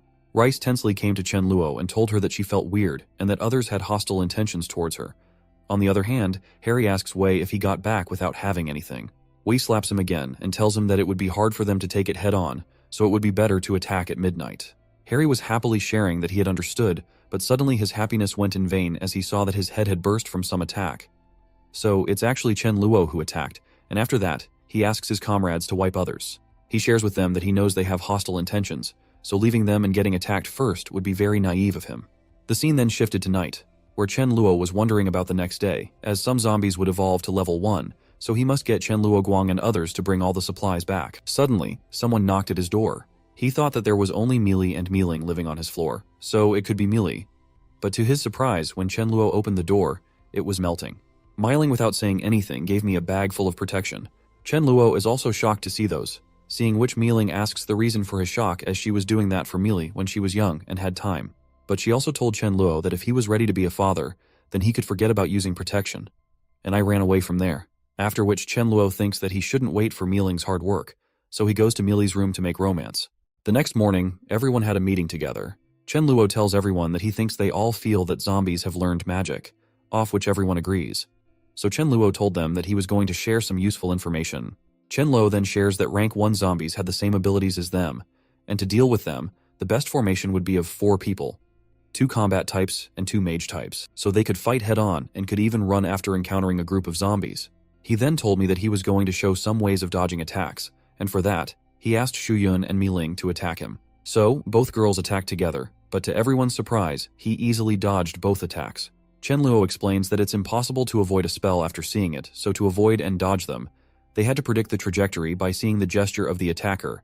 So with this trick, they could easily defeat rank 1 zombies. Miling again asks Chen Luo to dodge her attack, but this time Chen Luo won't be able to dodge it because now Miling has predicted his trajectory of dodging. Chen Luo praises her, and deep inside, he is convinced that she is really a fire fairy. So, Chen Luo also asks them not to take tension as zombies don't have wisdom to predict, and if someone encounters a zombie with wisdom, then he should run away from there. Chen Luo then orders them to practice by making groups as they would leave after eating lunch. The scene shifted. In the evening, Chen Luo told everyone that they had to bring 3 rank 1 crystals, and the team that didn't complete would get the punishment of not getting dinner at night. While on the way, Chen Luo knows that the more zombies evolve, the more survivors slaughter each other. Suddenly, Chen Luo and Mila noticed that some guys were threatening a girl and her father. Seeing that Mealy told her that she was her classmate and, moreover, that she is her best friend, and asks Chen Luo whether they can do something. Chen Luo responds that if she were her best friend, then they would definitely help. Chen Luo just said Dharma's name, and he got it, and he went to attack the threateners. Seeing Dharma, those boys were happy as they were going to have dog meat for dinner, but to their surprise, they got a sneak attack by Miling and Sudhaju. The threatener side also came, and they had a fight in which Yan Li got killed. So furiously, Chen Luo and others killed 3 to 4 guys who killed Yan Li. Suddenly the boss named Lu Yuan came and told Chen Luo that those who took the initiative had already died, and even Chen Luo wiped out one of his people. So Lu Yuan asks Chen Luo to end the matter. But Chen Luo denies, saying that it wasn't enough in revenge for Yan Li, as they all should die. Lu Yuan asks Chen Luo to be reasonable, but Chen Luo still denies it. Lu Yuan then shared that he had never seen someone as arrogant as Chen Luo before, and asked whether Chen Luo was sure to fight, as they had killed zombies. So Chen Luo and his team went back before it was too late. At that time, Chen Luo thought that if he wanted to suppress his subordinates, he should show them his combat ability, as he had never fought since the new member's arrival. So Chen Luo asks everyone to go back, as he would fight alone. Hearing this, Lu Yuan was shocked, as Chen Luo wanted to get wiped by them. Chen Luo attacked Lu Yuan with his void sword. Off, Lu Yuan got scared and was using his sand ability to fight back, but was too late, as in one slash, Lu Yuan got wiped. Everyone else on the Lu Yuan team was shocked and scared. Chen Luo also got happy as Millie buffed him with her ability, and then Chen Luo started eliminating other people from Lu Yuan's team one by one. Chen Luoguang and others were stunned by Chen Luo's power. Even the new subordinate, Leng Chen Luo, Feng Chen Luo, was happy that he had not decided to fight with Chen Luo. Millie orders everyone to not leave any threats, so everyone also helps Chen Luo defeat the leftover people. After the fight is over, Chen Guang praises Chen Luo for his power and bravery. Chen Luo responds that it was nothing, as he feels pity for Yan Li's death, but his main motive was to train everyone by getting into fights. Moreover, no matter what, if anyone bullies his teammates, he's going to make them pay. Chen Luo then asks everyone to collect the resources, and because it'll soon be afternoon, whoever knows cooking should go back and cook. The scene then shifts to some time at Chen Luo's villa, where two boys named Miao Hui and Shida come searching for resources, and seeing Dharma, they get dazzled. They thought about having a good meal of dog meat for dinner by capturing Dharma. Shida, without waiting, went to attack Dharma, but Miao Hui stopped him, saying that they couldn't outrun that dog, so they had to lure the dog somehow. But look, what a crazy and cheap thought Miao Hui had. He thought of a plan, as he would shit out there because dogs like to eat shit. Really, which dog likes to eat shit, and how can he think of using shit as bait? It was ridiculous. Hearing this, Dharma's patience left as he was ignoring those guys. But the idea of using shit to lure him made him angry, so he used his striking on them to wipe them away. Seeing the lightning, both tried to run away, but it was too late for them. And lastly, they died. Chen Luo came there and asked Dharma what he was doing, that those guys were intruders. But Chen Luo got tense hearing the reply, as Dharma responded that they were both shit. Chen Luo then wonders whether he should recruit more people if he encountered a team of 100. They would be eliminated by numbers because he couldn't save them. And with his current underlings, after 2 to 3 months, he didn't know how many would still be alive. Chen Luo then thought that he had so many resources that he could recruit some more members. He decided to make a recruitment notice outside of the villa. After some time, it shows that there was a hoarding in which recruitment news was written, and Chen Luoguang was sitting at that place to talk with the upcoming survivors. Some boys went from the car, saw the board stop, and started discussing. A boy named Liu Qi asks Wang Chao what he thinks. Wang Chao responds that they should join, but the problem is that only he and Liu Qi meet the requirements, and the rest are of level 1. So they decided to go and asked about whether they wanted to make their family members also join. When they ask Chen Luoguang responds with a sorry, as only blood-related family members were allowed, but a level 1 could also join by giving 3 level 1 crystals. Luigi came there and told them that he was a healer, so they could take it as an exception. Chen Luoguang was amazed as it was a rare power, so he told them that it was possible, but they had to listen to their captain's orders. So they went to Chen Luo, and Chen Guang told him that there were some people who wanted to get recruited, and one of them was a healer named Lui Qi. Hearing the name, Chen Luo recalls that he heard that name in his previous life. Lui Qi was a famous healer.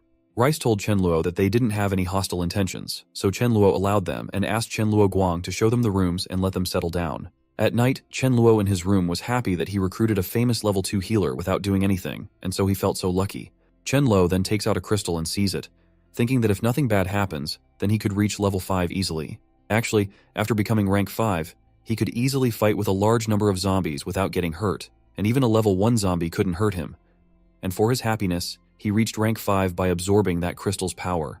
He was happy to become ranked 5 within a month, but he knows that he still has a long way to go, so without any opportunities, it would be difficult for him to grow. But soon he decided to think about it later, as first he had to celebrate his happiness with Mill, so he told Rice that he was going to spend time with Millie. Rice got frustrated as she had to sleep alone again. The next day, Chen Luo said that now they're going to have a collective action, and he also going to join them and aim for the vegetable market on Xingfu Road. He also orders Chen Luoguang to take his subordinates and Dharma King to guard the home, after which they leave the villa to reach the destination.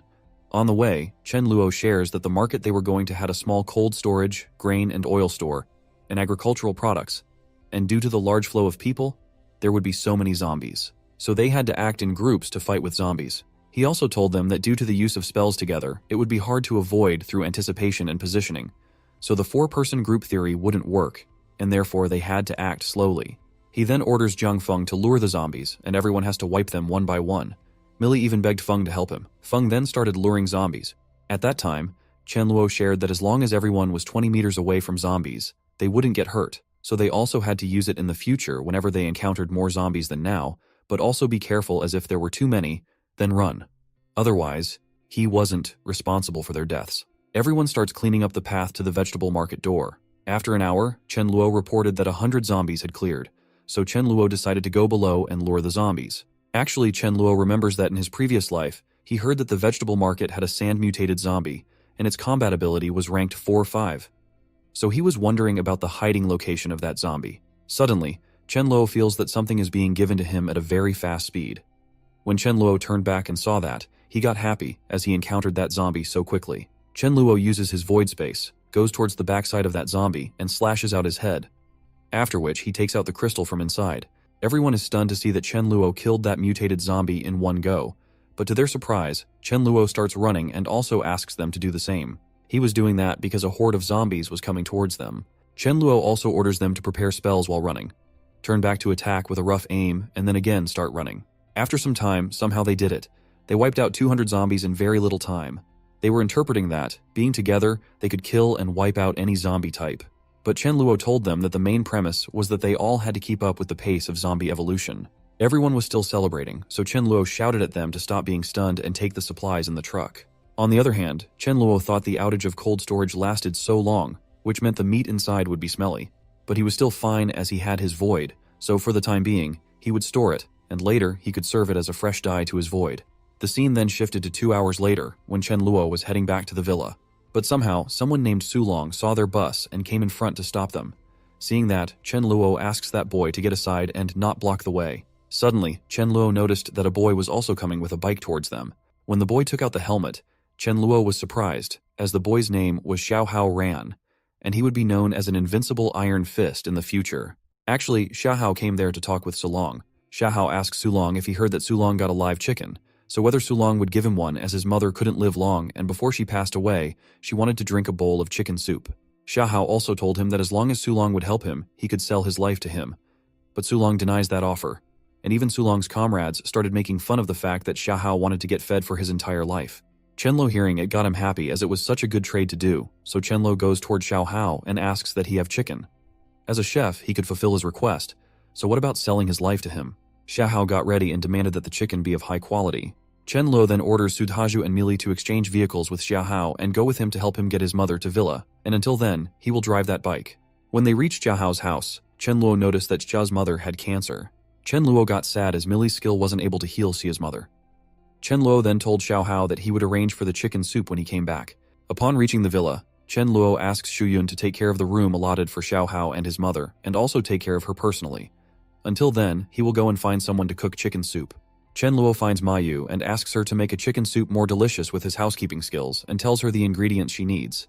Hearing this, Mayu got angry and asked, "Do you think she didn't make it delicious?" Chen Luo responds that he meant it had to be more delicious than ever. Mayu then told me that it would take 3 hours, so Chen Luo added some more food to be cooked. He did that because he thought maybe Xia's mother wanted to eat with her son. After 3 hours, many types of chicken dishes had been served in front of Xia's mother. His mother thanked Chen Luo and started to cry with happiness. Xia's mother told Chen Luo that she knew he was a good person and asked her son to value him, so he should never let down Chen Luo. Then an emotional moment happens between mom and son. Chen Luo gets out of the room, and after some time, Xiaohao comes to Chen Luo and is sadly told that his mother has gone, but it is good that she didn't need to suffer more. He also told Chen Luo to watch his performance for the time being. Chen Luo then starts wondering if, with Xia's talent and ability, it's just a matter of time before he becomes an invincible Iron Fist. He then realizes that the team's strength is getting stronger, so he needs to start managing the team's rationality. He decided to establish a set of rewards and punishment regulations, and establish a hierarchy to mobilize everyone's enthusiasm. Chenlo then recalls the hierarchy system of gathering places, as the duty ranks were divided into leader, deputy leader, elder, elite, ordinary member, and new member. And there would also be a place for special members like Sudhaju and Mili. Chen Luo decided to give elite rank to those who reached level 3, and the rest, all ordinary members. In the future, new members could be promoted based on their performances. Later, everyone could change their points with supplies, and the points would be awarded on the basis of performance, so all positions would be based on points no matter what. The next day, Chen Luo shares with everyone that he is starting the point system for everything, and any elite members who have commanding ability could be divided into captains and lead a small team. He said that in view of the current situation, Shu Yun leads the women's team, while Fang Yu and Chen Guang are going to serve as temporary captains and lead the men's team. And that hierarchy system is getting started, so as long as they perform, they will live a good life. Hearing this, everyone gets excited and is full of courage to kill the zombies to have a good life. On the other hand, somewhere else was coming towards Chen Luo's villa area. A man in a car named Zhao Hai asks a boy whether he knows what's going on and why they didn't see any zombies in their surroundings.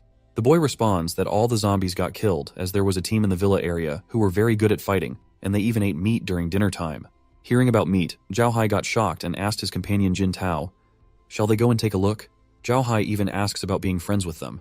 Jin Tao agreed, thinking that maybe they would give them some meat. On the way, Jin Tao shares with Zhao Hai that he remembers that a rich man named Chen Luo, the major shareholder in his company before his death, asked for $300 million. Suddenly, they saw that there was a mortgage in front of the village. Zhao Hai asks Jin Tao, "What's the use of money at the end of the world?" Jin Tao then thought that maybe Chen Luan had died a long time ago. On the villa, Lin Chen Luo was standing outside as a guard, and seeing so many people, he got tensed and called Chen Luo for help as a large number of people were coming towards the villa. So the moment Chen Luo came out, Zhao Hai and Jin Tao were shocked to see him. Chen Luo also got tensed realizing that it was the creditor and was wondering what was going on. They both then greet each other, and Zhao Hai asks Chen Luo whether he is in charge of that villa. Chen Luo responds with a yes, so Zhao Hai makes him remember the debt he had taken and that now it is 330 million with the interest charge. But still, Zhao Hai asks Chen Luo to pay the original debt of $300 million. Chen Luo smiles and wonders what makes Zhao Hai think that he will repay him, so Chen Luo responds to Zhao Hai that he already paid him back, but it looks like due to a network problem, he didn't get the message. So for that, Zhao Hai couldn't slender Chen Luo or his bank account. Jin Tao from back shouts at Chen Luo, how could he fool them as it's a very large amount of money. Chen Luo smiles and asks Jin Tao to show him the evidence that he didn't pay back by going into the back. Deep down, Chen Luo knows that it isn't possible to get any proof. Chen Luo then told them that, in a way, they helped him, so to repay his kindness, he would give them a ton of rice for cooking as a thank you. Zhao Hai responds that Chen Luo wasn't being honest, but he would still give him a chance if he just gave him some meat. Zhao Hai calculates and asks for 15 tons of meat as repayment. Jin Tao interrupted, saying that if Chen Luo didn't have that much meat, he should pay for it using the girl behind him. Hearing this, Chen Luo got furious and angrily asked, what if he wouldn't give it? Seeing the attitude Zhao Hai got, Chen Luo's attitude was coming because of his power, so he must not act rashly. So Zhao Hai agreed that he didn't want meat. Hearing this, Jin Tao got furious and asked Zhao Hai what he was doing. Chen Luo got happy and asked Zhao Hai to get back safely before something happened. Zhao Hai was doing that because he knew Jin Tao just wanted the women standing behind Chen Luo, but he also wanted to look closely at Chen Luo's power, so he would leave for the time being. Jin Tao got furious and asked Chen Luo to fight with them. Chen Luo gives an ultimatum to others. If they don't want to get wiped, then they should stand with Zhao Hai. Jin Tao was shocked to see everyone back off with Zhao Hai, so he started using his power and summoned some skeletons. Chen Luo, seeing it, was impressed, as Jin Tao was a user of dark abilities. But still, it was a pity that he wasn't going to live. Jin Tao then laughs over Chen Luo, thinking that they are seeing it for the first time, and shouts that they are going to be devoured to hell. Chen Luo got furious and told his comrades that this time they had to fight, and upon clearing one enemy, they would get 5 points, and for capturing Jin Tao alive, they would get 100 points. Suddenly, Dharma came there and started barking, so Chen Luo asks from Rice what Dharma is saying. Rice said that Dharma said he also wanted a point system for the dogs, and if not, he would sue Chen Luo for discrimination against dogs. Hearing this, Chen Luo got pissed off, as when did he not give meat to Dharma that Dharma wanted? So he told Dharma that he would get a point similar to others. Dharma was happy sharing that he was on for fighting. Dharma then furiously starts wiping enemies, thinking of earning 20 points to become an elder. Chen Luo uses a lightning splash attack and destroys so many. Till then, Myling asks everyone to prepare spells to prevent enemies from rushing. Dharma was just using his speed to defeat every enemy, which Tin Zhao was shocked, and Chen Luo wasn't happy as he originally wanted it to be training for his underlings. But a dog ruined his plan. Dharma then ran towards Tin Zhao, seeing that he got scared and asked Dharma to stop, closing his eyes in fear. But to his surprise, he felt nothing. And when Tin Zhao opened his eyes, he was shocked to see that the dog was peeing in front of him. Actually, Dharma wanted to make a sign that Tin Zhao was his point. He then again starts wiping others' thoughts about points. On the other hand, Chen Luo feels shamed by the scene and wonders whether Dharma really needs to pee in front of everyone like that. Tin Zhao got scared and held Chen Luo's leg, asking for forgiveness and letting him live. whereas Zhao Hai was relieved that, fortunately, he didn't mess up with Chen Luo. Chen Luo told Tin Zhao that he wouldn't kill him, but deep down, Chen Luo was happy because the summoned creatures of Tin Zhao could be used to obtain crystals. But the problem was that only level 3 summoned had crystals, so for that, Chen Luo needed to level up Tin Zhao to level 4. Tin Zhao, upon getting saved, got happy and asked Chen Luo to tell him what he wanted him to do. Chen Luo then told Tin Zhao that he was very optimistic about him and asked Chen Guang to lock Tin Zhao in a room and treat him as a new member. After that, Zhao Hai came to Chen Luo and asked for forgiveness for offending him so many times and gave him a gun as a gift for previous disrespect. Chen Luo knows that the gun isn't of his any use because now he is at rank 5, so he decides to use it to stun Zhao Hai. So he shot with it, and Zhao Hai really stunned by it, but to his surprise, he saw that Chen Luo used a void space to send the bullet somewhere else. Due to that incident, Zhao Hai got to understand that Chen Luo was at a very high level, and in comparison, he was nothing in front of Chen Luo, so he needed to be careful. Zhao Hai tensely came to a handshake with Chen Luo, saying that his strength completely changed his perception of him. Chen Luo also told Zhao Hai that they could both work together in the future if he didn't have any bad intentions. Then Chen Luo asks the comrades of Zhao Hai whether there were any members of dark, earth, or natural elements present, and also whether the auxiliary elements would be considered, so whoever wants to join could consider it. Chen Luo then looks at Leng Chen Luo, hoping for him to say something as a leader, he had to maintain his integrity. And surprisingly, Leng Chen Luo got it with one look. He came forward and told everyone that they had 3 meals a day and occasionally meat, so for joining, it all depends on their strengths. Hearing this, many got happy and started telling us about their abilities and how pleasing it was to let them join. Chen Luo then asks Zhao Hai whether he has any problems with it, which Zhao Hai denies due to his fear of Chen Luo's power. Everyone was now serious and telling Chen Luo their abilities and level, wondering whether they could join or not. So Chen Luo shares that they just had to wipe 10 zombies and bring the crystals as proof, and just after this, they could all join. Everyone leaves happily from there to fight zombies. After that, Zhao Hai told Chen Luo that if he wanted to meet him, he could come to Jinlong Garden and that he hoped that Chen Luo would help him in the future. The scene then shifted to night, where Mila told us that she thinks the new members were performing well, so why didn't he let them clear the nearby zombies? According to her calculation, they were all enough to kill all the zombies, and possibly all zombies would get eliminated before evolving. Chen Luo responds that there were many survivors who wouldn't want to fight, and moreover, if everyone gathered together and encountered a mutant zombie, everyone would die. But deep down, Chen Luo knows that it was half of the reason because he wants the zombies to get mutated, as it was the only way to get evolved by getting crystals of high power. Otherwise, they would have no choice but to wait for death when those powerful monsters arrive. The next day, in the morning, Chen Luo was asking everyone to be careful as the zombies were getting smarter. Chen Luo said that because he knows, zombies are going to level up. After they were gone, Chen Luo wondered if, due to natural selection, death and injury were inevitable. What's more, if someone didn't go through enough battles and absorb enough combat experience, they would die in the end. Suddenly, Rice shares with Chen Luo that she had an ominous feeling that Miling was going to get injured, but her life was not in danger.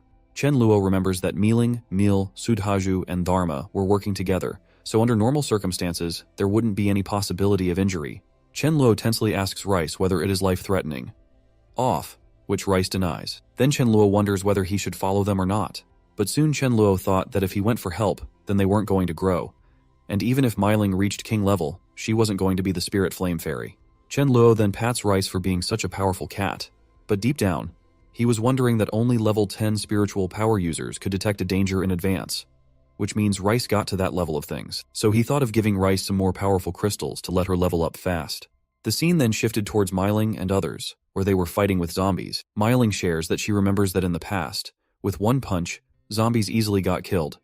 But now she thinks level 2 zombies were more powerful, so the crystal effect should also be better than level 1 crystal. Sudaju responds that he didn't feel like that, as level 2 wasn't much greater than level 1. Lastly, after clearing up everything, Mila said that she thinks they gained a lot today. But there was a problem coming to them, as a mutant zombie was looking at them from far away. The zombie learned that they were very different from humans he had eaten in the past. So he decided not to rush and asked other zombies to get towards them and attack. Dharma felt the presence of other zombies and told everyone by barking. Millie asks them not to panic, and Miling and Sudhaju decide to kill the zombies one by one. They tried to attack, but there were too many zombies, so Miling decided to take some rest. But the mutant zombie uses his power to speed up zombies. Seeing the zombies walking so fast, they got tensed and wondered what happened suddenly. So now Miling and others have no more choice, rather to fight. They started fighting, but the mutant zombie left Millie alone, so he thought of attacking from behind. But Miling saw that mutant zombie and came in between the zombie and Miling to save her. Due to this, Meiling got a scratch on her arm, but without wasting time, she attacked back. So the mutant zombie thought of escaping from there, thinking that it wasn't safe. Sudhaju then asks Meiling to take on the ordinary zombies, hoping that he will hold on to the mutant zombie and then they both will work together. Meili also gets ready to buff Sudhaju, and when Dharma came back, they were shouting so much, hearing which Dharma got stunned and wondered what was happening as he had just been gone for a while. When he saw that they were fighting with mutant zombies, he also attacked, thinking that if something happened to those three, Chenlo Luo would make a lot of dog meat. Because of Dharma's attack, the mutant zombie's attention got directed towards him, and Sudhaju got a chance to attack, but still, after a slash at the head, the mutant zombie didn't die. So Dharma started attacking the mutant zombie, and the zombie was trying to run away. But Dharma makes him fall down, and then they all attack together to make it go to hell. After defeating them, they got tired, so Meiling asked them to end today's search, whereas Dharma was happy to obtain a pink crystal from that mutant zombie. The scene shifts to some time later, when Dharma goes to Chen Luo for the crystal and asks Rice how many points he would get for the crystals.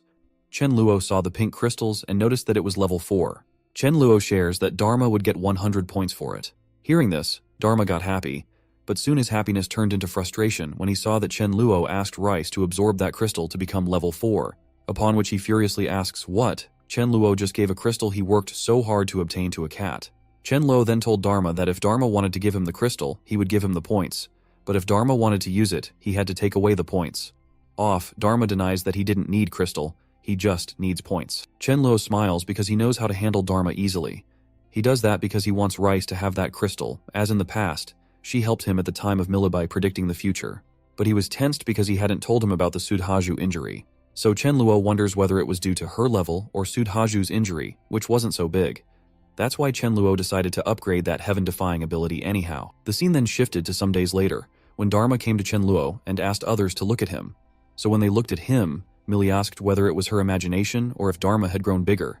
Meiling responds that he has really grown bigger. Sudhaju asks whether it was because of Mayu's food, but Dharma barks furiously. So Rice shares that Dharma said it's because he got to level 4 and his body underwent a change. Everyone was stunned by that news, and even Meiling felt frustrated realizing that her progress was actually worse than that of a dog. Rice said that Dharma asked about the number of points Chen Luo would give him for the upgrade. Chen Luo was curious to know why Dharma needed so many points, so he asked, Dharma said that he wants to become an elder, and then one day he slowly gets to deputy chief, so in the future everyone will call him Dog Chief. Hearing this, Chen Luo got furious and kicked him, saying that he thinks Dharma wants to take his position. Suddenly he got a call, and after talking on the call, Chen Luo shared that Zhao Hai sent someone over again, and they were saying that they wanted help. When Chen Luo goes to meet them, a boy offers an envelope and tells them that his name is Song Ling Hai. So he comes there to pay homage to him with that envelope. Song Ling Hai also said that Zhao Hai asked him to give the envelope, no matter if Chen Luo accepted to help or not.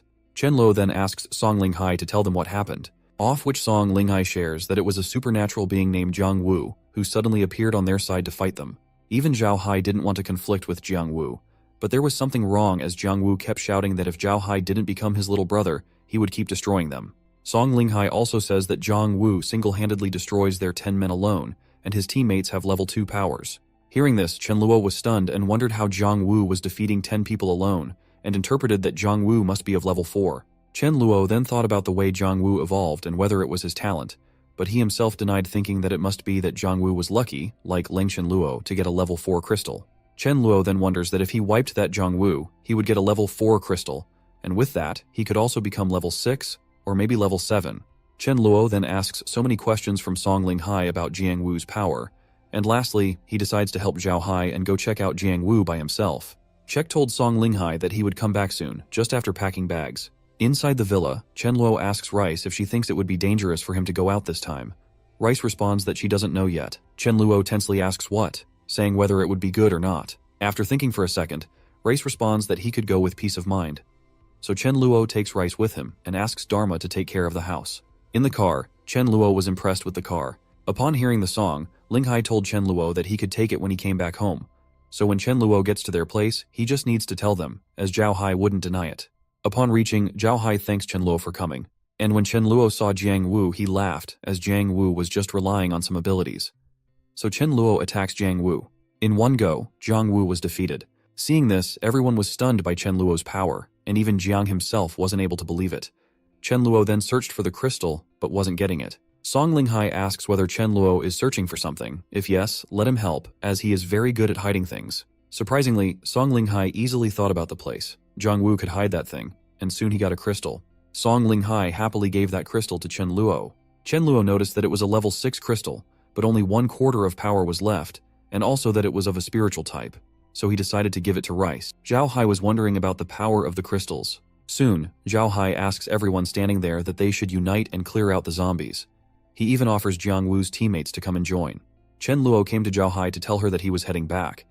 Zhao Hai asks Chen Luo whether he wants someone to escort him back home, so Chen Luo demands the golden Bentley.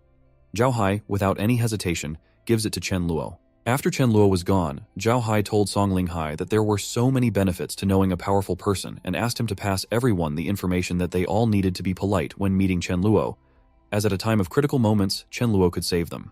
On the way back, Rice was watching a show, upon which Chen Luo asked about why she and Dharma King watched too much and whether it was too good.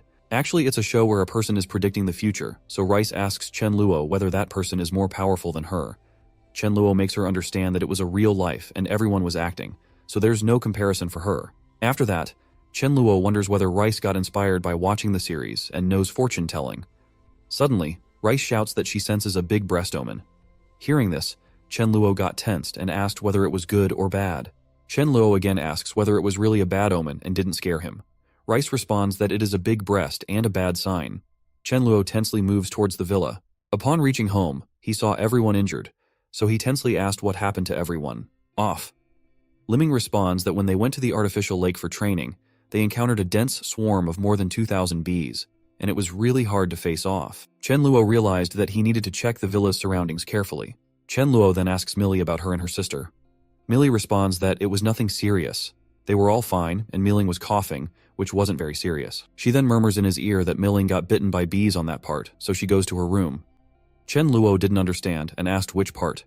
Millie embarrassingly aims at her breast. Chen Luo realized that the big breast and bad thing Rice was talking about was that bees were biting at Miling's breast. They shifted after some time to another place, where two boys were discussing while one of them was very injured. Mac asks Sak to go and join the villa area, as it is very safe, but Sak asks him to also join. Off, Mac responds that he couldn't because the requirement was 3 crystals, and they were 1 short.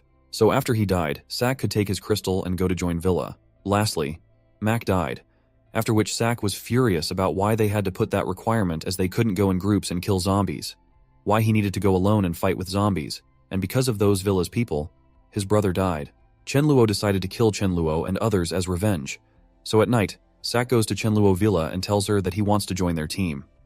Off, Rice told Chen Luo that Sak had a killing intention towards him. Chen Luo wonders what hatred takes Sak to come to kill him, so he asks Sak to come and roam around with him. Upon going further, Chen Luo slaps Sak and asks the reason for the killing intention. Sak responds that he didn't, so Chen Luo asks him to tell fast as his time is limited. Sak knew that Chen Luo was going to beat him to death, so he stood up and started preparing for an attack. Seeing this, Chen Luo was amazed, as Sak had double powers. Sak then ran towards Chen Luo, shouting that it was Chen Luo's fault for setting such hard conditions that his brother died, and Chen Luo himself was sitting at home, just playing with a cat. Chen Luo got angry and asked how he could make it sound like he had caused the end of the world. Sak asks him to shut up and attack, but as we know, Chen Luo is so powerful that Sak is defeated in one slash. The next morning, Chen Luo was standing at the gate of the villa and staring at an underling of himself. Actually, the reason he was staring at that boy was because Rice told him that she felt the boy was going to die. Chen Luo shares that he remembers that the boy's name was Xu Ming-Qing, and he was a wind element specialist. Xu Ming-Qing asks his group to go into the forest and experience some new moments. Chen Luo was waiting there to check whether he could avoid death and save him with Rice prophecies. Suddenly, Chen Luo saw that a black cat was attacking Xu Ming-Qing. Off, he thought about whether it was what Rice was talking about. So Chen Luo beats that cat to save Xu Ming-Qing. But the moment he beats that cat, on the other side, Rice coughs blood and faints down. Seeing this, Dharma was stunned and started crying, wondering what had happened to the Rice. Dharma tries to wake her up, but due to the non-response from her, he decides to tell Chen Luo quickly. On the other side, Chen Luo was wondering if the prophecy to come true and to be able to intervene and circumvent Rice was too powerful. Suddenly, Chen Luo saw Dharma coming towards him while crying. So Chen Luo tensely wonders why something bad happened at home. He also ran back towards home with Dharma, and upon reaching it, he was shocked to see Rice in a fainted position.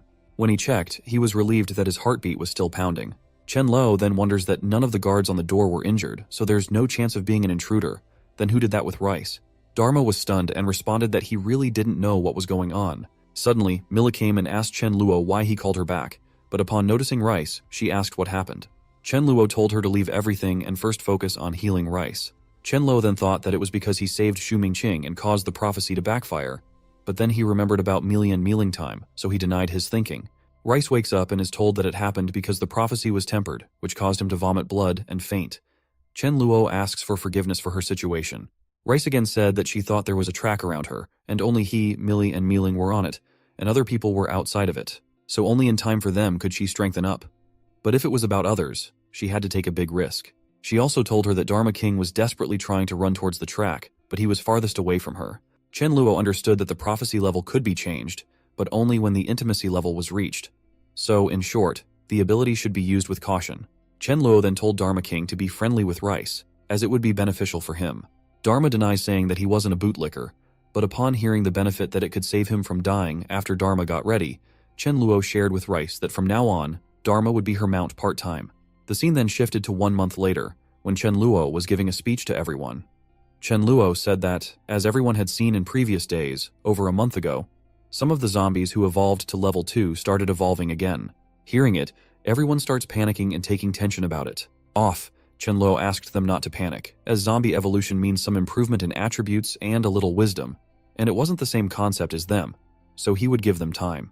He then told them about the rule change, as now they need to get only 1 level 3 crystal for the next few days, and after that, they need to get 2 level 3 crystals. Till then, his one underling came and told him that someone from Zhao Hai's side had come again, saying that he had some news with him.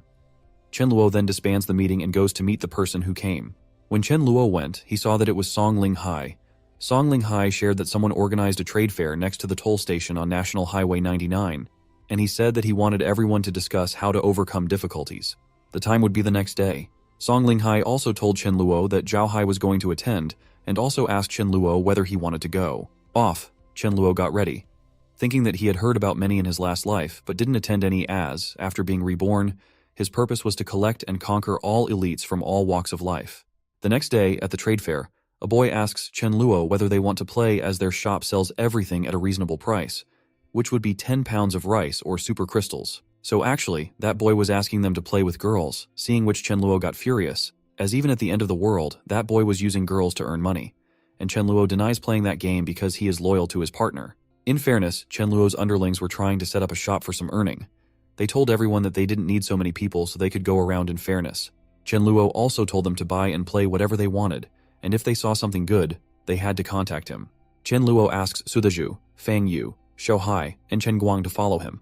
Upon going further, Chen Luo noticed that there were many people gathered up for something, so he decided to take a look. Chen Luo then throws away some people to make space for going into that crowd and notices that it was Jiang Long, and he still had the chicken, which Xiao Hao begged for. A boy named Zhou Mingliang was having a chat with Jiang Long. Actually, Zhou Mingliang wanted that chicken, for which Jiang Long was asking for money, but Zhou Mingliang denied it, saying that his brother's head got burned by Jiang Long. Still, he wants money. Zhou Mingliang was ready to give 100 kilos of rice and nothing else, but Jiang Long wasn't getting ready for it, so Chen Luo interrupted them and told them that he would give them 20 level 2 crystals for that chicken. Hearing this, Zhou Mingliang furiously asked Chen Luo whether he was looking for trouble, but Chen Luo didn't pay attention to him, so he furiously went to touch Chen Luo, but before he could do that, he got launched by Xiao Hao. Xu Mingliang asks Xiao Hao to get away, as he is the one who bullies others, and if Xiao Hao gets into the matter, he is going to be killed. So Xiao Hao asks Chen Luo to let him handle the whole situation, which Chen Luo agrees because he wants to make Jiang regret his decision for his whole life. Slowly, in some seconds, Xiao easily defeated many of them, and seeing his speed and lunge power, everyone was tensed, thinking what to do. Lastly, many ran away from there without fighting. Jiang Lung saw Xiao Hao fighting, was stunned, and wondered if he knew Xiao Hao was a boxing champion, but didn't expect that the gap would be that big in terms of superpower. And as Chen Luo wanted, Jiang really regrets his decision not to give him chicken. Chen Luo then, without asking Jiang Long again, does the trade and takes the chicken away with himself. But the chicken was pecking up on Chen Luo, so he held his feathers and took out one feather from him so it could feel pain. Chen Luo then makes the chicken scared by saying that he could remove all his feathers. Suddenly, Chen Luo heard an announcement asking people to go to the toll station on the east side of the meetup, and it was best for every group leader to bring 2 people with them. So Chen Luo chooses Xiao Hao and Sudhaju to go with them, asking others to move freely. In the meetup, when Chen Luo reached Zhao Hai, he asked Chen Luo to sit near him. Zhao Hai then shares about the organizer, whose name was Ye Gaofei, the heir of the Ye group who was engaged in foreign trade. But deep down, Chen Luo was wondering that for him, Ye Gaofei wasn't important, as what was important was the president beside Ye Gaofei, named Long Yu, a metal-based superpower that could transform into various forms of weapons to assist others. He also shared that Long Yu was also a king in his previous life. Chen Luo then wonders if he gets him, whether he will ask him to turn into a sword or staff. Ye Gaofei then started sharing that his name was Ye Gaofei and that there were 1,252 survivors in his base, with 812 at level 2, 56 at level 3, and 4 at level 4. Hearing this, Chen Luo got a little upset, and in his group, only 4 people and a dog and a cat had reached level 4, so the Gaofei is powerful and holds high-grade crystals in his hands. Ye Gaofei then shared that he was going to share 2 good news stories. The first was that upon reaching level 4, they didn't have to worry about water, and even level 3 could use it a bit. Chen Luo knew that it was true, but the problem was that polluted water sources would permanently reduce human potential, and whoever drank it would be unlucky. Ye Gaofei then takes out a crystal and tells him that the second great news was the crystal he was holding in his hand of level 6, and that he didn't know the specific grade, but as with a level 6 crystal, they could get upgraded to level 4 quickly. Hearing this, Zhao Hai was stunned and relaxed, saying that it meant Chen Luo had used more high-power crystals to be so powerful. Ye Gaofei then also shares many things about the crystal and evolution. Seeing this, Chen Luo wonders why Ye Gaofei was telling everything and being so kind. Ye Gaofei then shares that he was telling everything because he didn't want to see everyone killing each other, so he was gathering everyone to unite and form a collective. He also said that he wasn't forcing anyone to join, as the collective would be formed collectively to establish an elder council. Any powerful leader could become an elder, and all decisions would be taken by voting. Chen Luo understood that it wasn't just a show. It was that Ye Gaofei wanted to recruit followers. Other groups start discussing and wondering about joining the Gaofei. Suddenly a girl came and shouted that their leader, Ye Gaofei, said that time was voluntary, but if someone didn't want to join, whenever they would meet while obtaining supplies, no one could blame them for bullying the minority. Suddenly, everyone started murmuring about something. It was actually that they got a pamphlet from Ye Gaofei requesting to make an alliance and be together. Chen Luo understood that the Gaofei was distributing the pamphlet to every member of the group because of the temptations of others, as even if the leader denied it, they could probably join privately. Ye Gaofei then ruthlessly told everyone that if they were interested, they could come to him and sign up. Chen Luo knows that Ye Gaofei was very ruthless, but he recalls that in his previous life, he didn't hear much about Ye Gaofei, which means Ye Gaofei soon played himself to death. Chen Luo then smiles, thinking that once Ye Gaofei dies, he will try to pursue Long Yu. Suddenly, a man came to Zhao Hai and asked, how about they team up against Ye Gaofei to deal with it together, and whether he should recruit more people, as he observed that many people hate Ye Gaofei. So Zhao Hai asks Chen Luo about the offer, which Chen Luo denies, saying that he wouldn't participate when kids fight. After that, the scene shifted to a later time, where Chen Luo Guang shared that 3 more people wanted to join them, but also murmured in Chen Luo's ears that their scheme of having level 3 recruitment attracted many people, so they needed to be careful. Chen Luo thought of them as intruders, intending to infiltrate their ranks, so he thought of letting them be checked by Rice, asking everyone to head back home. In this way, Chen Luo saw a girl and recalled that the girl he had just seen was Meng Yin, the natural ability user who had mastered the skills of improving seeds. So Chen Luo stops the girl, thinking that he needs to collect the treasure from her as soon as possible. Meng Yin got scared seeing so many people surrounding her, so she started running away. Chen Luo even tried to tell her to stop, so she transformed herself into a rabbit to run faster. But as we know, Chen Luo had a superpower of void space, due to which he easily captured her. Meng Yin was stunned after getting caught. Still, Chen Luo asked her not to worry as he wouldn't hurt her. He then asked her to come with him, but she wasn't saying anything, so he shared that he would take the silence as a yes. In the villa, Millie asked Chen Luo where he found that chicken and rabbit. Chen Luo shared that in between, Meng Yin came back to her original form. Millie was shocked to see magic like that. Meng Yin was getting angry at Chen Luo, but Chen Luo called Shu Yun and asked her to take care of Meng Yin and give her some food. Meng Yin denied she would starve to eat but wouldn't eat something given to them. The scene then shifted to after some time where Chen Luo saw that Meng Yin was having breakfast. So Chen Luo tried to taunt her, but she was very straightforward in giving replies. Chen Luo then calmly sat beside her and apologized for bringing her forcefully and told her he saw her using her ability, so he knew she was a natural ability user and his base was in great need of someone like her. He then shared with her that as long as she grew vegetables, she would get meat for dinner every day. Meng Yin agreed as she had no other choice. But deep down she thought of checking first as if everyone was good, then she would have Chen Luo bring a little fish over. Chen Luo then left some seeds to her to let her grow vegetables. After that, Chen Luo told Sudaju that the guys who joined their team at the trade meeting were all spies. Sudaju asked Chen Luo to not worry as he and Xiahao had beaten them to confess. Sudhaju shared that 2 of them were sent by Ye Gaofi and 1 by Qilin, so Chen Luo asked Sudhaju to wipe them out without making any fuss. Song Linghai again came to Chen Luo's villa and shared that Qilin suddenly sent an invitation to Zhao Hai to go to his place to discuss how to wipe out Ye Gaofei. He also said that Qilin had been insisting Zhao Hai bring Chen Luo with him, so Zhao Hai wanted to know Chen Luo's opinion. Chen Luo agreed because he wanted to know about their plan as if Long Yu was in danger. He could help. The scene shifted to Qilin's place, where Qilin was saying that he would go and confront Ye Gaofei, and after defeating him, he would take 30%, and the rest would be distributed between everyone else. Qilin then was going to say further, but Chen Luo interrupted him and told him that he wasn't going to join because he had very few people. Qilin asked Chen Luo to be careful and shared that there was a tradition of killing the person who watches when 2 sides fight. Hearing this, Zhao Hai got tense and wondered whether Qilin wanted to die as, despite his warning, he was provoking Chen Luo. Qilin again asked whether Chen Luo was wondering about getting both sides hurt so that he could take advantage by stealing their supplies. Zhao Hai stood up and shared that he could guarantee Chen Luo wasn't going to do anything.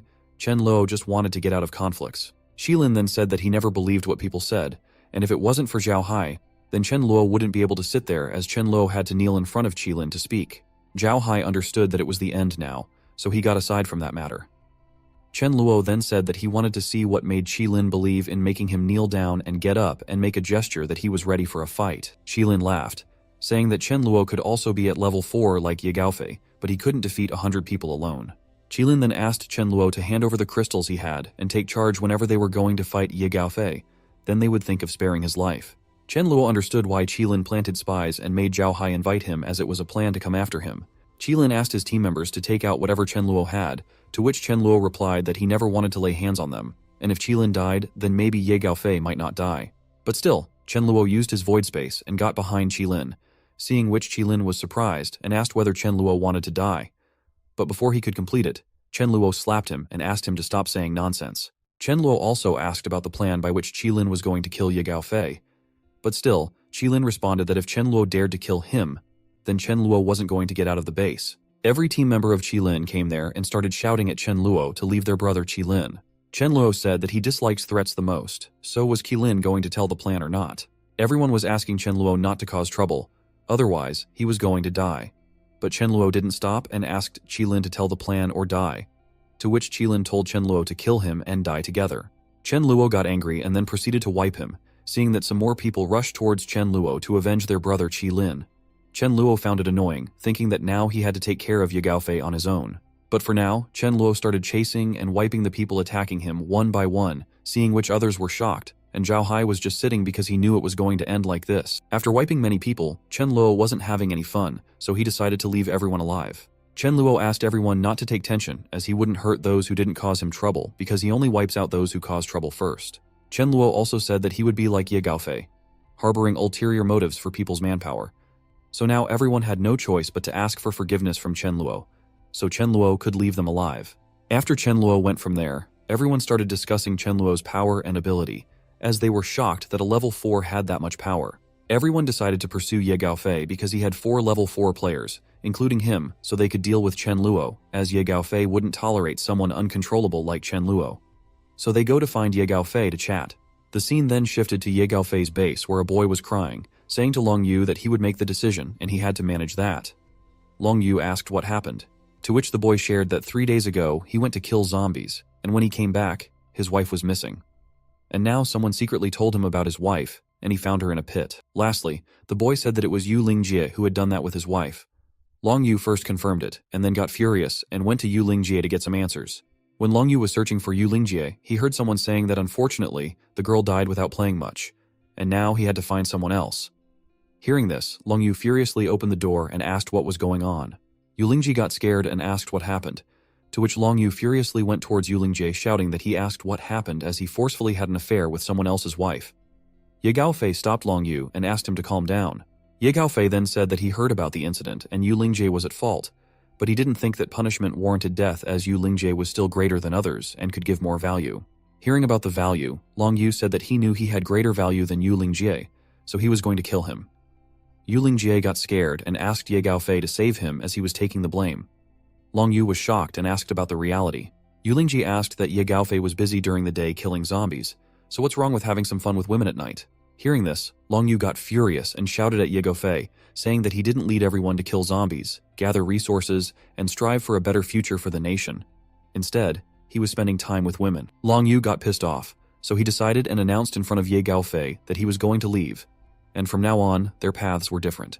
Yu Lingjie asked Ye Gaofei to do something, otherwise they would be in trouble if Long Yu exposed the truth. Ye Gaofei tensely asked how he could take action against Long Yu, as in the base, there were some people who had a good relationship with Long Yu. Ye Gaofei had an idea, so he asked Yu Lingji to go spread the news that Long Yu was a madman who preys on the weak and lost his humanity, and that he would spare Long Yu this time as a reward for his previous contributions. But Long Yu should take his brothers and leave the base. So Long Yu left the base with his people and wondered about the place they should go, as he was too naive to think that everyone would follow along to kill zombies. Meanwhile, after some time, the people from Qilin's side came to Ye Gaofei and shared that there was a person named Chen Luo who was joining the force to go against Ye Gaofei. On the other hand, Xiahao came to Chen Luo and told him that he reached level 4. Chen Luo then shared that once the physical strength reached level 4, the crystals continuously emit power to temper the body, and this kind of power would allow him to control where the tempering occurs. So Chen Luo asked Xiahao to temper the rest of the strength on his fist. Suddenly someone interrupted their talk, saying that Zhao Hai had come and was asking for refuge as Ye Gaofei was after him. Chen Luo asked them to let Zhao Hai in. Chen Luo then asked Zhao Hai how did Ye Gaofei find his base, to which Zhao Hai responded that it was the Qilin's guys whom Chen Luo had spared.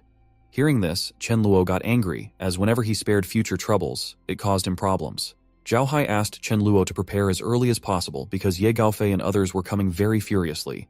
So Chen Luo ordered everyone to be ready to defend against the enemies. After some time, many cars were coming towards the villa, and Ye Gaofei was happy because he had gathered many people, just saying that it was for the sake of fostering unity and better survival. Ye Gaofei provoked them by saying that some people were selfish and didn't want to see them unite, causing trouble, so they had to get rid of this restless factor. After reaching Chen Luo's villa, Ye Gaofei announced that this time they had over 2,000 people, 76 at level 3, 1,500 plus at level 2, and 2 at level 4. He also asked everyone to surrender, as those who surrender would be their brothers in the future. He even tried to offer tempting deals, but surprisingly, no one came out. Chen Luo, upon hearing the offer, laughed, as even ordinary members of his villa ate more than that, and he noticed that Long Yu was not with them. So he wondered where Long Yu was, and should he and his team go first.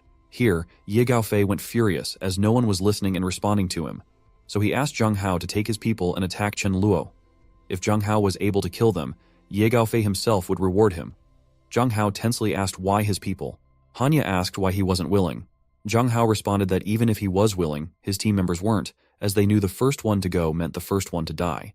Ye Gaofei found it disappointing, and when he looked at others, he was stunned to see that everyone was hiding their faces in the name of going first. Meanwhile, on the other side, Chen Luo was getting angry, wondering whether they would attack or not, and whether these guys were clowns sent by monkeys. So, Chen Luo just throws away the core of the fruit he was eating, surprising everyone and making them wonder where the fresh fruits were coming from. Ye Gaofei then goes to Hanya and asks why she went to attack without him enhancing her defense. That way, the attack couldn't harm her. With a pleased face, Ye Gaofei asks Hanya if she would help him. Hanya agrees and orders an attack on everyone. Luin tells everyone that whoever doesn't follow them will be electrocuted.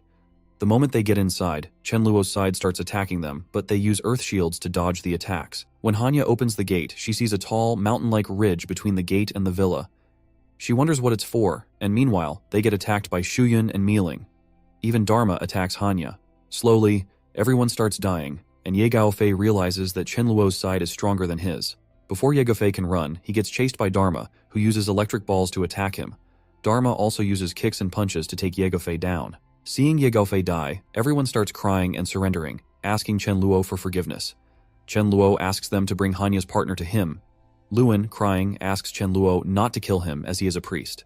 Chen Luo agrees, but in return asks Luin to tell the truth about whether Long Yu was guarding the base. Luin responds that Long Yu got kicked out of the base because of bullying and being domineering. Chen Luo is surprised as Long Yu wasn't that kind of person. Luin agrees, saying it was Ye Gaofei who framed Long Yu. After that, Chen Luo asks Zhao Hai to bring the people he had in the past and help clean the place, then keep an eye on the door. Chen Luo promises that when he comes back, they will have a treat. Chen Luo then asks everyone to get in the car as they were going to Ye Gaofei's place to get supplies. Dharma asks about points, and Chen Luo tells him to guard the place. They will discuss that after they return. Songling Hai asks Zhao Hai about joining Chen Luo, but Chen Luo surprises everyone by saying that the world has changed and just relying on skills won't cut it. Zhao Hai's members are hesitant to join Chen Luo because they would become juniors. Xiao Hai responds to Song Ling Hai that if they could obtain an advanced crystal, there might be a chance for them to rise in the future. At Ye Gaofei's place, Chen Luo tells everyone to collect the supplies while he looks around nearby. Suddenly, Chen Luo sees a golden dog and happily pats her on the head. Seeing that it's a female dog, Chen Luo is happy because he found a wife for Dharma King, which would cost him 1,000 points. The scene then shifts to sometime later at Chen Luo's villa, where Chen Luo thanks Zhao Hai for his help and announces they will have a barbecue the next day.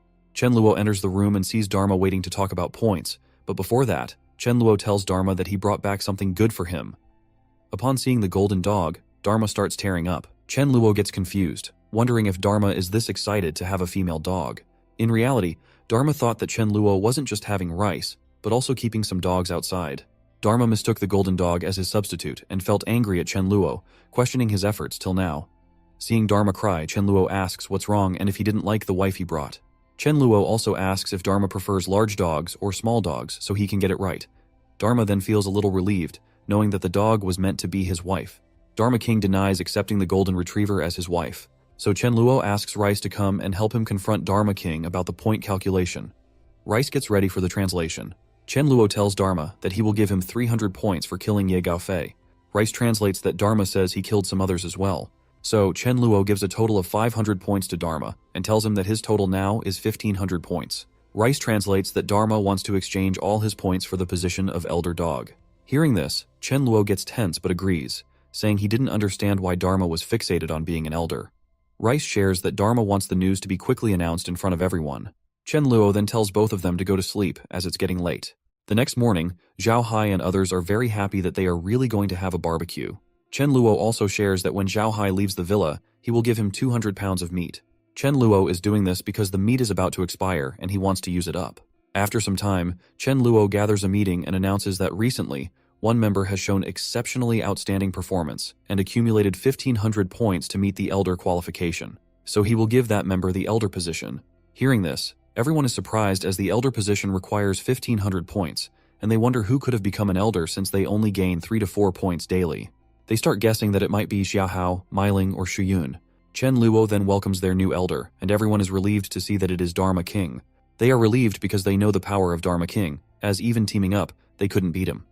Chen Luo praises Dharma for his work and asks everyone to call him Elder Dog. Everyone then calls Dharma Elder Dog, while Zhao Hai feels like they are playing house games.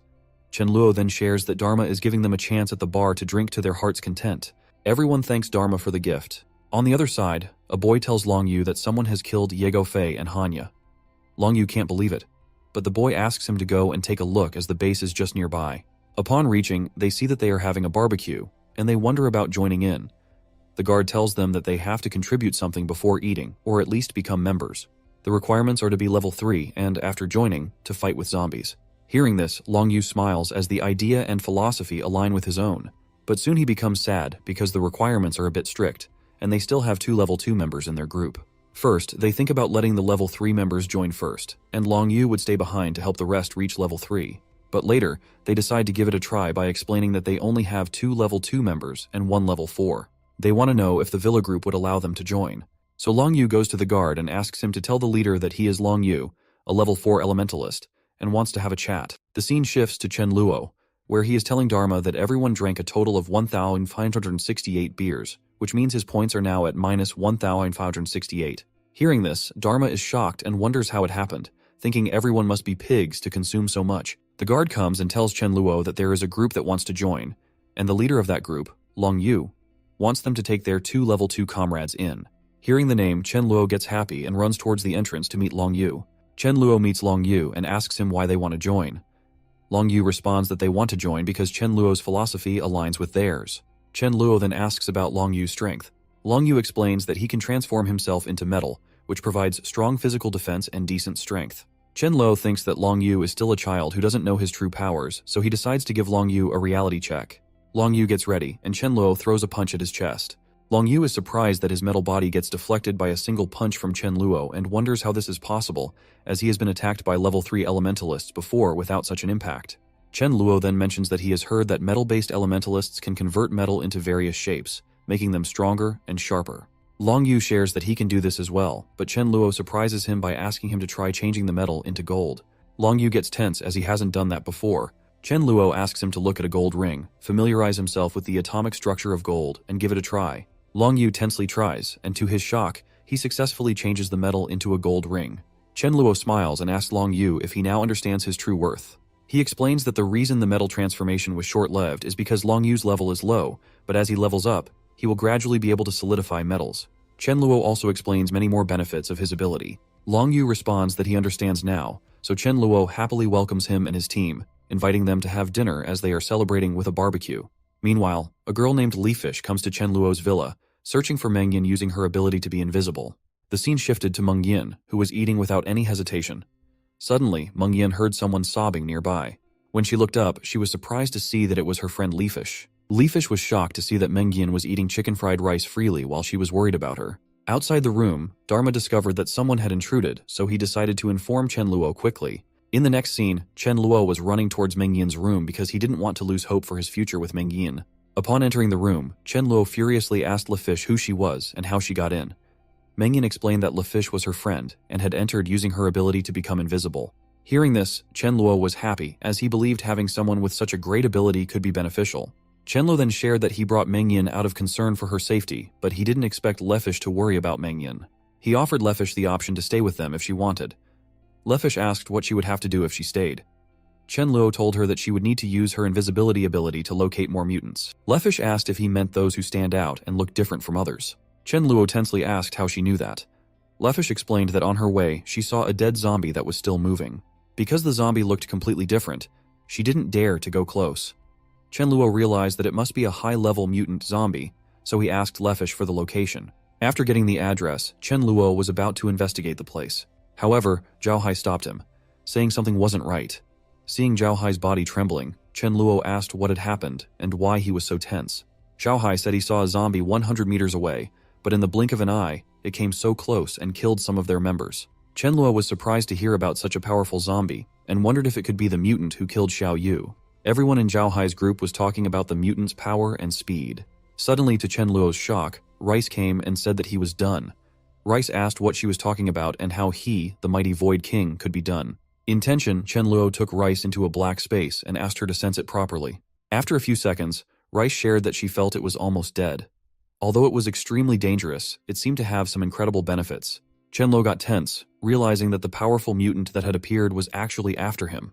Chen Luo then interpreted that, according to Zhao Hai and his group's information, the zombie must be a level 7 wind-type mutant. However, he wondered why he didn't remember encountering such a type of zombie before. He also pondered the words, incredible benefits, thinking that even if the crystal was level 7, it wouldn't provide much benefit now. Chen Luo then asked about Meiling and Meili, wondering if they were also in danger. Rice responded that they were not. It was only Chen Luo who had to suffer this time. Upon coming out, Zhao Hai asked Chen Luo whether they should move out quickly. Chen Luo asked them to stay with him in the villa, saying he would go first to take a look at the zombie. Meanwhile, Sudaju, Meili, and Meiling were returning with some supplies and crystals. Surprisingly, the mutant was following them as they entered the villa. The mutant attacked the guards at the gate, prompting them to sound the alarm, notifying Chen Luo of the incredible mutant's attack. When Sudaju and the sisters turned back to see, they were stunned by the sight of the mutant.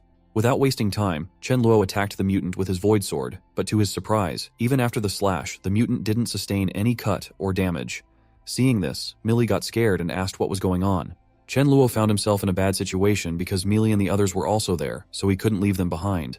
At this moment, Chen Luo was attacked by the mutant zombie, causing everyone to become tense. Chen Luo saw that the mutant was about to attack Meili and Meiling. Realizing he couldn't defeat the mutant, he decided to escape by taking the others through void space. However, it would be his first time traveling in void space with 4 people. Despite the uncertainty, he decided to give it a try and asked everyone to hold on to him properly. He tried to escape, but his prediction was correct. Only he got transported, and the rest were still there.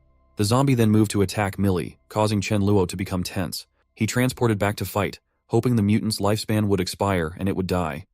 The mutant was getting very close to Chen Luo, and he was hoping for it to die quickly. Suddenly, a crystal glowed in his head, and the zombie died. Before Chen Luo could think and interpret what happened, he fainted. Seeing this, Meili and the others became tense. Meiling asked the remaining guards to close the main gate tightly until Chen Luo woke up and asked Sudhaju to carry Chen Luo to his room. When they got back to the room, Dharma was shocked to see Chen Luo like that and shouted, asking how they were looking after the master and why he was the only one getting into trouble. Rice told them not to worry, as she had already calculated that Chen Luo would run into trouble but wouldn't die and might even benefit greatly in the end. Millie was still sobbing, worried about whether he would be alright. Seeing this, Rice got tense and asked why no one was believing her. The scene then shifted to 2 days later, when Chen Luo regained consciousness. Seeing him awake, Millie and Dharma were relieved. Hearing about his unconsciousness, Chen Luo wondered how he fainted and then remembered that it seemed like he used some kind of skill to accelerate the death of the mutant. He was now confused about what kind of ability it was, wondering if it was time acceleration. Chen Luo then tried to focus on using that power again, wondering if he had gained a second power. Surprisingly, he had indeed gained a special ability of time acceleration. Hearing the word acceleration, Millie confusedly asked, "What?" Chen Luo tensely responded that it was nothing. He then recalled that in his previous life, he had met only one person with the ability to accelerate time. The scene then shifted to his past life, where he was stealing something and Myling came to stop him. He reminded her not to forget that he was the Void King. Suddenly, he felt that he couldn't move. A girl asked, "What if she stops time?" And then Myling kicked him in the butt. Returning to the present, Chen Luo remembered that the girl's name was Jiang Chuche, and she could only use one move to stop time for a single target. Chen Luo also shared that in his previous life, when Jiang Chuxue died, he somehow took her body from the zombies and placed it in a dimensional space. However, he didn't absorb her crystals at that time. He decided not to dwell on it because, in the present time, his crystal had shattered and it would take at least 3 months to recover. Chen Luo then asked Millie if the mutant crystal had been taken out. Millie gave him the crystal, and Chen Luo's mood dropped as he wondered why he had to work so hard for an 8th grade crystal. He offered the crystal to the Dharma King, asking him to absorb it to upgrade to level 5. The Dharma King declined, saying Chen Luo would charge points for that, and he was already in debt. Chen Luo got pissed off and responded that he wouldn't deduct any points, and that the first one to reach level 5 would be awarded 500 points. Hearing this, the Dharma King hastily grabbed the crystal, happy about the prospect of getting 500 points. Millie then told Chen Luo that she was going to ask Mayu to make some food, but he asked her to stop and told the Dharma King to go and ask Mayu to prepare some food. He also asked the Dharma King to inform everyone that he was awake and to enjoy beef and mutton for 3 days as a celebration. After the Dharma King left, Chen Luo hugged Millie, feeling lucky to have someone caring about him. The scene then shifted to another place, where Chen Luo's underlings were fighting with a boy named Anchen Luo. Anchen Luo laughed at them, saying he had given them a chance to run, but they didn't, so now they couldn't blame him for the consequences. Chen Luo's side started making jokes about Anchen Luo, saying he was only great because of using that elephant, but their elder dog was more powerful and impressive than him. They taunted Anchen Luo, saying if he dared to confront it, he might die without knowing how. Hearing this, Anchen Luo was shocked and couldn't believe it, thinking it was impossible for there to be anything braver than his invincible elephant. After all, it was just a dog, for goodness sake. After wiping out Chen Luo's men, Anchen Luo decided to go in front of the villa to find that dog. However, there was a surprise as 2 wolves were following Anchen Luo and his group. Meanwhile, in Chen Luo's villa, the girls were playing with the golden retriever dog when suddenly they saw a big elephant coming towards their villa. They announced it in the villa to prepare everyone for battle and defense. Hearing about the elephant's arrival, Chen Luo recognized that it could be the elephant handler, Anchen Luo. At the door, Miling asked Anchen Luo how she could help. Anchen Luo, upon hearing they had a very awesome dog, mistook the golden retriever as that dog and made fun of it, saying that the dog was indeed brave. Hearing this, the Mi sisters were tense and wondering which dog Anchen Luo was talking about, realizing it was a case of mistaken identity. The golden retriever was really brave as she stood in front of the elephant without any fear. Again, Anchen Luo made a joke about the dog, questioning whether it really wanted to fight. Myling accepted the challenge in place of the golden retriever. Dharma also tried to intervene in the fight against the elephant, but Chen Luo asked him to stop as it was Miling's training time. The fight started, and when the elephant came to attack with its trunk, Miling used the Red Lotus Burst. Chen Luo was impressed as Myling had really learned the signature move, Red Lotus Burst. Enraged by the attack, the elephant threw Anchen Luo from its body. Seeing this, Anchen Luo got tense and asked his members to attack Miling together. Chen Luo got frustrated seeing that Anchen Luo wasn't playing by the rules, as it should have been a one-on-one fight. Despite the joint attacks from Anchen Luo's side, Miling managed to hold her ground, but Chen Luo ordered his people to join the fight. And in just a few minutes, Anchen Luo's side got defeated. Seeing this, Anchen Luo got tense and started running away, so Chen Luo asked Dharma to chase down Anchen Luo. Dharma happily agreed, thinking about the points he would get after killing Anchen Luo. Surprisingly, Anchen Luo encountered wolves from the opposite side and got attacked by them. Seeing this, Dharma got confused, but first, he decided to score his points by defeating Anchen Luo. The wolves were stunned to see Dharma's power, but here's the twist. Dharma fell in love at first sight with the female wolf. He tried to pursue, but they started running, so Dharma captured the white female wolf and asked her to be friends. Meanwhile, Chen Luo and the others arrived and noticed that they were wolves, not dogs. Chen Luo noticed Dharma had a crush on the white wolf, as Dharma was acting like a love-struck puppy. So Chen Luo took those wolves with him to the villa. In the villa, Chen Luo was shouting and asking about her wolf. Chen Luo kicks him and asks him to behave, as the wolf wasn't going to be approachable. Chen Luo explained that they admire strength, and if they didn't submit, they should fight until they yield or take a forceful approach to get the best. Dharma was happy and praised Chen Luo, saying he truly deserved to be a master. Chen Luo then kicked him off and asked him to go and stop embarrassing himself. After that, Chen Luo started wondering that based on the current situation, it looked like the zombies would evolve to level 4 in just over a month. Level 4 zombies not only show improvement in physical strength, but also a bit increase in intelligence. So he thought the villa was currently secure.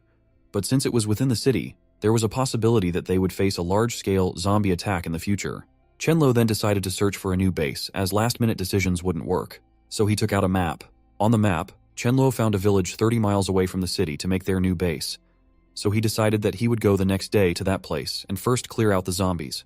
The scene shifted to the next day, where everyone was visiting that village, and on the way, Chen Luo was asking everyone to be careful of zombies and the mutated ones. Chen Luo told them that he was going to check the surroundings first.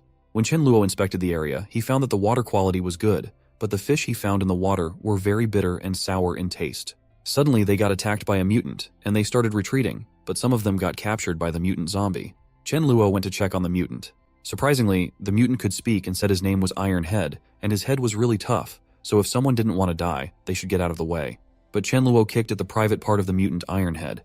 Iron Head got hurt and said it's his head which was tough, not that part. Still, Chen Luo continuously hit that part, and Iron Head kept saying that his head wasn't there. Chen Luo decided to beat him on the head, and after that, he continuously punched Iron Head's face. Finally, Iron Head started crying and asked for forgiveness from Chen Luo, saying that he wouldn't hurt anyone.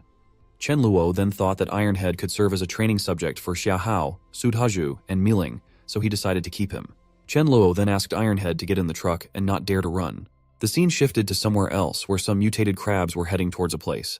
In a base, everyone started telling their leader that the area suddenly had a tide, flooding a large area nearby, and asked whether they should go to the city side. Everyone kept insisting on going to the city. Their leader, named Feng Zhengqing, a level 5 player, announced that everyone should pack their bags and prepare the vehicle as they were going to the city the next morning. The scene then shifted to 1 month later, where Chen Luo was shouting at a guy named Lei Hao, accusing him of keeping all the resources for himself despite agreeing to share them. Lei Hao tensely denied it, saying he wouldn't dare to deceive them. He explained that a group of people, led by Feng Zhengqing, came out of nowhere and forced him into a partnership under duress. Hearing the name, Chen Luo recalled that in his previous life, Feng Zhengqing was also a high-ranking figure and a regional overlord. He had quite talented underlings, and they all reached beyond level 10.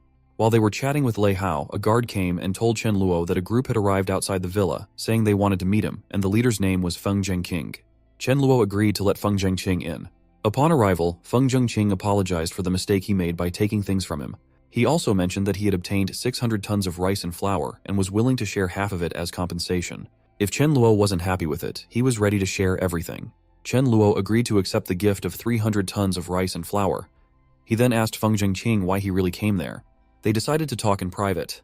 At the beginning of the discussion, Feng Zhengqing shared that he had just come from Cloud City and that he was the overlord of Cloud City. He emphasized that any leader of a base wouldn't dare to say no to him.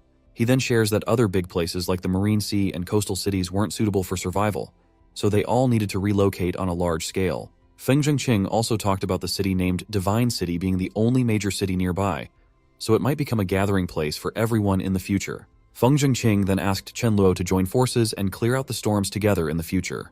Chen Luo understood, but he was wondering about Feng Zhengqing's real intentions as he was easily swayed. Feng Zhengqing then shared that he had seen Chen Luo's base outside the city, and to be honest, he was quite envious of it. So Feng Zhengqing asked Chen Luo to allocate half of the area to him, and his underling, Ouyang Lu, would help in growing vegetables there. He offered to give half of the vegetables so they all could sustain easily. Hearing this, Chen Luo got furious as he could tolerate Feng Zhengqing calling him brother, but asking for the base wasn't something he liked. Chen Luo responded that he would agree to it if Feng Zhengqing didn't have any ill intentions, but if things changed, then his people would suffer a lot. So, for an alliance, everything had to be on his terms, or there was no point in discussing. Feng Zhengqing told Chen Luo that it was very arbitrary of him, as in forming an alliance, it's natural to listen to the one with higher and stronger power. Chen Luo furiously asked whether Feng Jingqing thought he was better than him. Feng Jingqing shared that he reached level 5 over half a month ago and admitted that he couldn't face Chen Luo's base head-on alone, but as long as he gradually attacked in parts, dozens of people would get killed every day, and sooner or later, everything would be his. Chen Luo asked whether it was a threat, and deep down wondered that Dharma King reached level 5 1.5 months ago, and Miling, Sudhaju, and others also reached level 5 a month ago. So what was Feng Jingqing boasting about? Feng Jingqing then suggested setting up a duel of 3 games, and whoever wins would take charge of the alliance. Chen Luo agreed and asked Feng Jingqing to do it on the present day. After it, Chen Luo thought that it would be hard for him to defeat Feng Jingqing, and decided to accidentally make a mistake during the duel to kill Feng Jingqing. Surprisingly, Feng Jingqing also thought the same, that he would accidentally kill Chen Luo during the duel, and everything would be fine. On the battleground, Feng Jingqing shared with Chen Luo that anyone who reneges on their agreement would face punishment. Chen Luo agreed with it and sent Sudhaju to fight in the first round. Seeing this, Feng Jingqing thought of sending a level 4 element type, so he asked Sun Yu to go and fight. At the start of the fight, Sun Yu used earth pillars to form a defense, off which Sudhaju got a little tense. As if he were slimmer, he could have gone right through that pillar. Sun Yu then used swamp art attack. Seeing this, Chen Luo was impressed by Sun Yu, as he could become a prominent player in the future. But Sudhaju easily broke through Sun Yu's defense with some punches, causing Sun Yu to concede from that duel. Feng Jingqing got furious after losing right at the beginning, so he asked his team members to bring the truck. Surprisingly, it was a mutant zombie of level 3, seeing which everyone was shocked. Even Chen Luo thought that he had underestimated Feng Jingqing, as he didn't expect him to have a zombie like that. Chen Luo decided to send a zombie to fight against a zombie, so he asked Sudhaju to bring Ironhead. When they brought Ironhead, he was shouting that he was starving, as Chen Luo only promised him food tomorrow, but never gave any. Surprisingly, Chen Luo again kicked him in his private parts, saying that he was pleased with his obedient behavior for the past month, but didn't like his present behavior.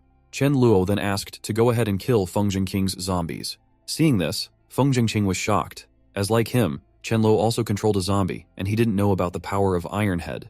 So the brawl between zombies started, but just after one fire attack from the zombie, Ironhead goes towards a girl to eat her instead of fighting the other zombie. Chen Luo, seeing this, ran towards the girl to save her. Chen Luo asked Ironhead to go back, to which he started shouting that he wanted to eat people. Chen Luo told him that it was promised for tomorrow, but Ironhead knew that tomorrow wasn't going to come, and he would never see tomorrow. So Chen Luo was contemplating killing Ironhead, but surprisingly, Ironhead mutated.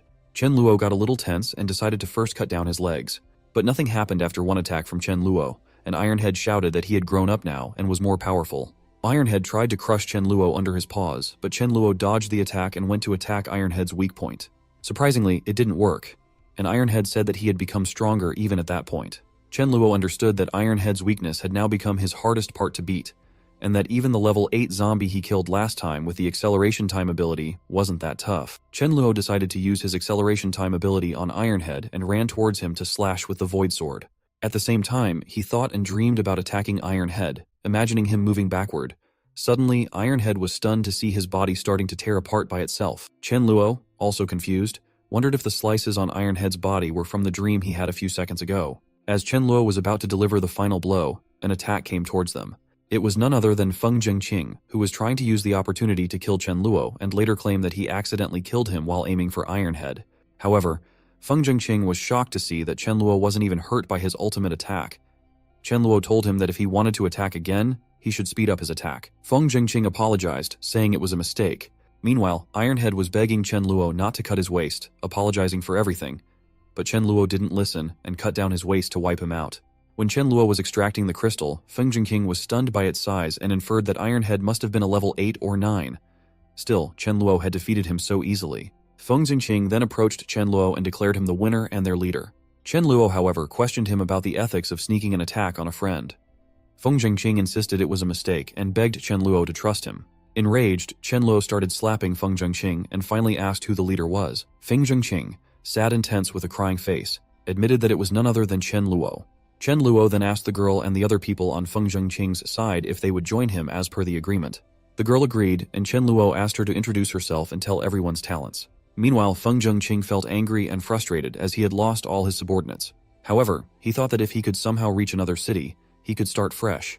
So he asked Chen Luo to spare him, promising that his subordinates would join Chen Luo voluntarily. Chen Luo agreed and promised that neither he nor his people would harm Feng Jingqing. Feng Jingqing announced to his subordinates that he was no longer their leader and ran away, hoping Chen Luo would keep his word. Chen Luo just gave a look at Dharma, and Dharma understood that Chen Luo's promise meant his people wouldn't harm Feng Zhengqing, but a dog could. As Feng Zhengqing ran some distance away, he felt relieved that Chen Luo didn't send anyone to chase him. However, he was surprised to see a dog charging to attack him. Realizing what was happening, Feng Zhengqing tensely asked what the dog was going to do, and finally understood that he wasn't even as good as Chen Luo's dog.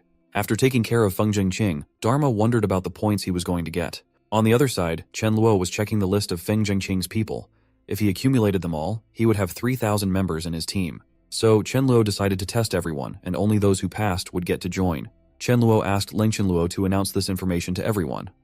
Meanwhile, Dharma returned and asked about the service fee and burying the target. To cover the crystal and service fee, Chen Luo gave 500 points to Dharma. He then asked Dharma to accompany him to the new base to check the environment and progress there. The scene shifted to the new base, where Xia Hao was being attacked by bugs. Xia Hao started killing them, but finally the mutated one asked for mercy, apologizing. Chen Luo arrived and saw that it was a dung beetle. He thought it would be beneficial for improving the environment, so he decided to keep the mutated beetle alive. Chen Luo then made a deal with the beetle. The beetle had to help whenever needed, and in return, it would get to eat dung whenever it wanted. The beetle agreed and settled for 200 points of dung a day. The scene then shifted to Zhao Hai and Song Ling Hai, who were discussing Chen Luo's new base outside the city. Their discussion ended with the decision to disband their group and join Chen Luo altogether. When Zhao Hai and his comrades reached Chen Luo's new base, they were stunned by its size and impressive appearance. Seeing them, Chen Luo asked Zhao why they had come. Zhao Hai responded that they came to join his group and asked if it was okay for them to join. Chen Luo agreed because he thought Zhao Hai would be a good leader and would help in locating and gathering people's information. So Chen Luo told Zhao Hai that he just happened to have two teams.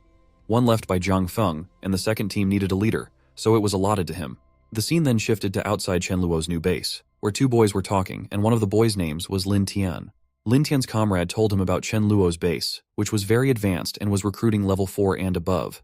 So Lin Tian asked his comrade to check the supplies as he would go to the person in charge with a good sort of gift for a meeting. In the house, Chen Luo and Zhao Hai were discussing when they were interrupted by Chen Guang, who shared that a person named Lin Tian wanted to meet with Chen Luo. Chen Luo asked Chen Guang to bring the person. Upon meeting, Lin Tian introduced himself and gave the gifts he had brought. But surprisingly, Chen Luo was furious, thinking that in his previous life, it was Lin Tian and his subordinates who had blocked him and Big Sudaju. The next scene was from the previous life, where Chen Luo and Sudaju were surrounded by Lin Tian and his subordinates. When they tried to pursue them for killing, Sudaju asked Chen Luo to run and, while saving Chen Luo, gave his life. So in this life, Chen Luo was very furious after seeing Lin Tian and decided that even if Lin Tian did not lay a hand on them in the present life, he still needed to die for what he had done in the past. Only then would Chen Luo find some relief. Chen Luo needed to wait for Lin Tian to gather everyone who had surrounded them in the previous life. So Chen Luo shared that he liked the gifts Lin Tian brought. Lin Tian was happy and told Chen Luo that he was new in the area, so he hoped Chen Luo would look after them. Chen Luo agreed and asked Chen Guang to spread the word that anyone who opposed Lin Tian was opposing him. Lin Tian thanked Chen Luo and shared that he had brought something else for him. He then asked his subordinates to bring the gift and explained that several thousand large sea turtles had come to the seashore, so he grabbed the opportunity to hunt them. Lin Tian gave the turtle shells, saying that even level 4 evolvers would find it hard to break them. Seeing this, Chen Luo thought of taking a trip to the beach. While on the way, he encountered a mutant zombie. The zombie asked Chen Luo about cooperating. Chen Luo was impressed, and then the mutant zombie asked Chen Luo to lure humans towards him. Chen Luo asked what he would get in return, as he would not help without a benefit. The mutant zombie became furious and asked if Chen Luo didn't value his guts anymore, daring to ask for a benefit. Hearing this, Chen Luo got angry and started beating the zombie. After continuous beating, the zombie was stunned and wondered why the human was so fierce. Lastly, the mutant zombie apologized. Still, Chen Luo made a deal that the mutant had to lure powerful zombies, and in return, Chen Luo would give him some meat to eat. The scene then shifted to the beach, where Chen Luo was approaching the sea turtles. Seeing him, the sea turtles got scared and tried to attack Chen Luo's private parts in defense. Chen Luo got furious, took his void sword, and with a few slashes, wiped out the sea turtles. Afterward, Chen Luo was taking out the shells and keeping them in void space when he suddenly saw the Turtle King and got tense because of its size. The turtle was very huge and seemed to have the strength of a level 7 or 8. Surprisingly, Chen Luo saw that the Turtle King was laying eggs. He thought that the lineage of the Turtle King must be impressive, and if he could steal some eggs and raise them from a young age, it would be a benefit for him. But while Chen Luo was thinking, he got spotted by the Turtle King, so he had no choice but to try killing the turtle and take the eggs. Before Chen Luo could attack, the Turtle King attacked first, stretching its neck up to 5 meters. Chen Luo dodged it somehow and was stunned to see this ability, but he felt somewhat reassured since he knew that turtles typically had strong defenses. However, to his surprise, a water cannon came towards him, shocking him for a second. Now Chen Luo realized that the turtle was a Blastoise-like turtle. He considered going all out to kill the turtle, but decided against it as it would exhaust his ability. Chen Luo noticed that even teleporting through the void would be difficult in that environment, and he understood that he couldn't fight the Turtle King head-on. So, he decided to take the eggs by baiting the Turtle King away. Chen Luo started running away from the eggs so that the Turtle King would follow him. This plan worked as the Turtle King was baited away, and Chen Luo easily took the eggs. When the Turtle King saw this, it got furious and confused, wondering how Chen Luo had reached the eggs, but it was too late. As the Turtle King tried to attack, Chen Luo used his void space to escape. Now, the Turtle King was stunned and searched everywhere for Chen Luo, wondering where he had disappeared to. Meanwhile, Chen Luo, at a little distance away, was laughing, thinking that there's nothing the Void King couldn't obtain. The scene then shifted to 2 days later, where Chen Luo recalled that it was the day he had to meet with the mutated zombie. So he asked Rice if she could sense anything. Rice responded that it would be safe and that his luck had exploded. Hearing this, Chen Luo left for the meeting. After he was gone, Rice got confused, wondering why she couldn't continue sensing Chen Luo anymore, while she could still sense Millie and Mealing. The scene shifted to the place where Chen Luo and the mutated zombie were going to meet. The mutated zombie had brought his boss this time and told him about Chen Luo. Without wasting any time, the boss zombie attacked Chen Luo with a space cut.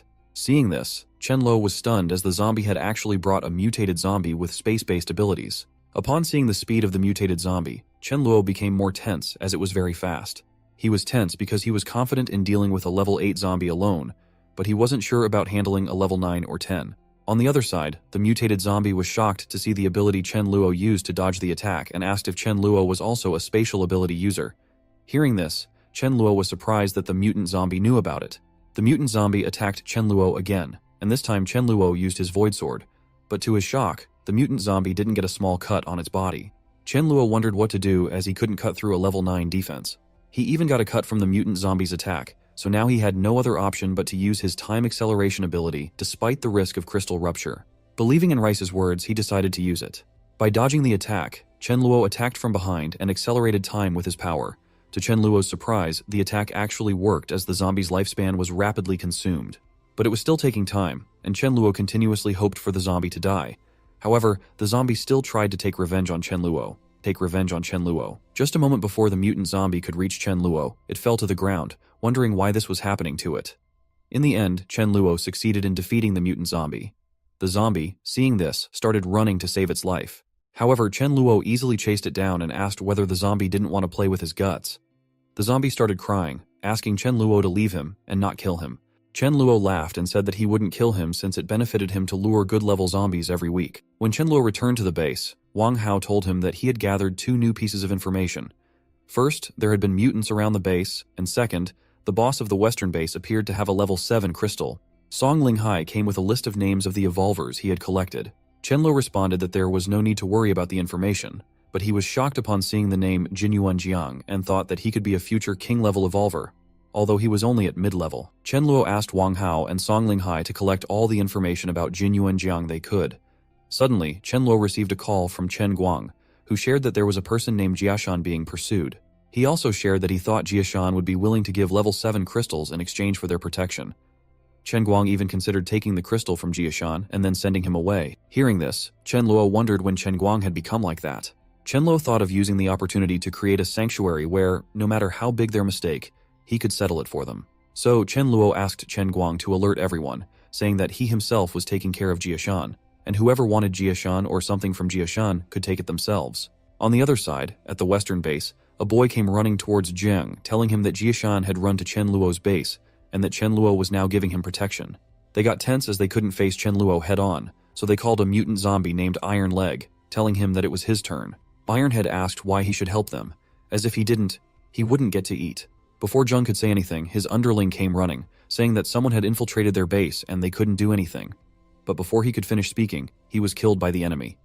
Jiang tensely asked who it was. A person named Mo Ning appeared and asked whether Jiang was the leader and whether he wanted to take care of the fight or if Mo Ning should start the fight. Iron Leg began moving towards Mo Ning, shouting that it was Iron Leg's territory, but Mo Ning transported himself behind Jiang and wiped him out. Soon after, a girl named Mo Lai arrived and remarked that she thought she was late.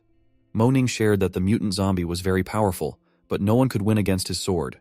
Mo Li mentioned that she found something, a notice sent by Chen Luo's side. After reading it, Moning laughed and decided to prove them wrong. After that, Moning and the others returned to their base. The scene shifted to Chen Luo, who was near the eggs of the Turtle King, waiting for them to hatch. After they hatched, when Chen Luo tried to meet the baby turtles, one of them threw a water ball at his face. Chen Luo was stunned but happy to see that the baby turtle had a level 2 ability. He later thought of using time acceleration to make the baby turtles grow quickly. While Chen Luo was playing and training with the baby turtles, he got a message that 10 patrolling people were attacked by a level 4 person. There were 2 survivors. One was sent back to report, and one was still a hostage at the enemy's base. Chen Guang also shared that the leader's name was Mo Ning, and that Mo Ning said if they wanted to save the hostage, they needed to go to the top of Mount Wuyun, and only 3 people were allowed. Otherwise, they would kill the hostage. Hearing the name, Chen Luo wondered whether he had ever met someone with that name, and if not, why Mo Ning was doing that. Chen Guang also mentioned that the survivor said the other side had a mysterious sword, and one slash cut the captain in half. Hearing this, Chen Luo was surprised and wondered whether Mo Ning could also use the void sword. The scene shifted to night at Wuyun Mountain, where Mo Li said that he didn't think anyone was going to come, so they should leave early. But Mo Ning denied this, as he was sure they would come since the enemy was planning to surround them with numbers. If that was the case, there was no way it wouldn't be interesting. Suddenly, someone responded, saying that after drinking a few beers, such thoughts came to mind. Mo Ning was shocked to see Chen Luo near them and wondered when he had arrived at their base. Seeing Chen Luo, the hostage became happy. Noting that Chen Luo came alone, Mo Ning praised him for his bravery. Chen Luo then asked why Mo Ning was targeting him. Mo Ning replied that it was because he found Chen Luo's arrogance amusing and wanted to have some fun. Chen Luo smiled, thinking it was the same as in his previous life. Whenever he got bored, he sought out similar excitement. Mo Ning then took out the void sword. Chen Luo praised Mo Ning for having such a spatial ability, and remarked that it was too bad Mo Ning was seeking his own death. When Chen Luo took out his own void sword, both Mo Ning and Mo Li were stunned, unable to believe that someone else could also use it. Chen Luo laughed, thinking they were very foolish. Suddenly, in fear, Mo Li summoned some creatures. Seeing this, Chen Luo was happy, thinking that Mo Li could be a useful pawn in the future. He wiped out the summoned creatures with one slash. Mo Li was shocked, but Mo Ning's underlings and comrades decided not to panic and attack together. However, Chen Luo easily and quickly cleared all the enemies. Mo Ning was tense because, despite being level 6, he couldn't see Chen Luo's movements. Chen Luo told Mo Ning that just as Mo Ning killed his members, he would wipe out Mo Ning's members the same way. Suddenly, Chen Luo was hit against a wall. When he looked, it was Mo Li using his dark ability, asking Mo Ning to run away. Chen Luo then shared that he would let Mo Ning run for a while as his 400-meter-long sword was waiting for him. Seeing the size of the sword, both Mo Li and Mo Ning got scared and started apologizing. Chen Luo then told them that he also had the ability of spatial manipulation, which he could teach Mo Ning. Mo Ning responded that he knew it was a very useful skill. In response, Chen Luo started slapping Mo Ning, asking if he was worthy enough to be taught. Chen Luo thought of not killing Mo Ning. Instead, he decided to break his limbs and take him back as an example. Upon reaching back at the base, Mo Li asked for forgiveness and pleaded with Chen Luo to spare her brother Mo Ning, offering herself in exchange for any punishment. Chen Luo approached her, patted her on the head, and told her to behave and listen. He assured her that if all went well, he would let her reunite with her brother after 2 months. Mo Li agreed, and Chen Luo instructed the girls to take care of Mo Li and not let her die. Chen Luo was doing all this in the hope of obtaining level 7 crystals. After that, Chen Luo noticed Zhao Hai waiting for him, so he told Zhao Hai to be more cautious from now on. Zhao Hai then shared that last night they absorbed a small team of dozens that had just arrived in the capital. His brother's name was Zhao Zichen Luo, and his sister's name was Zhao Zi. He mentioned that his brother was a wind user, and his sister had the ability of mental interference. Hearing this, Chen Luo was pleased. Zhao Hai also shared that Song Ling Hai brought information about Jin Yuanjiang, who was ready to submit but had a request for 30 cans of powdered milk and scheduled vegetable supplies. Chen Luo agreed to the demand and asked Zhao Hai to send Sudhaju and Xia Hao with 3 luxury cars, as Chen Luo himself wanted to check out and secure the area. The scene shifted to Chen Luo telling Jin Yuanjiang about the place of supplies and then asking him about joining. Jin Yuanjiang responded that he would join, but on one condition. He knew none of the bases kept idle people, but his wife was pregnant, so he hoped she could live peacefully in the base, doing some logistics work. Chen Luo agreed but told Jin Yuanjiang that to earn points he had to kill zombies. The scene then shifted to the sea, where the Turtle King was crying and asking someone for help because his children had been stolen. When the clamshell opened, a beautiful lady named Haiji emerged. Seeing her, the Turtle King was stunned and asked about her appearance. She told him she had leveled up and could now easily transform between human and clam. The Turtle King told her he could sense where his children were and asked her to help him get them back. She agreed, but asked the Turtle King to make sure her clamshell was guarded by his turtles. The scene then shifted to Chen Luo, who was on his way back home. While he was on the way, he started hearing the voice of a girl who introduced herself as his new underling, Zhao Ziyi. She told him that Millie asked him to get back home fast, otherwise she and Milling would be dead. Hearing this, he got tense and wondered what could threaten Millie and Milling, given that the base's Dharma King was level 7 and all three, Millie, Milling, and Sudaju, were level 6. In a tense situation, he told Sudhaju that he was heading back to the base first and that they should all come quickly. When Chen Luo reached back home, he got angry upon seeing Millie and the others so calm. He asked why they were so calm when Millie had said there was a life-threatening situation. Reese responded that if Chen Luo was back, then there was no danger. Suddenly, Zhao Zi shared that an 8-meter-long creature, like a sea turtle, was standing near the base. Hearing this, Chen Luo realized it was the same turtle whose eggs he had stolen. Chen Luo then ran outside to fight the turtle, feeling at ease because he was now level 7, and with the support of the base members, he could easily win. Upon getting outside, he shouted, calling the turtle a beast and demanding to know how it dared to come in. But Haiji asked who he was calling a beast. Seeing her, Chen Luo was shocked, as she was the future king-level powerhouse and the killing god. Upon seeing Haiji flying in the air, Chen Luo was stunned, interpreting that she was level 10. He was a little bit relieved, as in his previous life he had somehow killed her and knew her fatal weakness was darkness. Suddenly, Haiji created a wall, and Chen Luo asked whether she really thought she could stop him with her broken boundaries. While thinking about a way to get out, Chen Luo was attacked by Haiji with the Annihilation Light, which he somehow dodged. Chen Luo managed a surprise attack on her, but to his surprise, she dodged it, making it harder for him to catch her. The Turtle King took the chance and tried to eat Chen Luo from behind, but Chen Luo used his Void Walk to escape. Haiji laughed and asked if Chen Luo thought he could harm her with his silly skills. At the same time, she tried to grab Chen Luo with her ability of Big Hands, but Chen Luo was dodging her attacks with Void Walk. At that moment, he was thinking about what to do, as he couldn't perform any other attack in mid-air, and ordinary skills had no impact on her. Moreover, Void Walk could only be used 100 times. Seeing Chen Luo using Void Walk every time, Haiji surprisingly asked if he could do it without limits. On the other side, Chen Luo thought of using his time ability, but when he tried, nothing happened, worsening his condition. On the other hand, the Turtle King decided to wipe out Chen Luo's underlings. So Millie came and started commanding everyone, wondering how Chen Luo could get involved with perverts like that. Suddenly, the Turtle King saw that a dog was carrying his child in its mouth. The Turtle King got a little emotional seeing the child, but realized that the dog's strength was formidable. Dharma asked the Turtle King that if his paw were to slap the baby turtle, he couldn't guarantee what would happen. Did the Turtle King want anything bad to happen to the baby turtles? Chen Luo was impressed with that idea, so he jumped towards the Dharma King and took the baby turtle in his hands. He then shouted to the Turtle King and Haiji that if they dared to attack him, they wouldn't know who would die first. Even the baby turtle shouted that if they wanted to kill its mother, they would have to kill it first. The Turtle King, hearing this, got sad that his kids could recognize Chen Luo as their mother. Haiji told the Turtle King that now his child was useless and tried to attack the Dharma King. Seeing this, Chen Luo got tense, as he didn't see any way to deal with it, and it seemed to be the end for the Dharma King. But when Haiji came so close to the Dharma King to attack, Chen Luo jumped in between and shouted that she should get lost to the ends of the earth. Haiji looked at him with an angry face. Suddenly, a spatial exile opened, and Haiji disappeared, indicating that Chen Luo had used another unknown ability. Dharma was relieved because he knew he would have been dead if his master hadn't saved him. Chen Luo was also shocked, wondering if he had just successfully used spatial banishment to send Haiji away. However, he was extremely drained, and his crystal was showing signs of cracking. Chen Luo knew Haiji would come back, so his first task was to find her weakness, the clamshell. He approached the Turtle King and asked about the shell. Hearing the question, the Turtle King was shocked and asked how Chen Luo knew about it. Chen Luo told him not to worry about that, and just answer because Haiji had tried to harm baby turtles, which was very ruthless. The Turtle King realized Chen Luo was right. She had actually tried to harm baby turtles, so the Turtle King agreed to tell, but asked Chen Luo to give him back his babies in exchange. Chen Luo refused, saying that once he revealed the clamshell's location, Haiji would be angry and might attack him. And didn't the Turtle King want to avoid a tragic fate for his children? Chen Luo also mentioned that he had some feelings for those baby turtles, so he suggested that the Turtle King live nearby Rice, where he could also get protection from them. The Turtle King agreed and then gave Chen Luo a turtle shell from his back, saying that with the shell, his people wouldn't trouble him. Chen Luo was happy as he had obtained a valuable asset with an easy trick. After that, he told Millie that with the 4 baby turtles, the Turtle King wouldn't dare to act rashly, and he needed to go to Haiji's lair first. Millie asked to accompany him to provide physical acceleration, but Chen Luo declined, saying he wasn't going to confront Haiji directly.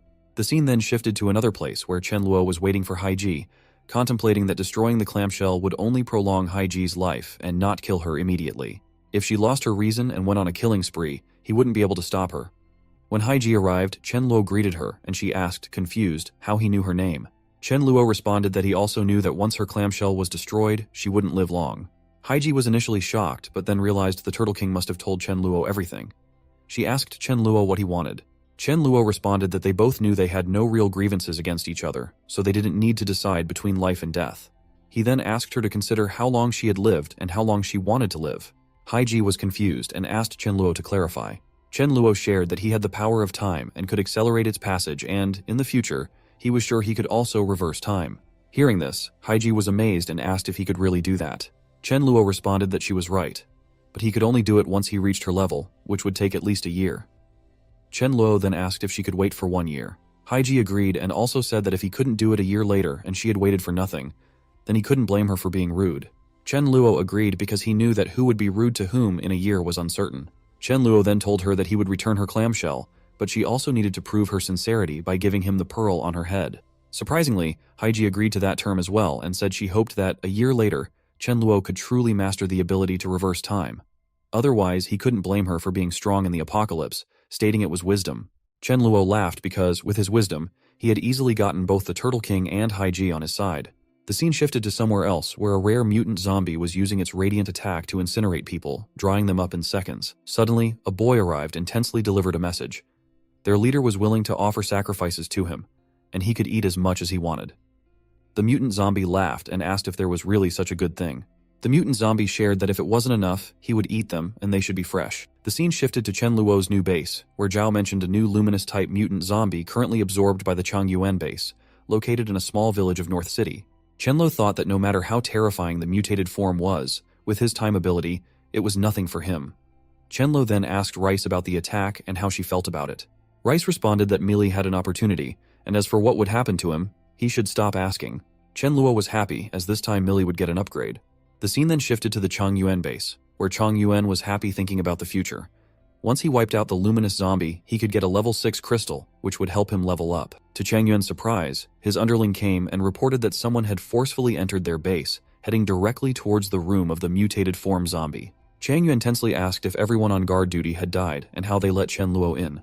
The boy explained that Chen Luo suddenly entered by cracking the wall, and some guys were surrounding him, so Changyuan should go and check. In the zombie room, the luminous zombie was having his meal. Suddenly, Chen Luo broke the door and came inside. Seeing this, the luminous zombie asked if Chen Luo was his next meal and suggested Chen Luo should cut off his ears to give them to him. Chen Luo furiously asked how he dared to talk like that to his father. Hearing this, the luminous zombie got angry and attacked Chen Luo. Chen Luo laughed at the speed of the attack and transported away. The luminous zombie was shocked and wondered where Chen Luo had gone. Before the zombie could find him, Chen Luo attacked from behind and interpreted that the zombie was of level 8 or 9. Chen Luo realized he could only use his special move. The zombie again attacked Chen Luo, shouting that he wanted to wipe him out. Without waiting, Chen Luo started using his time acceleration ability move. Suddenly, to his surprise, the zombie started feeling pain in every part of his body and slowly died. Chen Luo took out the crystal and realized it was a level 10. Suddenly, Changyuan appeared and shouted at Chen Luo for putting down his crystal. Chen Luo asked what he meant by his crystal. Changyuan recognized Chen Luo, and in response, Chen Luo asked if he could take the crystal as a meeting gift. Changyuan acknowledged that Chen Luo's base was formidable, but noted that Chen Luo was alone at the moment. He gave Chen Luo an ultimatum: either put the crystal down or lose his life. Chen Luo, frustrated, declared that if Changyuan didn't want to live peacefully, then so be it. Changyuan ordered his underlings to attack Chen Luo, promising great rewards to whoever could take him down. Everyone prepared to attack, but before they could act, Chen Luo used his new ability, Spatial Slash, and wiped out Changyuan in one strike. Everyone was shocked, and Chen Luo warned that anyone who dared to block his way would be wiped out. A boy named Zhang Chuang stepped forward, stating that Chang Yuan deserved to die and declared Chen Luo as his new boss. Chen Luo was pleased to hear Zhang Chuang call him boss and praised him. Zhang Chuang was thrilled, thinking his position as boss was now secure. Indeed, Chen Luo made Zhang Chuang the new boss of that base. The scene shifted to some time later, where Chen Luo was giving the level 10 crystal to Mealy. Mealy refused to take it, saying it should belong to Chen Luo as he was the anchor of the base. Chen Luo responded that he was going to reach level 8 soon, and the crystal wouldn't help him get to level 9, so it would be better used by her. He added that for his sake, she needed to keep up in terms of strength. Hearing this, Mealy blushed, knowing Chen Luo was teasing her about romance. The scene then shifted to 1 week later, where Chen Luo finally reached level 8. Chen Luo noticed that under the influence of his spatial temporal dual abilities, the upgraded energy had increased by 2.4 times. He thought that even though his physical qualities had barely reached level 10, he could start his plan. The next day, Chen Luo had a meeting with everyone and shared that their base members had successfully improved a batch of seeds, enough to increase production by 50%. He decided to hold an exchange conference at the South Stadium in the Divine City in 5 days. He needed everyone to reach nearby places and spread the news. Deep down, Chen Luo was very happy, thinking that once the preaching and persuasions were successful, he could make a fortune by selling seeds. Hearing about the improvement, everyone was happy and praised Chen Luo, feeling good about their decision to stay with him. Chen Luo asked everyone to calm down as he had another announcement. From that day onward, anyone who provided him with enough chips would receive his attention and assistance. The scene then shifted to 5 days later at the exchange conference where Chen Luo Guang took the initiative to be the anchor and hold the meeting. He called Ouyang Lu to the stage and announced that she would explain how to plant and the necessary precautions. Ouyang Lu began explaining that planting was only possible for natural ability users and that their level needed to reach level 4. After planting, regular use of abilities was needed to neutralize the soil's pollution. Chen Luo was watching from a distance and noticed that very few people had come. He hoped that after this, natural ability users would be highly valued. Suddenly, Chen Luo noticed a person named Wang Lie. He shared that Wang Li had pursued Mili in a past life and had once crazily pursued her, wanting to take over her base. Chen Luo also mentioned that he remembered Wang Li intentionally creating a crisis, hoping to play the hero at a critical time. But it backfired as Mili was the one who died then. Mili had used resurrection for the first time to bring Mili back to life. Chen Luo then wondered whether he should directly kill Wang Li or wait for him to grow stronger, so his crystal level would be higher. When the seeding topic ended, Chen Luo Guang introduced another topic known as the Peace Plan. He explained that their base would handle various matters as long as someone provided items of sufficient value. They would take care of everything. Suddenly, a person named Deng Xianhong said that he had a level 7 crystal and would like to ask Chen Luo for help in killing someone. Chen Luo Guang asked who Deng Xianhong wanted to kill. Deng Xianhong replied that he wanted help in wiping out a food monster, Crazy Dragon, as that monster had eaten his brother. Hearing this, everyone was shocked. The Crazy Dragon was actually a person named Fenglong, so his big brother asked him what was going on. Crazy Dragon said that Deng Xianhong had escaped last time, but this time he would kill him. Deng Xianhong shouted back, revealing Crazy Dragon's identity and pointing a finger at him. At that moment, Chen Luo Guang was wondering what to do and looked at Chen Luo. Chen Luo nodded his head in agreement, so Chen Luo Guang responded that they had accepted the request, stating that every ogre should be killed. Wang Li stood up and said that Feng Long was under his command, questioning how Deng Xianhong could claim that Feng Long had eaten someone without any proof. Deng Xianhong asked if witnessing it with his own eyes wasn't proof enough. Wang Li argued that it could still be a lie. Everyone started murmuring about the possibility of deceit. Finally, Chen Luo had to step in and told Deng Xianhong not to worry. Since Deng Xianhong had given them a level 7 crystal and they had taken up the job, it didn't matter whether Feng Long had eaten someone or not. Feng Long needed to die. Wang Li accused Chen Luo of being unreasonable, saying they had no grievances. Chen Luo simply responded that he wanted Feng Long's life, so Wang Li had to decide whether to give it up voluntarily or face the consequences. Wang Li became tense, knowing it was Chen Luo's territory and that he would definitely lose in a fight. He also considered that Feng Long was still his ace, but fighting for him wasn't worth it. He thought Chen Luo's arrogance would attract criticism from others, and after reaching level 7, he could join forces with others to oppose Chen Luo. As Wang Li backed off, Feng Long started running away. Chen Luo asked Xiahao to handle the situation. Xiahao blocked Feng Long's way, and Feng Long furiously asked if Xiahao knew who he was.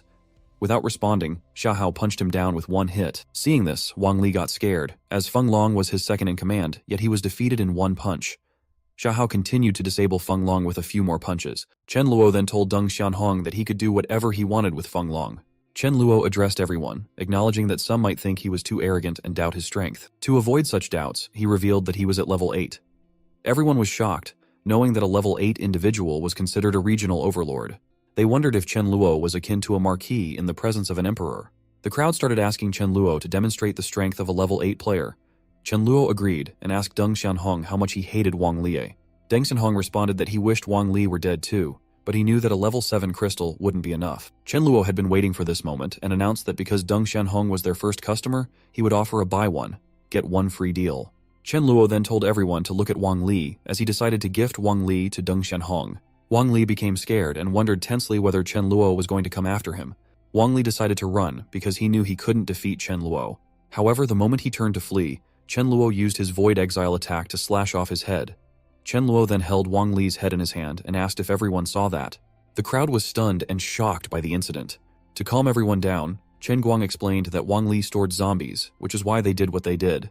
But Chen Luo shouted, "No!" and shared that he always cut off all possibilities and never let anyone who offended him live. He warned everyone that if they didn't have 9 lives, they should not offend him. Seeing Chen Luo's angry face and hearing his warning, everyone got scared and assured Chen Luo that no one would provoke him. Suddenly, Chen Luo's demeanor changed and he told everyone not to worry, as he wouldn't harm others unless they harmed him. Chen Luo then asked everyone to register and take their seeds, stating that he believed in their credibility and trusted that no one would refuse to give what was owed after growing the seeds. Everyone agreed to Chen Luo's demand out of fear. The scene then shifted to some time later when Sudaju informed Chen Luo that he had news from Da Zhuang about a zombie named Iselin, who had established the zombie base Iselin Club.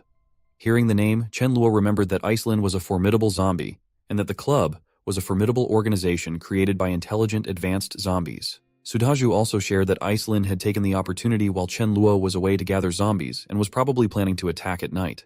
Chen Luo instructed Sudaju to tell everyone to return to the base and prepare for battle. As Chen Luo was leaving, everyone surrounded him and asked to join his base. Chen Luo responded that there might be a zombie horde attack on his base that night, with the number of zombies potentially reaching 10,000.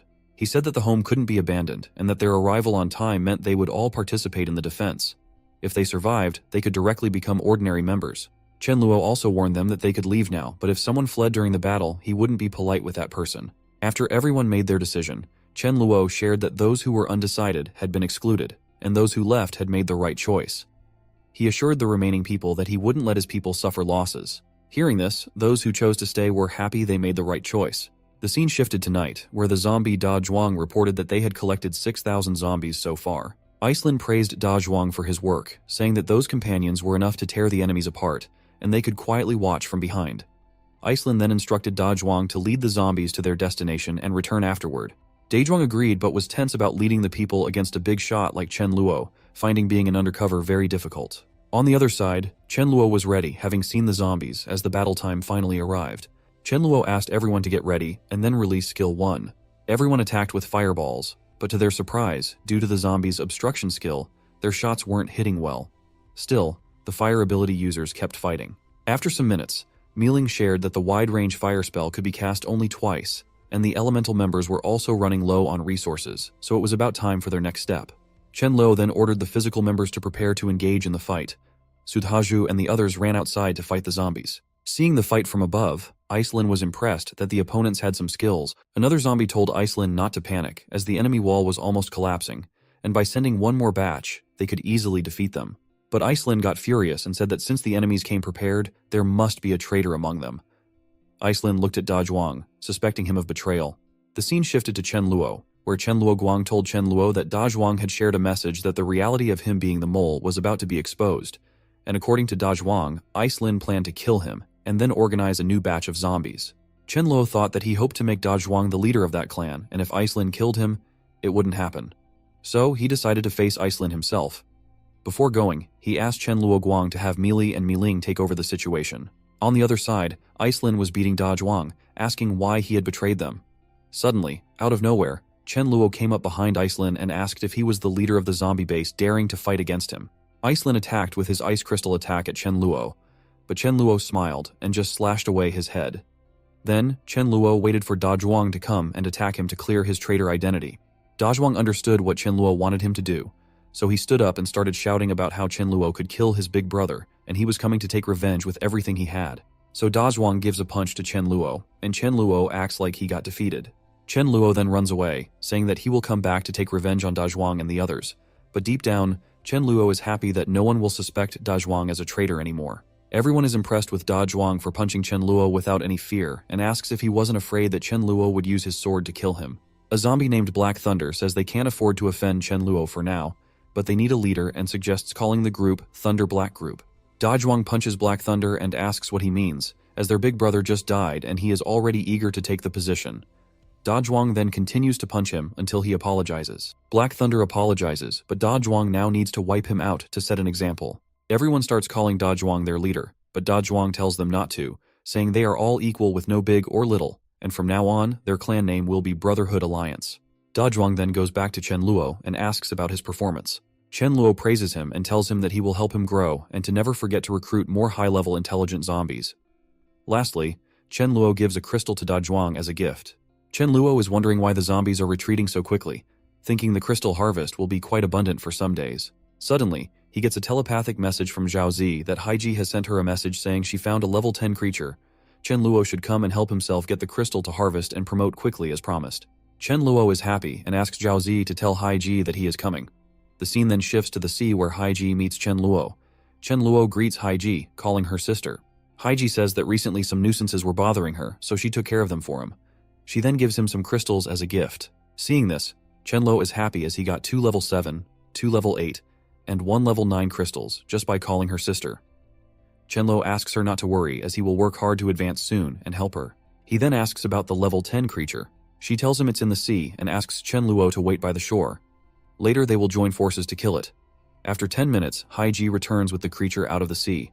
They start fighting together, and Chen Luo directly uses his spatial cut, but the fish dodges it and attacks back with an ice beam. Chen Luo gets tense because the attack is so close and he can't dodge it. Chen Luo got frozen due to that ice beam and became tense as he had underestimated the mutated fish. When the mutated fish used the ice beam again, Chen Luo used his space exile attack and sent the fish away somewhere. Haiji asked where Chen Luo had sent the fish, noting it seemed uncertain, much like her earlier experience. Chen Luo assured Haiji not to underestimate him, as this time it was about 30 miles away to the east. They then went to harvest the crystal. Chen Luo was happy after getting a level 10 crystal from the fish, thinking that he needed just 4 or 5 more crystals to reach level 9. Haiji then asked Chen Luo to try eating that giant mackerel fish. Chen Luo, hearing this, was stunned and asked if the flesh of a mutant wasn't difficult to eat. Haiji then explained why she had undergone a mysterious evolution and why her evolution far exceeded that of humans. She recounted how, a year ago, while resting at the bottom of the sea, something fell into her body, which seemed like a piece of meat. She felt pain, and the piece of meat slowly digested into her body. She was sure that if it continued, she would die. Fortunately, her old friend, the Turtle King, seeing her situation, immediately ate the remaining meat. Haiji shared that they both gained a huge advantage from that, as although it caused immense pain, it had a miraculous effect. Chen Luo was still confused about the mysterious meat. Haiji responded that since she devoured that mysterious meat, ferocious fish species started targeting her. The giant mackerel also ate the mysterious meat. Chen Luo thought about it very carefully, but for power, he was ready to do it. Haiji also told Chen Luo that she could feel the mysterious meat's power was still within the mackerel's body. Chen Luo said he was ready to eat it despite its bad taste, but deep down, he was thinking of asking Mayu to cook it to improve its taste. The scene shifted to the other side of the sea, where a seal came to a girl, shouting her name as Frost's sister. The seal, crying, told her that his brother had been killed. Frost asked if his brother had been killed by that great bloodthirsty white shark that claimed to be the sea god. The seal denied it and said it was a giant clam and he could sense her scent. Hearing the words, giant clam, Frost wondered if it could be the accomplice of the pseudo-god. The seal asked Frost to avenge his brother. Frost asked the seal to take her to the person, and upon reaching the location, the seal pointed to Haiji, saying it was she who had killed him. Now, what happens next is uncertain. Will Haiji get into trouble and Chen Luo save her, or will Chen Luo team up with Frost to act against Haiji? Anything could happen, as Chen Luo could do anything for his growth.